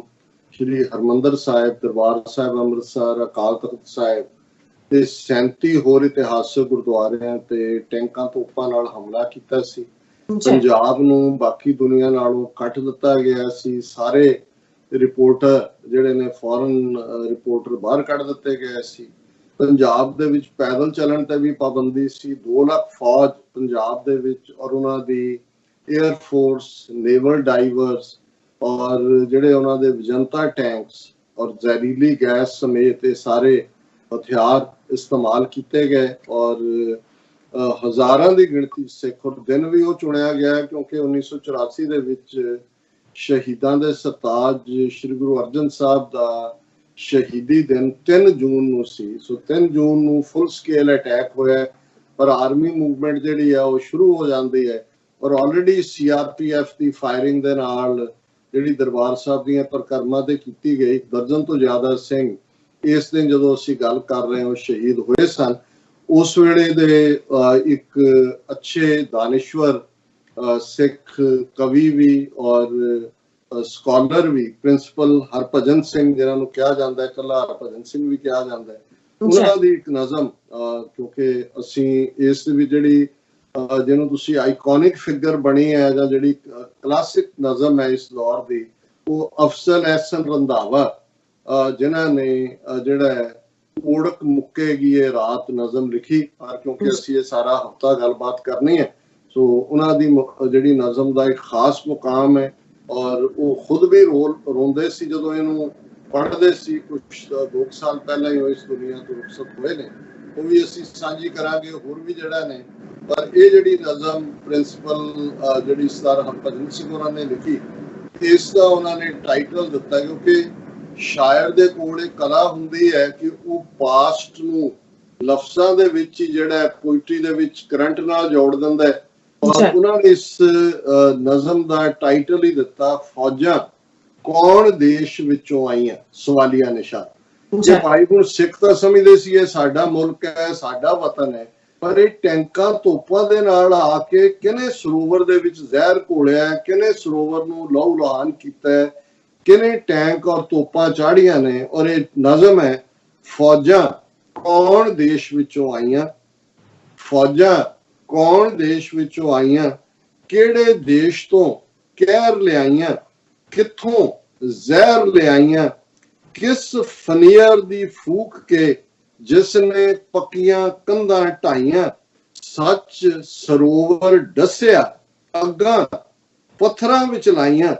ਹਰ ਕੇ ਮੰਦਰ ਵਿਉ ਦੀਆਂ ਨਦੀਆਂ ਬੁੱਕਾਂ ਭਰ ਭਰ ਵਰਤਾਈਆਂ, ਫੌਜਾਂ ਕੌਣ ਦੇਸ਼ ਤੋਂ ਆਈਆਂ। ਤੋ ਜ਼ਾਹਰ ਹੈ ਕਿ ਭਾਈ ਇਹ ਕਹਿਰ ਜ਼ਹਿਰ ਜਿਵੇਂ ਫਨੀਅਰ ਦੀ ਫੂਕ, ਫਨੀਅਰ ਕੋਬਰਾ ਸਭ ਤੋਂ ਖਤਰਨਾਕ ਹੁੰਦਾ ਹੈ ਜਿਹਦੇ ਚ ਜ਼ਹਿਰ ਹੀ ਜ਼ਹਿਰ ਭਰਿਆ ਹੁੰਦਾ ਹੈ ਕਿ ਇਹ ਕਿਹੜੀ ਜ਼ਹਿਰ ਨਾਲ ਭਰੀ ਹੋਈ ਫੌਜ ਜਿਸ ਨੇ ਪੱਕੀ ਕੰਧ ਅਕਾਲ ਤਖਤ ਢਾ ਦਿੱਤਾ ਹੈ। ਸੱਚ ਸਰੋਵਰ, ਉਹ ਸਰੋਵਰ ਜਿਹੜਾ ਸੱਚ ਦਾ ਰੂਪ ਹੈ, ਉਸ ਨੂੰ ਵੀ ਇਸ ਜਿਹੜਾ ਕੋਬਰੇ ਨੇ, ਇਸ ਫਨੀਅਰ ਸੱਪ ਨੇ ਡੰਗਿਆ। ਅੱਗਾ ਪੱਥਰਾਂ ਵਿੱਚ 4 ਚਫੇਰੇ ਅੱਗਾਂ ਔਰ ਇਹ ਜਿਹੜੇ ਉਸ ਰੱਬ ਦਾ ਘਰ ਜਿੱਥੇ ਕਿ ਅੰਮ੍ਰਿਤ ਵਰਸਦਾ, ਉਹ ਵਿਉ ਜ਼ਹਿਰ ਨੂੰ ਕਹਿੰਦੇ ਨੇ ਕਿ ਜ਼ਹਿਰ ਦੀਆਂ ਨਦੀਆਂ ਵਿਛਾ ਦਿੱਤੀਆਂ, ਭੁੱਕਾਂ ਭਰ ਭਰ ਵਰਤਾਈਆਂ, ਫੌਜਾਂ ਕੌਣ ਦੇਸ਼ ਤੋਂ ਆਈਆਂ। ਫਿਰ ਉਹਨਾਂ ਦਾ ਸਿਮਰਨ ਬਾਝੋਂ ਜਾਪ ਰਿਹਾ ਸੀ, ਐਲੇ ਜਨਮ ਗਵਾਇਆ, ਕਰ ਮਤਾ ਹੈ ਆਖਰ ਉਮਰੇ, ਇਸ ਕਾਫਰ ਰੱਬ ਨੂੰ ਧਿਆਇਆ। ਦਿੱਲੀ ਨੇ ਜਦ ਅੰਮ੍ਰਿਤਸਰ ਤੇ ਜੰਮ ਕਰ ਮੁਗਲ ਚੜਾਇਆ, ਹੈਬਰ ਗੈਬਰ ਤੋਂ ਵੀ ਤਕੜਾ ਜਦ ਲੋਹੇ ਯਾਨ ਦੌੜਾਇਆ, ਮੈਂ ਰੱਬ ਨੂੰ ਬਹੁਤ ਧਿਆਇਆ। ਫੌਜਾਂ ਨੇ ਜਦ ਸੋਨ ਕਲਸ਼ ਤੇ ਤੁਪਕ ਤਾਨ ਚਲਾਇਆ, ਖਖੜੀ ਖਖੜੀ ਹੋ ਕੇ ਡਿੱਡਾ, ਖਖੜੀ ਖਖੜੀ ਹੋ ਕੇ ਡਿੱਗਾ, ਜਦ ਮੇਰੇ ਸਿਰ ਦਾ ਸਾਇਆ, ਮੈਂ ਰੱਬ ਨੂੰ ਬਹੁਤ ਧਿਆਇਆ। ਹੁਣ ਹਰਭਜਨ ਸਿੰਘ ਆਪਣੇ ਯੰਗਰ ਡੇਜ਼ ਦੇ ਵਿੱਚ ਬਹੁਤ ਸਿੱਖ ਮਾਈਂਡਡ ਸੀ। ਫਿਰ ਹੌਲੀ ਹੌਲੀ ਇੱਕ ਵਕਤ ਆਉਂਦਾ ਹੈ ਖਾਸ ਤੌਰ ਤੇ ਲਿਖਾਰੀਆਂ 'ਚ, ਦੂਸਰਿਆਂ 'ਚ, ਜਿਹੜੇ ਧਰਮ ਨਾਲੋਂ ਥੋੜੀ ਵਿੱਥ ਪਾਉਂਦੇ ਨੇ ਜਾਂ ਆਪਣੇ ਆਪ ਨੂੰ ਪ੍ਰੋਗਰੈਸਿਵ ਜਾਂ ਦੂਸਰੇ ਦੇ ਥੱਲੇ ਹੋਰ ਲਿਬਰਲ ਆਈਡੀਓਲੋਜੀ ਦੀ ਗੱਲ ਕਰਦੇ ਨੇ। ਹੁਣ ਇਹ ਮੈਨੂੰ ਲੱਗਦਾ ਹੈ ਕਿ ਵੀ ਹਰਭਜਨ ਸਿੰਘ ਹੋਰੀ ਆਪਣਾ ਕਹਿ ਰਹੇ ਨੇ ਕਿ ਭਾਈ ਮੈਂ ਕਿਵੇਂ ਵਾਪਸ ਆਪਣੀਆਂ ਜੜ੍ਹਾਂ ਵੱਲ ਪਰਤਿਆ। ਸਿਮਰਨ ਬਾਜੋ ਜਾਪ ਰਿਹਾ ਸੀ ਅਹਿਲੇ ਜਨਮ ਗਵਾਇਆ, ਕਿ ਉਹਨਾਂ ਨੂੰ ਇਹ ਸਮਝ ਆਏ ਕਿ ਵਾਹ, ਜਿਹੜਾ ਸਿੱਖੀ ਦਾ ਆਧਾਰ ਹੈ ਸਿਮਰਨ, ਰੱਬ ਨਾਲ ਜੁੜਨਾ, ਮੈਂ ਵੀ ਆਪਣਾ ਜਨਮ ਗਵਾ ਰਿਹਾ ਸੀ। ਮੈਂ ਹੁਣ ਇਸ ਆਖਰੀ ਉਮਰੇ ਕਰ ਮਤਾ ਹੈ ਆਖਰ ਉਮਰੇ ਇਸ ਕਾਫਰ ਰੱਬ ਨੂੰ ਧਿਆਇਆ, ਕਿ ਭਾਈ ਮੈਂ ਵੀ ਆਪਣੀਆਂ ਜੜ੍ਹਾਂ ਵੱਲ ਮੁੜਿਆ, ਮੈਂ ਤਾਂ ਕਾਫਰ ਬਣ ਗਿਆ ਸੀ, ਮੈਂ ਹੁਣ ਰੱਬ ਵੱਲ ਮੁੜ ਰਿਹਾ। ਔਰ ਉਹਨਾਂ ਨੇ ਕਿਹਾ ਵੀ ਇਹ ਜਿਹੜੀ ਕਾਫਰ ਤੋਂ ਮੂਮਨ ਤੱਕ ਜਾਂ ਕਾਫਰ ਤੋਂ ਬਿਲੀਵਰ ਤੱਕ ਦਾ ਸਫ਼ਰ ਹੈ, ਇਸ ਲਈ ਦਿੱਲੀ ਨੇ ਜਦ ਅੰਮ੍ਰਿਤਸਰ ਤੇ ਜੰਮ ਕਰ ਮੁਗਲ ਚੜਾਏ। ਹੁਣ ਇਹ ਲਫ਼ਜ਼ ਵੀ ਗੁਰੂ ਨਾਨਕ ਸਾਹਿਬ ਦੀ ਬਾਣੀ, ਜਦੋਂ ਕਿ ਬਾਬਰ ਹਮਲਾਵਰ ਹੁੰਦਾ ਹੈ ਤੇ ਗੁਰੂ ਸਾਹਿਬ ਨੇ ਫਰਮਾਇਆ ਸੀ ਕਿ ਆਪੇ ਦੋਸ਼ ਨਾ ਦੇਈ ਕਰਤਾ ਜੰਮ ਕਰ ਮੁਗਲ ਚੜਾਇਆ, ਕਿ ਭਾਈ ਇਹ ਜਿਹੜਾ ਲੋਧੀ ਪਠਾਣਾ ਦਾ ਰਾਜ ਸੀ, ਇਹਦੇ ਚ ਵੀ ਇੰਨਾ ਕੁ ਨਾ ਪੱਖੀ ਹੋ ਰਿਹਾ ਸੀ ਕਿ ਰੱਬ ਨੇ ਆਪਣੇ ਸਿਰ ਜ਼ਿੰਮੇਵਾਰੀ ਨਹੀਂ ਲਈ, ਮੁਗਲਾਂ ਨੂੰ ਜੰਮ ਬਣਾ ਕੇ ਭੇਜਿਆ ਕਿ ਉਹ ਲੋਧੀ ਪਠਾਣਾ ਨੂੰ ਉਹਨਾਂ ਦੇ ਬਣਦੇ ਦੀ ਜਿਹੜੀ ਹੈ ਸਜ਼ਾ ਦੇਣ, ਕਿਉਂਕਿ ਰੱਬੀ ਹੁਕਮ ਦੀ ਗੱਲ। ਤੇ ਇਹ ਸਰ ਹਰਭਜਨ ਸਿੰਘ ਕਹਿੰਦੇ ਨੇ ਕਿ ਭਾਈ ਹੁਣ ਇਹ ਲੜਾਈ, ਜਿਹਨੂੰ ਈਵਨ ਮਾਰਕ ਟਲੀ ਨੇ ਆਪਣੀ ਕਿਤਾਬ 'ਚ ਅੰਮ੍ਰਿਤਸਰ ਮਿਸਿਸ ਗਾਂਧੀਜ਼ ਲਾਸਟ ਬੈਟਲ, ਹੁਣ ਜ਼ਾਹਰ ਹੈ ਇਹ ਵੀ ਬੈਟਲ ਆਫ ਅੰਮ੍ਰਿਤਸਰ ਹੈ। ਇੱਕ ਪਾਸੇ ਸਿੱਖ ਕੌਮ ਹੈ ਜਿਹਦਾ ਸੈਂਟਰ ਰੂਹਾਨੀ ਸੈਂਟਰ ਅੰਮ੍ਰਿਤਸਰ ਹੈ, ਦੂਸਰੇ ਪਾਸੇ ਦਿੱਲੀ ਹਕੂਮਤ ਹੈ। ਔਰ ਇਹਨਾਂ ਨੇ ਇਹ ਕਿਹਾ ਕਿ ਭਾਈ ਮੁਗਲ ਫੌਜ ਤਾਂ ਜਿਹੜੀ ਹੈ ਹੈਵਰ ਗੈਵਰ, ਉਹ ਤਾਂ ਹਾਥੀ ਘੋੜੇ ਜ਼ਿਆਦਾ ਸੀ, ਉਹਨਾਂ ਦੇ ਨਾਲ ਹਮਲਾਵਰ ਹੋਈ ਸੀ। ਪਰ ਇਹਨਾਂ ਨੇ ਹੈਵਰ ਗੈਵਰ ਤੋਂ ਵੀ ਤਗੜਾ ਜਦ ਲੋਹੇ ਯਾਨ ਦੌੜਾਇਆ, ਲੋਹੇ ਯਾਨ ਹੈ ਟੈਂਕ, ਇਹ ਲੋਹੇ ਦੀ ਗੱਡੀ ਜਿਹੜੀ ਹੈ ਉਹ ਉੱਥੇ ਦੌੜ ਰਹੀ ਹੈ। ਉਹ ਕਹਿੰਦੇ ਮੈਂ ਰੱਬ ਨੂੰ ਯਾਦ ਕੀਤਾ। ਔਰ ਹੁਣ ਕਿਉਂਕਿ ਬਾਬਰ ਦੀ ਫੌਜ ਦੇ ਕੋਲ ਵੀ ਤੋਪਾਂ ਸੀ, ਉਹਨੂੰ ਤੁਪਕ ਚਲਾਏ। ਤੇ ਉਹਨਾਂ ਨੇ ਹਰਭਜਨ ਸਿੰਘ ਕਹਿੰਦੇ ਨੇ ਵੀ ਇਹਨਾਂ ਨੇ ਤੋਪ ਨੂੰ ਕਹਿੰਦੇ ਨੇ ਸੋਨ ਕਲਸ਼, ਜਿਹੜਾ ਅਕਾਲ ਤਖਤ ਸਾਹਿਬ ਦਾ ਉੱਤੇ ਉਹਨਾਂ ਦਾ ਸੋਨੇ ਦਾ ਗੁੰਬਦ ਹੈ, ਉਸ ਨੂੰ ਨਿਸ਼ਾਨਾ ਬਣਾ ਕੇ ਜਦੋਂ ਇਹਨਾਂ ਦੇ ਦਿੱਲੀ ਦੇ ਜ਼ਾਬਰ ਹਾਕਮਾਂ ਨੇ ਤੋਪ ਦਾ ਗੋਲਾ ਚਲਾਇਆ, ਤੁਪਕ ਤਾਨ ਚਲਾਇਆ, ਤਾਨ ਕੇ ਤੁਪਕ ਚਲਾਈ, ਖਖੜੀ ਹੋ ਕੇ ਡਿੱਗਾ ਜਦ ਮੇਰੇ ਸਿਰ ਦਾ ਸਾਇਆ, ਕਿ ਜਿਹੜਾ ਮੇਰੀ ਸ਼ੈਲਟਰ ਸੀ, ਮੈਂ ਅਕਾਲ ਤਖਤ ਦੇ ਥੱਲੇ ਆਪਣਾ ਸਿਰ ਰੁਕਾਉਂਦਾ, ਜਿਹਨੂੰ ਮੈਂ ਸੁਪਰੀਮ ਮੰਨਦਾ, ਉਹਨੂੰ ਤੋਪ ਦੇ ਗੋਲੇ ਨੇ ਜਿਹੜਾ ਥੱਲੇ ਖਖੜੀ ਕਰਕੇ ਹੋ ਕੇ ਡਿੱਗਾ। ਜਦ ਮੇਰੇ ਸਿਰ ਦਾ ਸਾਇਆ ਮੈਂ ਰੱਬ ਨੂੰ ਬਹੁਤ ਧਿਆਇਆ, ਸੱਚ ਤਖਤ ਜਿਹਨੇ ਢਾਇਆ ਸੀ ਉਸੇ ਜਦੋਂ ਬਣਾਇਆ, ਤਾਂ ਅਪਰਾਧੀ ਦੂਣਾ ਨਿਭਦਾ ਮੈਨੂੰ ਨਜ਼ਰੀ ਆਇਆ। ਹੁਣ ਜ਼ਾਹਰ ਹੈ ਕਿ ਇੰਦਰਾ ਗਾਂਧੀ ਘਬਰਾਈ ਢਾ ਕੇ ਕਿ ਵੀ ਸਿੱਖਾਂ 'ਚ ਗੁੱਸਾ, ਉਹਨੇ ਕਿਹਾ ਜੀ ਨਹੀਂ, ਸਰਕਾਰੀ ਖਰਚ ਦੇ ਉੱਤੇ ਅਸੀਂ ਇਹਨੂੰ ਦੁਬਾਰਾ ਬਣਾ ਕੇ ਦੇਵਾਂਗੇ। ਉਹਨਾਂ ਨੇ ਸੰਤਾ ਸਿੰਘ ਥੀਏਟਰ ਲੱਭਿਆ, ਬੂਟਾ ਸਿੰਘ ਰਾਹੀਂ ਕਰੋੜਾਂ ਦਾ ਬਜਟ ਰੱਖਿਆ, ਉਹਨਾਂ ਨੇ ਉਹ ਬਣਾ ਕੇ ਉਹਨੂੰ ਸਿੱਖਾਂ ਨੂੰ ਨਹੀਂ ਆਣ, ਉਹਨੂੰ ਕਿਹਾ ਜੀ ਅਸੀਂ ਤੁਹਾਨੂੰ ਬਣਾ ਕੇ ਵਾਪਸ ਕਰ ਰਹੇ ਹਾਂ। ਤਾਂ ਸਿੱਖਾਂ ਨੇ ਕਿਹਾ ਵੀ ਇਹ ਸਰਕਾਰ ਸੇਵਾ ਨਾਲ ਸਿਗਟਾਂ ਦੇ ਧੂਏ 'ਚ ਬਣਿਆ, ਅਸੀਂ ਇਹਨੂੰ ਢਾ ਦੇਣਾ, ਅਸੀਂ ਇਹ ਸਿੱਖਾਂ ਦੀ ਕਾਰ ਸੇਵਾ ਨੂੰ ਢਾਤਾ ਉਹਨੂੰ। ਪਰ ਇਹਨਾਂ ਨੇ ਉਹਦੇ ਵੱਲ ਇਸ਼ਾਰਾ ਕੀਤਾ ਕਿ ਵੀ ਸੱਚ ਤਖਤ ਜਿਹਨੇ ਢਾਇਆ ਸੀ ਉਸੇ ਜਦੋਂ ਬਣਾਇਆ, ਤਾਂ ਅਪਰਾਧੀ ਧੂਣਾ ਨਿਭਦਾ ਮੈਨੂੰ ਨਜ਼ਰੀ ਆਇਆ। ਮਾਫੀ ਕਿ ਜੀ ਉਹੀ ਜਦੋਂ ਗੁਰੂ ਸਾਹਿਬ ਨੇ ਫਰਮਾਇਆ ਕਿ ਅਪਰਾਧੀ ਧੂਣਾ ਨਿਭੇ ਜੋ ਹੰਤਾ ਮਿਰਗਾ ਹੈ, ਬੜੀ ਹਮਦਰਦੀ ਕਿ ਜੀ ਅਸੀਂ ਇਹ ਕੋਈ ਸਾਡੇ ਕੋਲ ਚਾਰਾ ਨਹੀਂ ਸੀ, ਅਸੀਂ ਇਹ ਕਰਦੇ ਆ ਉਹ ਕਰਦੇ। ਮੈਂ ਰੱਬ ਨੂੰ ਬਹੁਤ ਧਿਆਇਆ। ਫਿਰ ਕਹਿੰਦੇ ਨੇ ਸਤਿਗੁਰ ਇਹ ਕੀ ਕਲਾ ਵਿਖਾਈ, ਤੂੰ ਕੀ ਭਾਣਾ ਵਰਤਾਇਆ, ਮੈਂ ਪਾਪੀ ਦੀ ਸੋਧ ਲਈ ਤੂੰ ਆਪਣਾ ਘਰ ਠਠਾਇਆ। ਮੈਂ ਰੱਬ ਨੂੰ ਬਹੁਤ ਧਿਆਇਆ। ਉਹ ਹੁਣ ਆਪਣੇ ਨਾਲ ਜੋੜ ਰਹੇ ਨੇ ਕਿ ਮੈਂ ਗਵਾਚ ਗਿਆ ਸੀ ਇਸ ਦੁਨੀਆ ਦੇ ਵਿੱਚ, ਹੇ ਵਾਹਿਗੁਰੂ ਮੈਨੂੰ ਵਾਪਸ ਮੋੜਨ ਦੇ ਲਈ ਮੇਰੀਆਂ ਜੜ੍ਹਾਂ ਵੱਲ ਤੂੰ ਆਪਣਾ ਘਰ ਢਵਾ ਲਿਆ। ਔਰ ਬਹੁਤ ਸਾਰੇ ਸਿੱਖਾਂ ਨੇ ਇਹ ਮਹਿਸੂਸ ਕੀਤਾ, ਇਹਨਾਂ ਮੁਲਕਾਂ ਦੇ ਵਿੱਚ ਵੀ ਜਿਹੜੇ 30 ਸਾਲ ਤੋਂ ਆਏ ਸੀ, ਉਹਨਾਂ ਨੇ ਵਾਲ ਕਟਾਏ ਹੋਏ ਸੀ, ਦੂਜਿਆਂ ਸਾਰੇ ਵਾਪਸ ਸਿੱਖੀ ਵੱਲ ਮੁੜੇ। ਜਿਵੇਂ ਗੁਰੂ ਨੇ ਆਪਣਾ ਘਰ ਢਵਾ ਕੇ ਆਪਣੇ ਪੁੱਤਰਾਂ ਪੁੱਤਰੀਆਂ ਨੂੰ ਕਿਹਾ ਵੀ ਤੁਹਾਡੇ ਪਿਓ ਦਾ ਘਰ ਢਾ ਦਿੱਤਾ ਹੈ, ਜੇ ਹੁਣ ਤੁਸੀਂ ਪਿਓ ਦੇ ਹੈਗੇ ਹੋ ਪੁੱਤਰ ਪੁੱਤਰੀਆਂ ਤੇ ਆਓ ਆ ਕੇ ਇਸ ਦਾ ਬਦਲਾ ਲਓ, ਇਸ ਦਾ ਰਿਵੈਂਜ ਲਓ। ਜ਼ਾਹਰ ਹੈ ਕਿ ਫਿਰ ਅਸੀਂ ਜਦੋਂ ਸ਼ਹੀਦ ਬੇਅੰਤ ਸਿੰਘ, ਸ਼ਹੀਦ ਸਤਵੰਤ ਸਿੰਘ ਔਰ ਹਰਜਿੰਦਰ ਸਿੰਘ ਜੰਦਾ, ਸੁਖਦੇਵ ਸਿੰਘ ਸੁੱਖਾ, ਉਹਨਾਂ ਦਾ ਜ਼ਿਕਰ ਕਰਦੇ ਆ ਤਾਂ ਉਹਨਾਂ ਨੇ ਇੰਦਰਾ ਗਾਂਧੀ ਜਨਰਲ ਵੈਦਿਆ ਉਹਨਾਂ ਨੂੰ ਸਜ਼ਾ ਯਾਫਤਾ ਕਰਕੇ ਦੱਸਿਆ ਕਿ ਅਕਾਲ ਤਖਤ ਕੋਈ ਬਿਲਡਿੰਗ ਦੇ ਢਾਣ ਨਾਲ ਤੁਸੀਂ ਸਾਡੀ ਟੈਂ ਨਹੀਂ ਤੋੜ ਲਈ ਜਾਂ ਤੁਸੀਂ ਸਿੱਖੀ ਨੂੰ ਨਹੀਂ ਢਾ ਲਿਆ। ਸਾਡੇ ਹਰ ਇੱਕ ਦੇ ਅੰਦਰ ਅਕਾਲ ਤਖਤ ਵਸਦਾ ਹੈ। ਔਰ ਅਖੀਰਲਾ ਉਹਨਾਂ ਦਾ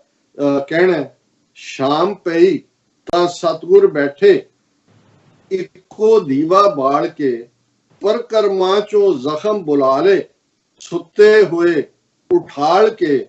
ਜ਼ਹਿਰੀ ਰਾਤ ਗਜ਼ਬ ਦੀ ਕਾਲੀ, ਕਿਤੇ ਕਿਤੇ ਕੋਈ ਤਾਰਾ ਸੀ, ਪਿੰਨੜੇ ਬੋਲ ਗੁਰੂ ਜੀ ਬੋਲੇ, ਚਾਨਣ ਵਿੱਚ ਨੁਹਾਲ ਕੇ। ਇਹ ਹੁਣ ਪਹਿਲਾਂ ਉਹਨਾਂ ਦੇ ਆਪਣੇ ਮਨ ਦੇ ਸ਼ੰਕੇ ਨੇ ਕਿ ਆਪਣਾ ਫਿਰ ਉਹ ਹੁਣ ਗੁਰੂ ਦਾ ਹੁਕਮ ਕਿਵੇਂ ਵਰਤੇਗਾ, ਜੋ ਮਹਿਸੂਸ ਕਰਦੇ ਨੇ। ਔਰ ਇਹਨਾਂ ਨਜ਼ਮਾਂ ਦੀ ਕੀਮਤ ਹੈ, ਇਹ ਅੱਜ ਨਹੀਂ ਲਿਖੀਆਂ ਹੋਈਆਂ, ਇਹ ਜਦੋਂ ਵਾਪਰਿਆ ਹੋਇਆ ਕੌਮ ਦੇ ਵਿੱਚ ਇੱਕ ਰੋਹ ਵੀ ਹੈ, ਬੇਬਸੀ ਵੀ ਹੈ ਕਿ ਇਹ ਸਾਡੇ ਨਾਲ, ਸਾਡੇ ਗੁਰੂ ਦਾ ਘਰ, ਸਾਡਾ ਘਰ ਢਾਹ ਜਾਏ, ਕੋਈ ਗੱਲ ਨਹੀਂ ਹੈ। ਤੋ ਲੇਕਿਨ ਇਹ ਨਾਲ ਦੀ ਨਾਲ ਜਿਹੜੀ ਰੂਹਾਨੀਅਤ ਸੀ, ਇਹ ਹੌਸਲਾ ਦੇ ਰਹੇ ਸੀ ਕਿ ਭਾਈ ਸ਼ਾਮ ਪਈ ਤਾਂ ਸਤਿਗੁਰ ਬੈਠੇ, ਇੱਕੋ ਦੀਵਾ ਬਾਲ ਕੇ। ਹੁਣ ਉਹ ਰੋਸ਼ਨੀਆਂ ਨਹੀਂ ਨੇ ਦਰਬਾਰ ਸਾਹਿਬ, ਫੌਜ ਬੈਠੀ ਹੋਈ ਹੈ, ਇੱਕ ਟਿਮਟਮਾਨ ਦੇ ਦੀਵੇ ਵਾਂਗ ਇੱਕ ਹੋਪ, ਇੱਕੋ ਦੀਵਾ ਜਿਹੜਾ ਹੁੰਦਾ ਹੈ ਹੋਪ ਹੈ, ਤੇ ਸਤਿਗੁਰ ਨੇ ਹੋਪ ਦੇ ਵਿੱਚ ਰੱਖਿਆ। ਪਰਕਰਮਾਂ ਚੋਂ ਜ਼ਖਮ ਬੁਲਾ ਲੇ, ਸੁੱਤੇ ਹੋਏ ਉਠਾਲ ਕੇ। ਜਿਵੇਂ ਸਾਰੀ ਪਰਕਰਮਾ ਜ਼ਖਮੀ ਹੈ ਔਰ ਉਹ ਦੀਵਾ ਬਣ ਰਿਹਾ ਹੋਪ ਦਾ, ਔਰ ਉਹ ਜ਼ਖਮ ਜਿਹੜੇ ਨੇ ਉਠਾਏ ਨੇ ਕਿ ਕੀ ਜ਼ਹਿਰੀ ਰਾਤ ਗਜ਼ਬ ਦੀ ਕਾਲੀ, ਕਿਤੇ ਕਿਤੇ ਕੋਈ ਤਾਰਾ ਸੀ, ਪਿੰਨੜੇ ਬੋਲ ਗੁਰੂ ਜੀ ਬੋਲੇ, ਚਾਨਣ ਵਿੱਚ ਨੁਹਾਲ ਕੇ। ਇਹ ਸਿੱਖਾਂ ਦੇ ਲਈ ਉਹ ਸਾਰੀ ਕਾਲੀ ਬੋਲੀ ਜ਼ੁਲਮ ਦੀ ਰਾਤ ਸੀ, ਕਿਤੇ ਕੋਈ ਹੋਪ ਦਾ ਤਾਰਾ ਨਜ਼ਰ ਨਹੀਂ ਸੀ ਆਉਂਦਾ, ਪਰ ਗੁਰੂ ਜੀ ਨੇ ਮਿੱਠੇ ਬੋਲ ਇੱਕ ਸਾਰੇ ਪਾਸੇ ਚਾਨਣ ਕਰਕੇ ਕੀ ਬੋਲੇ, ਅੱਜ ਦੀ ਰਾਤ ਕਿਸੇ ਨਹੀਂ ਸੋਣਾ, ਹਾਲੇ ਦੂਰ ਸ਼ਹੀਦੀ ਹੈ, ਅਜੇ ਤਾਂ ਸੂਰਜ ਰੋਸ਼ਨ ਕਰਨਾ, ਆਪਣੇ ਹੱਥੀਂ ਬਾਲ ਕੇ, ਨਾ ਕੋ ਵੈਰੀ ਨਾਹੇ ਬੇਗਾਨਾ, ਸਤਿਗੁਰ ਦਾ ਸਭ ਸਦਕਾ ਹੈ, ਪਰ ਵੇਖੋ ਜ਼ਾਬਰ ਲੈ ਨਾ ਜਾਏ,